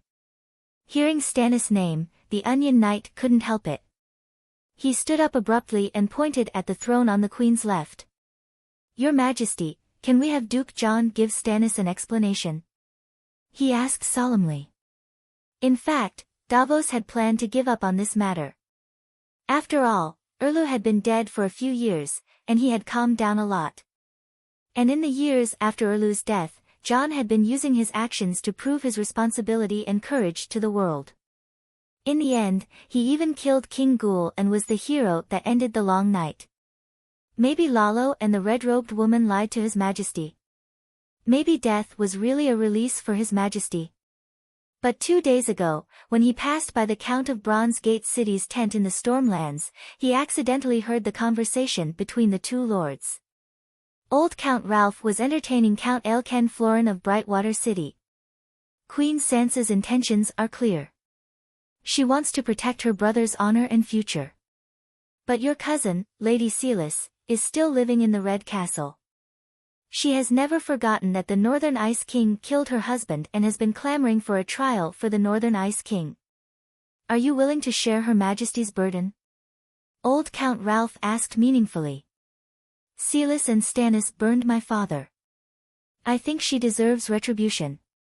Alikin's voice didn't hide his killing intent. No, there's no need to be so extreme. Ralph waved his hand and smiled. Her Majesty only hopes that she won't come out and spout nonsense. You are the head of the Florin family and should bring your cousin who has lost her husband and children back home and take good care of her. Don't let her go out and don't let her talk nonsense to others. Don't make a fuss. Aelken smiled. I understand. I will take care of this matter properly. After laughing for a while, the Count of Brightwater City hesitated. Actually, my cousin has been crazy in recent years. It's hard for her to hurt the Northern Ice King. Instead, it's Davos. Stannis promoted him from a smuggler to the current Count of Rainforest and even made him his Hand of the King. After pausing for a moment, he slowly said, as long as the Onion Knight has the slightest bit of gratitude, he wouldn't pretend to be deaf and mute and purposely forget the promise of a trial after the long night 5 years ago, right? He. Count Ralph laughed in disdain. Don't worry. He is a smart person and has already made the smartest choice. Otherwise, why hasn't he mentioned the trial even though the deviant Ghost King has been dead for more than a week? Theon Bella is almost extinct and he has received great kindness from Queen Sansa during the long night. There's no reason for him to offend the Queen for a dead person. It's said that Queen Sansa is even planning to prepare a seat for him in the new council ministers. Council ministers, huh? That's enough to pay the price for betrayal. Aelken nodded and sighed. Speaking of which, Stannis is really pitiful. He fought for his whole life but his family was destroyed, his reputation was ruined, and his bloodline was cut off. Hearing this, Davos slowly retreated. He had made up his mind. There was no need for him to eavesdrop anymore. Duke John, you killed His Majesty Stannis. This matter should be settled, right? At this moment, the white-haired old man's eyes were sharp. He pointed at John and shouted, the Dragon Queen once said that if you kill the deviant Ghost King, she will remove your relationship with anyone. I don't have any objections to this because heroes deserve such treatment. But when you killed His Majesty Stannis, you were still his vassal. How do you deal with the crime of regicide? John was still hesitating when Queen Sansa suddenly stood up and said angrily, Count of the Rainforest, John killed the deviant Ghost King and saved the lives of all the living in the world. Are you going to be ungrateful? Your Majesty, I also participated in the battle. My 5th son, Devon, my 6th son, Stannis, and my 7th son, Steve, all participated in the final battle with me. Davos pointed at the crowd. Everyone here contributed all their strength to protect the country and the world of the living, didn't you? My 5th son, Devon, lost an arm. My 6th son, Stannis, had his funeral with the bodies of tens of thousands of heroes. Even His Majesty Stannis, who died a long time ago, risked his life in Winterfell to protect the people of the royal territory. Have you all forgotten? His successor, whether it was Mia the First or young Dominia, which one of them didn't sacrifice their lives to end the long night? The Dragon Queen is right. We are all heroes. None of us is inferior to the other, he roared. Queen Sansa's imposing manner disappeared. She softened her tone and said, "Don't be agitated. I have no intention of absolving Jon of his crimes. It's just that Sir Richard and Sir Song-gu have already proven that Jon was at least acting in self-defense. Stannis' body and mind were controlled by Lalo. If the person controlling His Majesty's body wasn't himself, but Lalo, then doesn't that prove that His Majesty's death was innocent?" Davos had thought about this question for many years. At this moment, without thinking, he blurted out, "Duke Jon knew that His Majesty was being controlled. He knew that His Majesty didn't break his oath. But when he had the ability to stop His Majesty's actions, he killed him. Isn't that wrong?" Sansa was stunned and didn't know what to say. "I only want to free him. Death is the best choice for him," Jon said helplessly. "Free?" Davos suddenly burst into tears. He asked loudly, "Is he really free? Where is his soul? If you can guarantee that he will go to heaven, I will immediately apologize to you." Stannis can't go to heaven. When he died for the first time, a part of his soul core was taken away by Lalo, Jon said bitterly. "As long as he's alive, there will always be a chance," Davos said firmly. If he had lived until now and participated in the final battle, the Holy Mother's power would be limitless. Could she have saved him? If he hadn't died, Mia, Gendry, and Dominia wouldn't have died. At the end of the long night, House Baratheon would at least have a successor. They might even be able to flourish and have a bright future. But now, if His Majesty sees that the house is occupied by outsiders and his bloodline is cut off, can he be free? At the end, the old knight covered his face and cried bitterly. The atmosphere was tragic. Jon was silent. Queen Sansa wanted to say something but stopped. The vassals frowned in thought. Silence. Marjorie whispered to Uncle Baelor, "The Count of Rainforest's words make sense." Laughter. Baelor glared at her and said, "Don't talk nonsense." The old knight wiped away the tears on his face and straightened his back. He said loudly, "The honorable lords are silent because Duke Jon killed King Ghoul and because he is Dragon Queen's nephew? Old man, does Stannis not deserve to die?" The dwarf stood up and walked to the center of the hall. He sneered. "He killed Renly and Shireen. Those were his brother and daughter. Is a murderer worthy of our justice? Even if his body and mind were controlled by Lalo, why didn't Lalo control others? For example, when he descended on Jon's barbarian wife and helped her bite him, he bit off his dick. Wouldn't that be more direct and pleasurable?" Tyrion, Sansa, Jon, Davos, and even the Red God believers on the side shouted angrily with red faces. The dwarf shrugged and said with a smile, "We're all adults. Why are you so agitated? Did I say something wrong?" Lalo could descend on Stannis' body only because he believed in Lalo. He believed in an evil god but was harmed by an evil god. Doesn't that deserve it?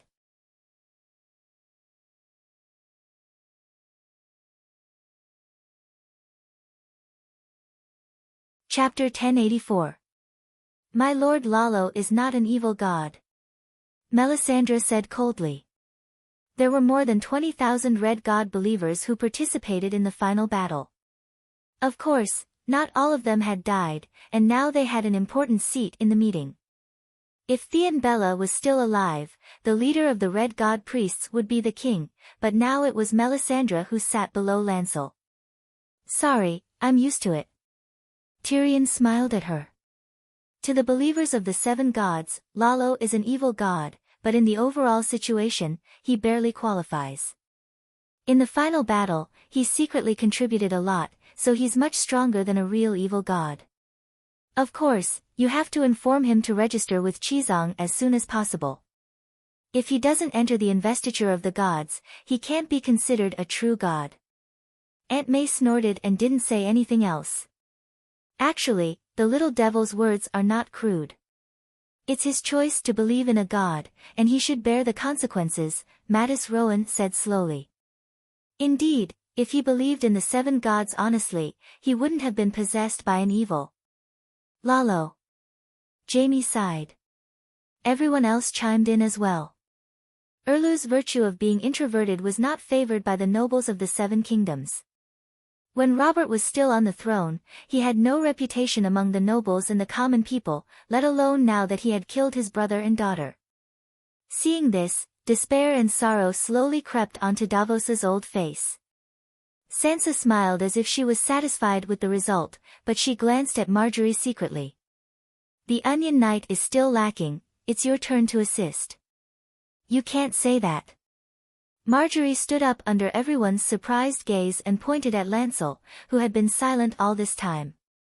If it's the Archbishop who represents the 7 gods to Judge Stannis, it's not a problem at all. I'm not targeting Duke John. Everyone, please think about it. If a lord in the future becomes delirious or is under the control of evil spirits, should his vassals immediately free him, or should they subdue him and hand him over to the cultivators to deal with? This. The vassal was stunned, looking at Marjorie with bewilderment. First of all, her attitude made them feel strange. What good would it do her to offend the Northern Ice King and the current queen? It was definitely not for the sake of justice, nor was it for the sake of Stannis. Secondly, what she said seemed to make sense. Of course, the patient would want to be taken to the doctor for treatment instead of being buried by his subordinates. Marjorie, don't be an alarmist. Queen Sansa scolded. Margaret bowed to the Queen and solemnly said, I'm not deliberately targeting anyone, but there's something that everyone has overlooked. After this long night, the structure of the world will change greatly, and supernatural forces will participate in our lives more and more frequently. The Queen had also said before that more attention should be paid to magic talents and that the City of Learning system should be reformed. It was conceivable that there would be more extraordinaires in the future than there were scholars in the past. The nobles might have more frequent contact with them than with scholars. For example, in today's Riverbend, almost every earl has a small magic school, and Dragonstone Island has an advanced magic academy. There are many mage professions that are beneficial to humans in the academy, such as high-energy potioneers, scalpel priests, mechanical wildfire specialists, weather forecasters, pest toxicologists, plant and animal breeders, magic blacksmiths who forge special materials. Marjorie looked around. Let me ask, who can leave a mage in the future? Now that our horizons have been broadened, we also know that Yasher has terrifying professions such as necromancers, soul wizards, blood wizards, and so on. I'm a priest, and Her Majesty the Queen is also a priest. With the protection of the Holy Mother, we're naturally not afraid of evil curses. But it's very easy to disturb the curses of ordinary lords.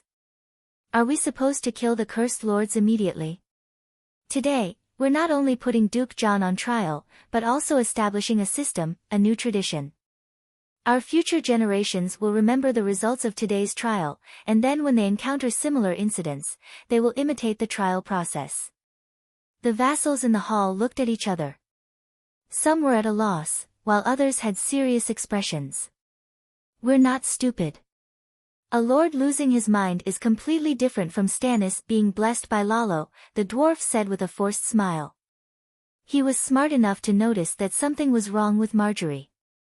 He didn't dare to make any more guesses. This time, no one responded to him. Even Jaime's brows were furrowed, as if he had encountered something extremely difficult. Archbishop, what do you say? Sansa looked at Lancel hesitantly. Holy Light sighed. Faith and education belong to the Church. We swear to protect our believers from evil. Our priests and paladins have the ability to deal with such incidents. So, I hope that in the future, if there are any commoners or nobles who lose their mind, or are controlled or cursed, they won't be killed immediately if they can be controlled. Let us deal with them. Under the Holy Mother's witness, the priests usually don't have obvious political leanings. At least, they won't use divine spells to kill the innocent. Archbishop, you're right. We all trust the Church, Marjorie said immediately. The nobles nodded silently. It was obvious that when they encountered something like this, they all hoped that they could be treated by the priests instead of being beheaded by a vassal and their corpses burned to ashes. Queen Sansa said awkwardly, "Archbishop's words can become a rule for future generations. But Jon and Stannis's incident is the first. We should treat it differently. Your Majesty, it's because it's the first that we have to treat it seriously." Marjorie shouted. This time, the dwarf didn't defend his nephew. Instead, he looked back and forth between Marjorie and Sansa with a strange gaze. Sansa said in a low voice, "In the last battle, Jon contributed greatly." Jon looked at his sister with a complicated expression. He suddenly sighed and turned to the Onion Knight. "Earl of Rainforest, what do you want me to do?" Wu was never stupid. If the dwarf could sense that something was wrong, so could he. I don't know."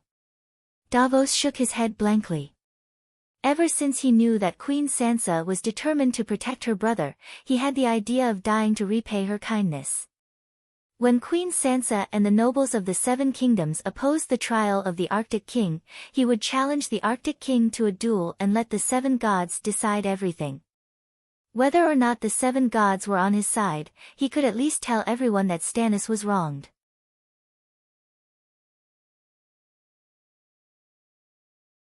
As for what punishment to give to Jon, he didn't even think about it. He didn't dare to think about it. When Marjorie spoke up for him and used her sharp words to tilt the situation in his favor, the Onion Knight was stunned. He even suspected that the Seven Gods heard his prayers and arranged for their followers to help him. "Archbishop, and my lords," Jon turned to the others. "If I confess, what sentence will you give me?" "Jon, you are not guilty." "I am the queen." "If I say you are not guilty, you are not guilty," Sansa said anxiously. Jon lowered his head and didn't look at her. He only said calmly, "I am guilty." Sansa opened her mouth to speak. She looked to Tyrion for help. The dwarf sighed and closed his eyes. He didn't say anything. He respected Davos' choice. "Archbishop?" Jon asked Lancel again. Shunguang one-handed said hesitantly, "With the Duke's achievements, no matter what the crime is, it is enough to make up for it." With a sincere expression, Jammu nodded in agreement. "Yeah, you've never rested during the 8 years of the war against ghosts. You've been fighting on the front lines, slaying countless deviant ghosts, including nearly 10 evil ice gods. The honor you received can wash away any sin. Plus, killing Stannis wasn't a big mistake. If it were me, if he dared to touch my brother-in-law, I would have stabbed him with my sword. It wasn't easy for you to endure until then." The dwarf looked up at his brother with a strange expression. Wasn't Jaime's brother-in-law himself? Matthews Rowan glanced at Little Rose. "Perhaps we can have Duke Jon repent in the cathedral, just like Lady Marjorie." Marjorie's expression was ugly. However, no one cared about her expression. "Yes, yes, yes." Elaine nodded. Marjorie also committed the crime of murdering a king. "Today, we will follow the precedent." The others nodded in agreement. Sansa's eyes darkened. Marjorie saw the queen's gaze and said loudly, "I am different from Duke Jon. My punishment came from Cersei, the victim's family. I am the plaintiff. If killing a king only took 5 years of hard work, who would still have a heart of respect?" Hearing this, everyone's expression twisted. "Are you saying that Cersei should have killed you back then?" "Don't forget, the Grey Guards were also the plaintiffs." Lancel said, "Sir Davos, you are the plaintiff now. What punishment do you think is appropriate?" Davos nodded hesitantly. Perhaps Marjorie looked at his expression and guessed that the Onion Knight was going to be lenient. She immediately interrupted, "Earl of Rainforest, you are only the plaintiff's representative. Lady Celis is still alive." "Marjorie, what's wrong with you today?"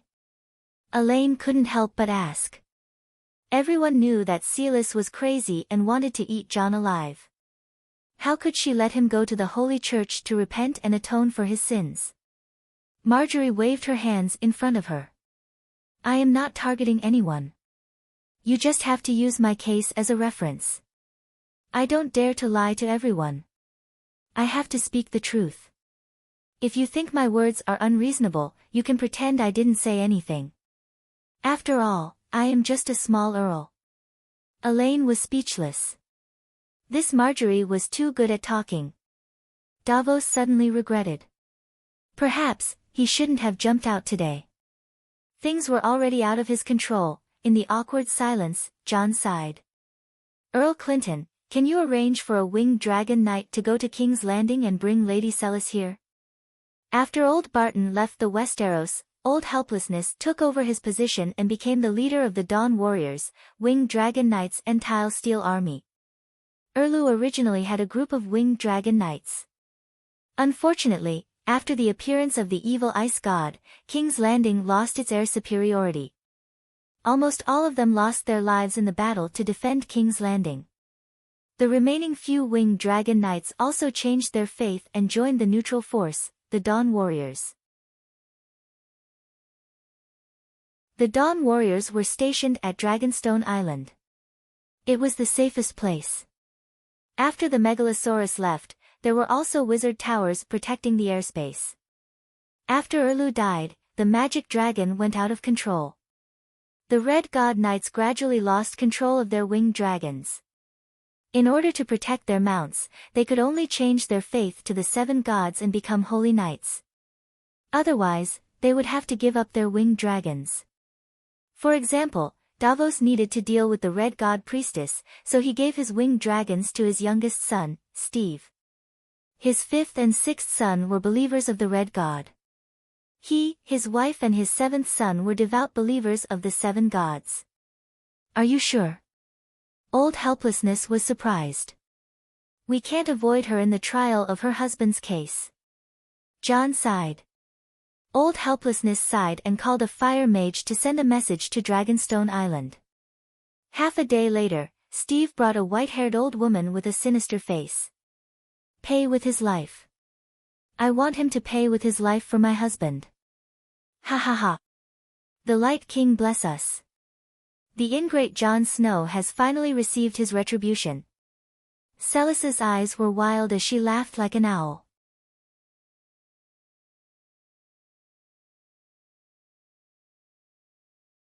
Chapter 1085. My husband saved the Great Wall. It was also at the Great Wall that he swore loyalty to my husband. Because of his loyalty, my husband traveled thousands of miles and led the elite knights who defeated the King of Savages to attack Winterfell. Celis seemed to be crazy, but her words were not completely illogical. She pointed at Jon and scolded, "Your title as the Duke of the Northern Territory was bestowed by His Majesty himself. He lost his life to protect your Winterfell. But how did you treat him, ingrate? I want Jon Snow to pay for my husband's life." Her face twisted as she shouted at all the nobles. Queen Sansa's expression changed. She said to Steve, "Take Madame Celis away. We already know her opinion." Steve looked at his father hesitantly. The Onion Knight nodded slightly and said in a low voice, "Madam, follow Steve to the guest room and wait. I'll stay here. I want Jon to pay with his life." Celis hissed. I'll do my best." Davos sighed softly. "Ha ha ha, ingrate Jon Snow wants to pay for my husband's life, ha ha." The woman cried and laughed as she was taken away by 2 guards. After she left, Davos smiled bitterly. Everyone saw Madame Celis's situation. She's almost lost her mind. There's only hatred and vengeance left in her heart. Marjorie looked at the dejected Jon. "Duke Jon, you insisted that Madame Celis come. Now that she's here, do you think her suggestion is meaningful?" "Marjorie, that woman is crazy." "Are you crazy too?" Queen Sansa scolded angrily. Jon's eyes were dim and his face was pale. He tilted his head to look at his sister, then slowly lowered his head and murmured, "I confess. I confess that I once served Stannis. I also confess that I committed regicide." Ah! Everyone was shocked. "Jon, don't talk nonsense, Queen Sansa said anxiously. Duke, don't be agitated. Margaret's face twitched a few times, and she forced a smile. Madame Silas's suggestion is only a reference and not the final judgment. We can discuss it slowly. Sigh, there's no need to discuss it anymore. I want to end this matter as soon as possible, Jon said in a low voice. Sansa's body stiffened imperceptibly for a moment, and her eyes became uncertain. Marjorie's pupils also contracted. The two shrewd women seemed to have understood something. No matter what, with Duke Jon's status and his contributions in fighting the deviant ghosts, he doesn't deserve to die. Even if you plead guilty, you don't really have to pay with your life. You can swear that you will use the honor of the first half of your life to wash away your previous mistakes. I think everyone can accept that. At the very least, you can wear a black robe and forget all your sins. Margaret sighed. The dwarf's mouth twitched, but he did not say anything. Jon finally raised his head and looked deeply at Queen Sansa, whose face was full of worry. She wanted to lower her head. After a long while, he stood up and looked around at everyone. I swear, right here and now, I will give up all the achievements and honor that I have gained in fighting the deviant ghosts and protecting the kingdom for the past 8 years, including the achievement of killing the deviant ghost king in the final battle. But not to atone for Stannis's crimes. He doesn't deserve it. Other than my own parents, no one else deserves that honor. From now on, you can treat me as a newborn baby after the end of the long night. I am no longer a hero. My honor is all given to my own parents. Jon exhaled, as if he was exhaling all the bitterness and hesitation in his heart. With a smile, he announced loudly, my father, Rhaegar Targaryen, and my mother, Lyanna Stark. One of them is a married man, the other has a sacred marriage contract, but they are together. I often wonder, are they both crazy? If they aren't, why would they do such a crazy thing? Perhaps my father's mad blood flared up, and my mother's wolf blood burned. Until a few days ago, I met a short old woman with white hair. She came to me and cried, saying that she had finally seen the child of the prophecy. The child of the prophecy has finally fulfilled my prophecy. After a pause, he smiled and explained to the confused vassals, in the Targaryen family, there is a not-so-ancient prophecy.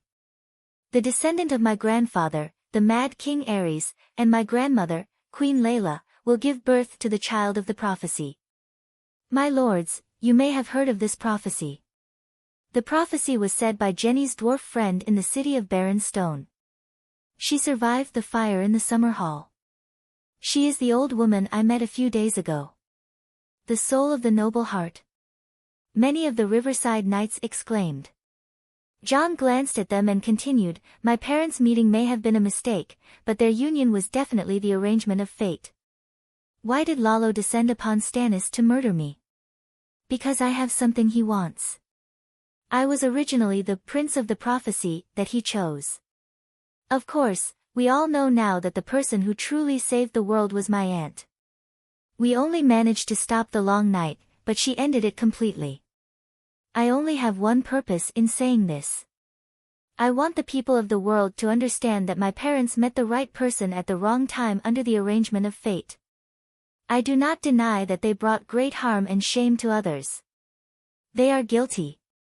Today, I will use all my honor to cleanse their sins. I hope that they can be forgiven by the 7 gods. Marjorie's expression was very complicated. The others were dumbfounded and shocked. Only she understood why he said that. He understood what she had said to him half a year ago, but he had rejected her suggestion. As for myself, Jon grinned, I was once a night watcher, and even became the 998th Commander-in-Chief of the Night Watchers. But this time, I really do not want to wear the black robe. The young me took the initiative to wear the black robe for glory. It was also because I did not know where to go after leaving the family that I loved but could no longer accept me. Now, I am no longer lost. I have a lover, family, and friends. In a few days, my first son will be born. He is a boy, and his name is already prepared. I'd Targaryen. Sansa's expression changed. Jon changed his mind. Before today, his son was still called I'd Stark. I know how hard it is for a child without parents. So, I really cannot go to the Great Wall to be a night watcher. Jon looked around and said slowly, according to the traditions of the Seven Kingdoms, the most common way for a guilty noble to atone for their sins is to wear the black robe, followed by exile to a foreign country. Ah! Everyone in the hall exclaimed. He. Actually, when the royal family makes a mistake, it is rare for them to wear the black robe. Exile is a common occurrence. For example, Maegor in the early stages, Elon and Cold Iron in the middle stages. Speaking of which, my sister and my poor dead third brother are also exiles. Tyrion chuckled amidst the shock. Chief Bishop, Sansa. Queen. Although he was calling the Queen, Jon did not look at her. Also, Earl of Rainforest, do you think this punishment is reasonable? I will no longer have any glory or achievements. At the same time, I will give up the title of Duke of the Northern Territory and my land. I will leave the Seven Kingdoms forever with my 2 wives and the title of Northern Ice King. Jon's title of Northern Ice King was the same as the dwarf's title of Prince Zeon in the early years. They were both Targaryens who obtained the title from the Dragon Queen. Apart from her, no one could abolish it. Why do you have to go to this extent? Davos muttered. Have you made your decision? Holy Light One-Handed asked seriously. This is a sacred oath. Jon said in a low voice. Lancel looked at the Queen and said, even if it is true treason, this punishment is enough. What do you think, Your Majesty? Jon. Sansa's expression was complicated. She had mixed feelings. Your Majesty, I have made my decision. This is the best outcome. Jon looked down and sighed. Sansa was silent. Lancel stood up and faced the nobles and knights. She said seriously, in the name of the Church, I declare that Prince Rhaegar and Princess Lyanna are no longer guilty of violating the sacred marriage. May the merciful Holy Mother bless them. Holy Light One-Handed sighed. He walked up to Jon and said, Jon Stark, kneel. Jon did as he was told and got down on one knee. The chief bishop placed a hand on his head and solemnly declared, your parents will forever bask in the glory of the 7 gods. Your birth will not be tainted. Holy light shone from Holy Light One-Handed and flowed from his head to every part of his body, as if to cleanse him of all his sins. Whether you and your mother believe in the 7 gods or not, the 7 gods Church will recognize you and Prince Rhaegar as saints. Lancel sighed. Thank you. Jon teared up and kissed the back of the chief bishop's hand. Did you have to do this? Tyrion came to him angrily as soon as the trial was over. Queen Sansa sat in front of the dressing table and stared at herself in the mirror. The person in the mirror looked dazed, as if she was a stranger. Is this necessary? He pulled her hand and made her face him.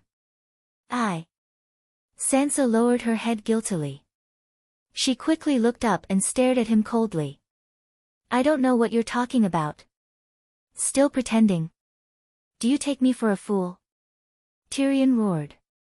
Do you dare swear to the Holy Mother that Marjorie is not one of your people? I am the Queen of the 7 Kingdoms. The nobles of the 7 Kingdoms are my people, Sansa said calmly. Can't you let Jon return to Winterfell? How many days has it been since the war ended? Why do you have to kill them all? The dwarf said sadly. Sansa was silent. Say something. You dare to think and do, but you don't dare to say it. The dwarf shouted. It's not that bad now. Sansa said softly. Not that bad. Tyrion's voice was so shrill that even Brittany and Theon, who were outside the door, poked their heads in. They looked at each other and retreated silently. It's only not bad to you, right? From today onwards, no one will be able to threaten your throne? I don't understand. You told me that family is above all else back then. How did you become like this? Or were you lying to me from the beginning? Tyrion's gaze was sharp. You purposely used me to remind Jon of his promise to you. You wanted him to put his family first and give up the Iron Throne? Sansa finally raised her head and looked at him calmly. Do you still remember what I said to you when I first mentioned my dream of fighting for the Iron Throne? You said that years of suffering made you understand the importance of family. Sansa shook her head. I said that when I walk by the river, the Iron Throne is like a sheep flowing downstream. I will try my best to get that sheep, but I will not trap myself in the river. The dwarf was stunned. So you mean, as long as you don't fall into the river, it's okay to throw your family into the river as stepping stones?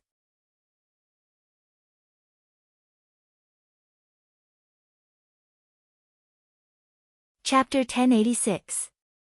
In the Game of Thrones, the first rule is to ensure that you don't lose. Only by becoming the victor can you protect your family from harm. It's not that I don't love Jon, but I have to at least ensure that I win. Sansa sighed. You can just say that you love the Iron Throne more, the dwarf mocked. I told you and Jon a long time ago that I would do my best to fight for the Iron Throne. But you already got what you wanted.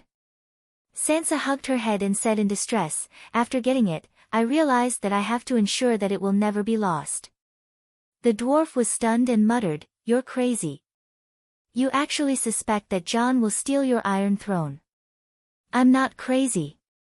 Sansa shook her head. If Jon is always full of honor, if I do anything wrong in the future, others will say that liar Sansa won't do. It's better to get the real one. I know the history of the Targaryen dynasty. Mergal the Cruel was originally ambitious, but he never thought of stealing his brother's dynasty. Some of the nobles supported him because he was the eldest son of Queen Dowager Visenya and had the right to be king, so he stole his nephew's throne. During the Dance of the Blood Dragon, the usurper Aegon II, was not willing to steal his sister Rhaenyra's throne at all. It was because he was the eldest son and had a reason to be supported to the Iron Throne. Thus, more than half of the nobles of the Seven Kingdoms supported him to be king. Before this, the old king had held his daughter's hand and made the nobles of the Seven Kingdoms swear loyalty to her. Before Aegon II was born, Rhaenyra was widely loved, and the nobles and people called her the light of the kingdom. When the old king finally had a male heir, Rhaenyra was still the eldest princess of the kingdom, but because she did not have the second eldest son, the nobles found a reason to rebel against her. During the Blackfyre Rebellion, the reason for Daemon Blackfyre's rebellion was very simple. He was a noble illegitimate son and had the right to inherit. Why was Mad King Aerys afraid of Liga? Because the nobles thought that he was crazy and wanted to secretly convene a meeting to let Liga take the throne in advance. If Liga did not reject those nobles, history would have changed. So, do you understand? If you want to sit firmly on the throne in Westeros, either you don't make any mistakes and win the favor of all the nobles, or no one in the 7 countries is qualified to challenge your throne. I can't make everyone respect and love me. They're all secretly calling me Sansa the Liar. Sansa said excitedly. Compared to Meg, Aegon II, Daemon Blackfyre, and Prince Rhaegar, Jon has too much of an advantage. If he wants to kick me off the stage, it won't be any harder than riding a dragon in the sky. I know that you will say that the Dragon Queen promised a 10,000-year dynasty, but she gave the crown to Jon back then. The final explanation was in her hands. As long as Jon wanted to be king, the Dragon Queen could give another reasonable explanation. Do you understand? I'm only afraid of Jon. Because only Jon was qualified to move the Dragon Queen. To the other usurpers, the Dragon Queen would definitely not explain it again. Of course, I know that Jon has no intention of stealing my Iron Throne, but Meg, Aegon II, and Daemon Blackfyre were all loyal subjects of their siblings. They were influenced by their family and the people around them, and changed their persistence in the past. Aegon II was unwilling to usurp his sister's throne, and was practically tied to the Iron Throne. But once he sat on it, he immediately smiled and said, "It's great to have the throne in my hands." Riga didn't rebel because he's the eldest son, the Mad King's successor. John is my family. I love him. This will never change.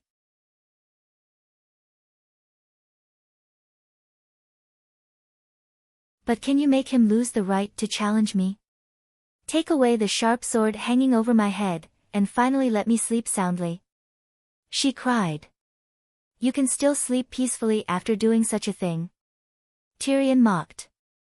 I will lose sleep tonight because of guilt, and I will continue to lose sleep tomorrow night.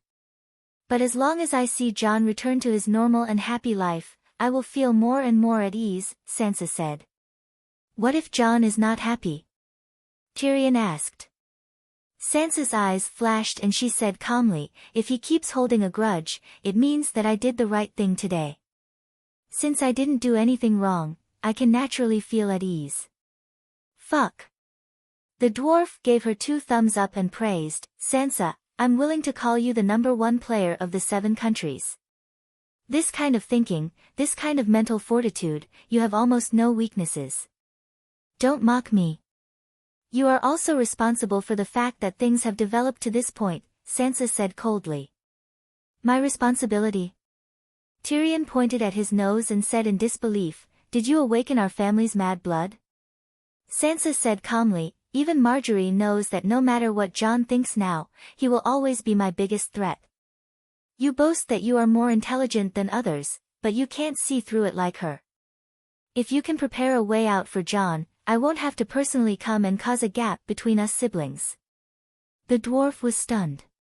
Sansa softened her tone and sighed, you are not as good as Marjorie or old Ymont in this aspect.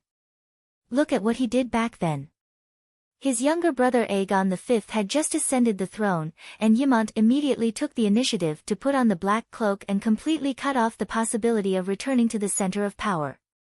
If you can prepare everything for Jon, I can also learn from Aegon V and use the grandest, most honorable, and most reluctant way to send Jon off from King's Landing. When she said this, Queen Sansa's tone had a hint of genuine complaint. Old Ymont was clearly an example, so why couldn't the dwarf think of a similar example?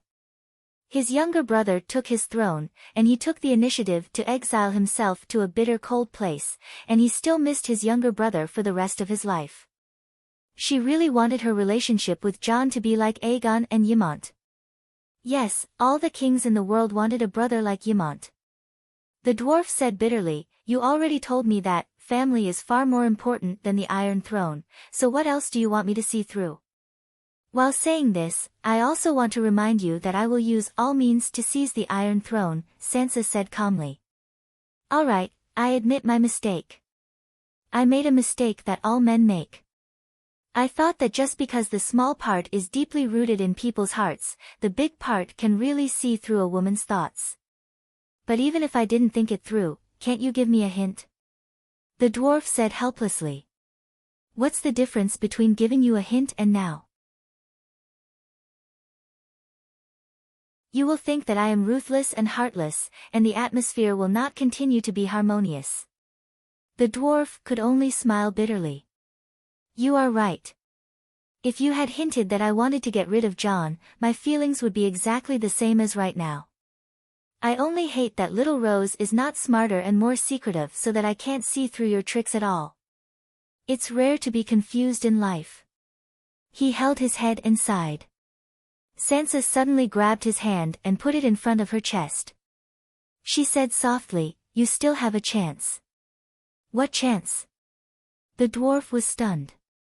To make up for my mistakes. Sansa's face was full of sincerity. I love Jon. He is my family. This will never change. He seems to have noticed something. Can you help me talk to him and let him understand my helplessness and guilt? Do you feel guilty? The dwarf asked doubtfully. 2 streams of tears flowed down Sansa's face. I am very worried. I am worried that Jon will no longer like me and no longer treat me as a sister. Her eyes were red, and she choked with sobs. The dwarf was stunned on the spot. I know, at this moment, the cry of a cuckoo came from outside the house. Is that John? Sansa looked at the dwarf in shock. Tyrion frowned and nodded. It is him. The two hurriedly ran out. During the rebellion of the 40,000, Hejien had already been corrupted. Before the long night, most of Hejian's population had moved to King's Landing, Valley, and Crab Claw Peninsula. Later, after the change in Casterly Rock City, the western region was empty, and a large number of people moved to fill the western region. Therefore, the Dany Rise belt of the Three River Basin was not located in the center of Hejien, but closer to the royal territory. It was basically the land between Trident River and God's Eye Lake. The nobles and civilians of Hejien, Valley, and the royal territory could all move in. The final battle with King Strange Ghost was north of Dany Rise belt. It could be said that the human army was backed by the shelter, which solved their logistical problems to the greatest extent. And right now, the human army's base was Derry City by the Trident River. The farmer's castle at the center of Derry City belonged to Queen Sansa. The vassals were scattered around the city according to their status, or they even set up tents outside the city. At this moment, Jon's cries came from the Holy Hall in the courtyard. The Holy Hall was built with a wooden frame covered with plaster. The wooden door was carved with a 7-pointed star, and the roof was made of sturdy black tiles. Although it was very simple, there was not a single statue of the 7 gods in the hall. There were 7 walls, and 7 statues. The dwarf and Sansa squeezed their way through the crowd of onlookers and saw Jon wailing under the statue of the Holy Mother. The Holy Hall was made of mud, and there were no windows. There were only a few oil lamps under the statue. In the dim hall, the two of them had a hard time adjusting to the light inside. Jon knelt in front of the Holy Mother with someone in his arms. Wael stood to the side with a gloomy expression. Shunguang One Hand's face was full of sorrow, and he kept muttering, "The Holy Mother is merciful." Sansa suddenly had a bad premonition. Her heart pounded rapidly. Facing Wael's resentful gaze, she carefully walked forward, swallowed, and asked, "Jon, what's wrong?" Jon was too busy sobbing to pay her any attention. She took 2 more steps forward, and finally saw the person in his arms. Ah! She couldn't help but cry out, and stumbled back 3 steps. It wasn't 1 corpse, but 2. One was a woman, and the other was a baby. The woman had a round face, a flat nose, and a head of flaming red hair. It was Ygritte. Right now, her stomach was shriveled, and there was a layer of dark red ice crystals under her robe. Her face was paler than paper, and there seemed to be pain between her brows. On the mud ground in front of her was a chubby baby. There was a thin layer of pink ice on the baby's bluish-purple skin, and a palm-long umbilical cord was connected to its belly button. Thump! For some reason, Sansa lost all her strength in an instant. She knelt on the ground, her face pale, and begged desperately, "Chief Bishop, why are you still standing here? Quick, save them." "Save-eyed, he, and Ygritte, isn't she about to give birth? Why is she here? There's no saving them." Before they were sent to Derry City, both mother and child were all ready. "As long as there was a trace of life left, I could use it. But I can't revive the dead," Lancel said bitterly. Sansa was stunned. She shouted at Wael, "Why are you here? Ygritte is about to give birth, don't you know?" Wael said coldly, "The child's father is about to die. How can we just sit here? What nonsense are you talking about? Who can take Jon's life?" Sansa said agitatedly. "You." Sansa felt like she had been shot in the heart, and she almost fell to the ground. Yup, the dwarf knelt down in time to catch her. Sansa came to her senses, and tears instantly fell. She shook her head and said, "Jon is my brother, my family. Why would I take his life? You're crazy, stupid."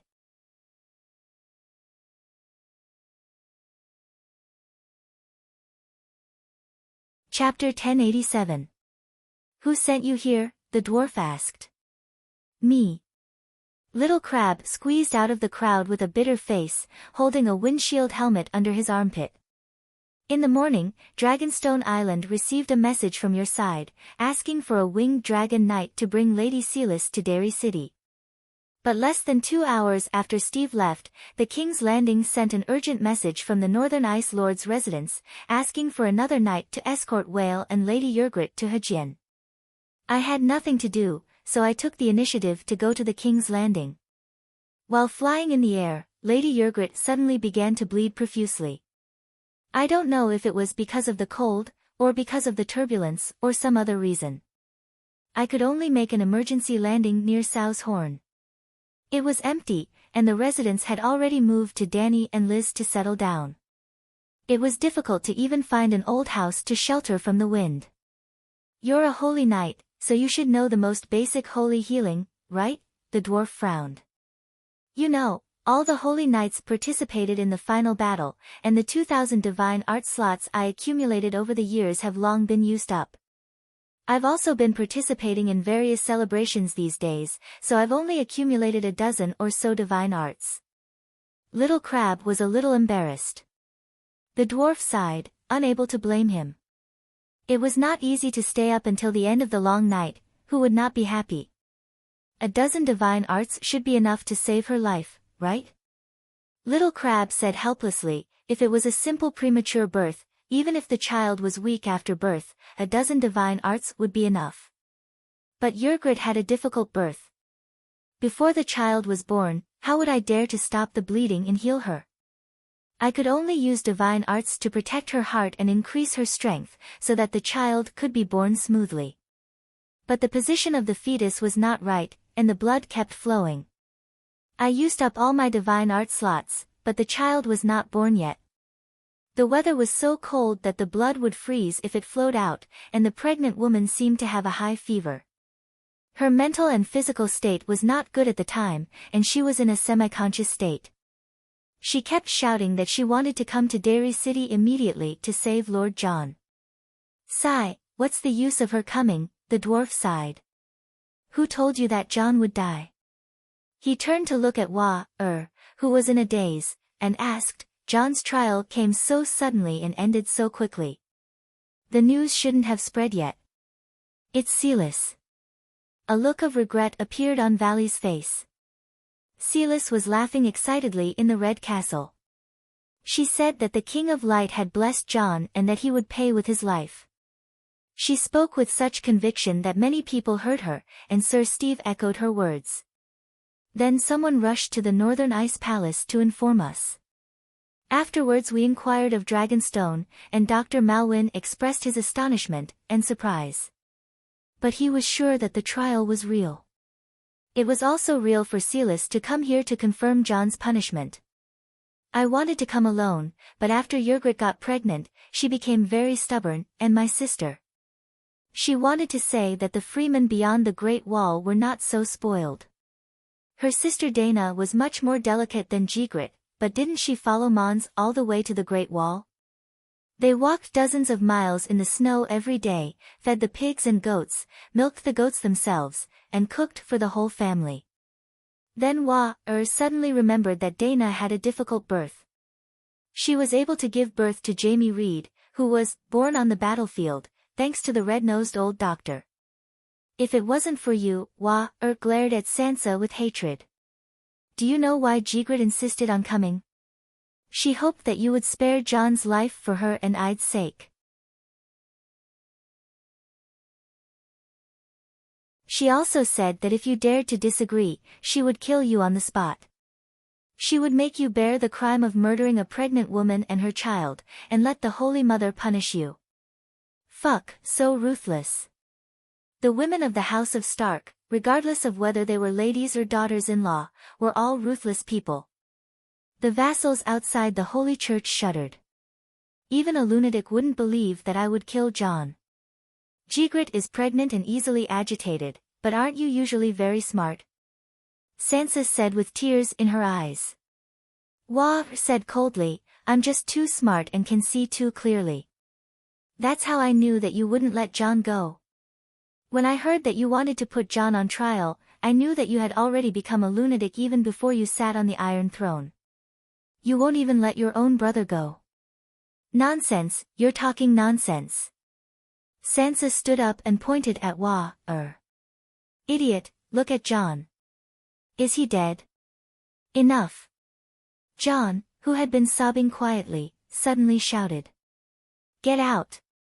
Jon. Sansa called out sadly. Get out.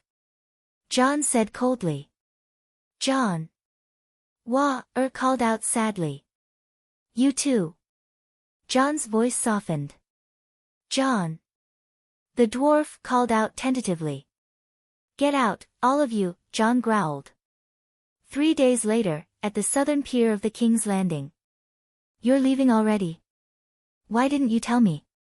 At the pier, the two-headed demon dragon was already saddled. Was talking to a few spearwomen nearby. Jon hugged Tormund and the other barbarian leaders and said goodbye. Tyrion rode on Tessa and descended from the sky. The barbarians and northerners looked at the dwarf with hatred. Jon was expressionless. Fuck, I'm not the king of the 7 kingdoms. Tyrion cursed and pulled Jon to the side. He slapped himself twice and said sincerely, it was my mistake this time. I'm at fault. I apologize. It has nothing to do with you. Jon shook his head sadly. I'm Sansa's accomplice. Although I didn't want to hurt you, I couldn't see through her true thoughts. I was played by her but thought too highly of myself. In the end, you made a mistake. The Dragon Queen was right. You shouldn't have given the throne to her, the dwarf said bitterly. I chose my own path. Jon sighed. Did you contact the Dragon Queen? What did she say? The dwarf asked hurriedly. After they were chased away that day, Holy Light one-handed closed the doors of the Holy Church and prayed to the Holy Mother, hoping for a miracle. A day later, Jon carried the corpses of his wife and son out of the Holy Church with a pale face. He cremated them outside Derry City. Jon mumbled, the Holy Mother responded to the Archbishop's prayer. She said that miracles are miracles because they rarely happen. Now that the long night is over, there won't be any more miracles of reviving the dead. Also, Ide is a baby. He died before he was born. His soul can only enter the first level of hell and wait for the chance to enter the cycle of reincarnation. Ygritte is a believer of the old gods. Her soul will enter the earth, sky, forest, and river immediately after she dies. No way. She's so heartless. We're all on the same side. Why can't she go through the back door? The dwarf said unhappily. Jon was not a muggle. He understood what the dwarf meant. Maybe she's angry at me. He said uncertainly, when she gave me the crown, she said that she chose her own path. You really chose the wrong path. Stannis wanted to kill you. You killed him in return. The nobles and archbishop are obviously on your side. Why do you have to confess? The dwarf sighed. Can't you see that Marjorie and Sansa? Tyrion rolled his eyes. If you can see it, of course I know that they're together. But since she's heartless, why did you let her have her way? Jon said bitterly, Marjorie came to me once half a year ago. Her words were very persuasive and I listened to her. But my determination to not fight with Sansa for the Iron Throne has been shaken many times, but it hasn't changed. Ygritte and Whale heard Marjorie's words and knew of my decision. They were very worried that I would have a bad ending. At that time, I promised them that after I killed the Ghost King, I would immediately take them away from King's Landing. We would return to the north. In the summer, we would ride horses and hunt deer beyond the Great Wall. In the winter, we would hide in Winterfell. Beyond the Great Wall, I could follow the traditions of the barbarians and steal both of them as my wives. Their children would not be illegitimate. Our family would live happily in the north and never leave the center of power. The day Davos attacked me, I saw Marjorie's behavior and guessed that she had sided with Sansa. Her words were Sansa's words. Her thoughts were Sansa's thoughts. At that moment, my heart was in pain. But I also understood that the Iron Throne could only be fought for, not given away. Those who were given away would feel uneasy. Since Sansa felt uneasy, I played along with her thoughts until she felt at ease. I knew that she still cared about family and did not want to kill me. As long as I lost my ability to threaten the throne, when I turned from a hero to a sinner, the nobles and citizens of the Seven Kingdoms would no longer think of me as the one who gave away the throne. I truly intended to stay away from the center of power. I even planned to never return to King's Landing, so I did not care about the title of hero. Just treat it as the last time I helped her as her brother. Who would have thought that Jegret, fate was too cruel to us? The dwarf sighed and said, since you see it so clearly, I will not say anything. Sansa even begged me to explain to you. She was obsessed with the Iron Throne and did not want to see the blood of her family. For the past 2 days, she has been repenting in front of the Virgin Mary and wetting her pillow with tears at night. I do not know if she was sincere or not. But I am sure that she truly felt that she had wronged you. She even asked me to be the mediator. She hopes that you can forgive her. Her actions only confirmed Marjorie's prediction. I had already guessed that this would be the outcome today, and I am willing to bear the consequences, Jon said flatly. The dwarf opened his mouth and then closed it again. The two of them stood by the river and were silent for a long time. The dwarf asked softly, where do you plan to go? Why don't you follow me to the barren lands? The zebra people are almost extinct, and I will give you the Jujesni Plains. That place is much richer than the north. You have a large grassland, and you can herd sheep with whale as you wish. The barren lands are yours. I am the current emperor's prime minister, and the future emperor's uncle, the dwarf said proudly. Jon shook his head. I plan to go to Queen's Corner with Whale. There are Dany, Liz, and many free people there. Whale's sister, Dana, and Mance Rayder are there too. Perhaps we will go to Slaver's Bay later and meet old Ymont and cousin Simba. When the sun comes out and everything comes back to life, I plan to ride the mystic dragon and take Whale to the ends of the earth. Good idea. The dwarf's eyes lit up. Perhaps we can travel the world together. To be honest, if I was not busy with work, I would have explored the secrets of the Four Poles long ago. You and Yelaine together? The dwarf shook his head sadly. Me and Tessa. You're tuning in to the Blissful Bookshelf YouTube channel. We're so grateful for your support, and don't forget to subscribe to join us on this incredible journey through captivating stories. Your generosity through donations truly makes a world of difference, as it's the primary source of revenue that allows me to expand and enhance this channel for you. Thank you from the bottom of my heart for being a part of this adventure.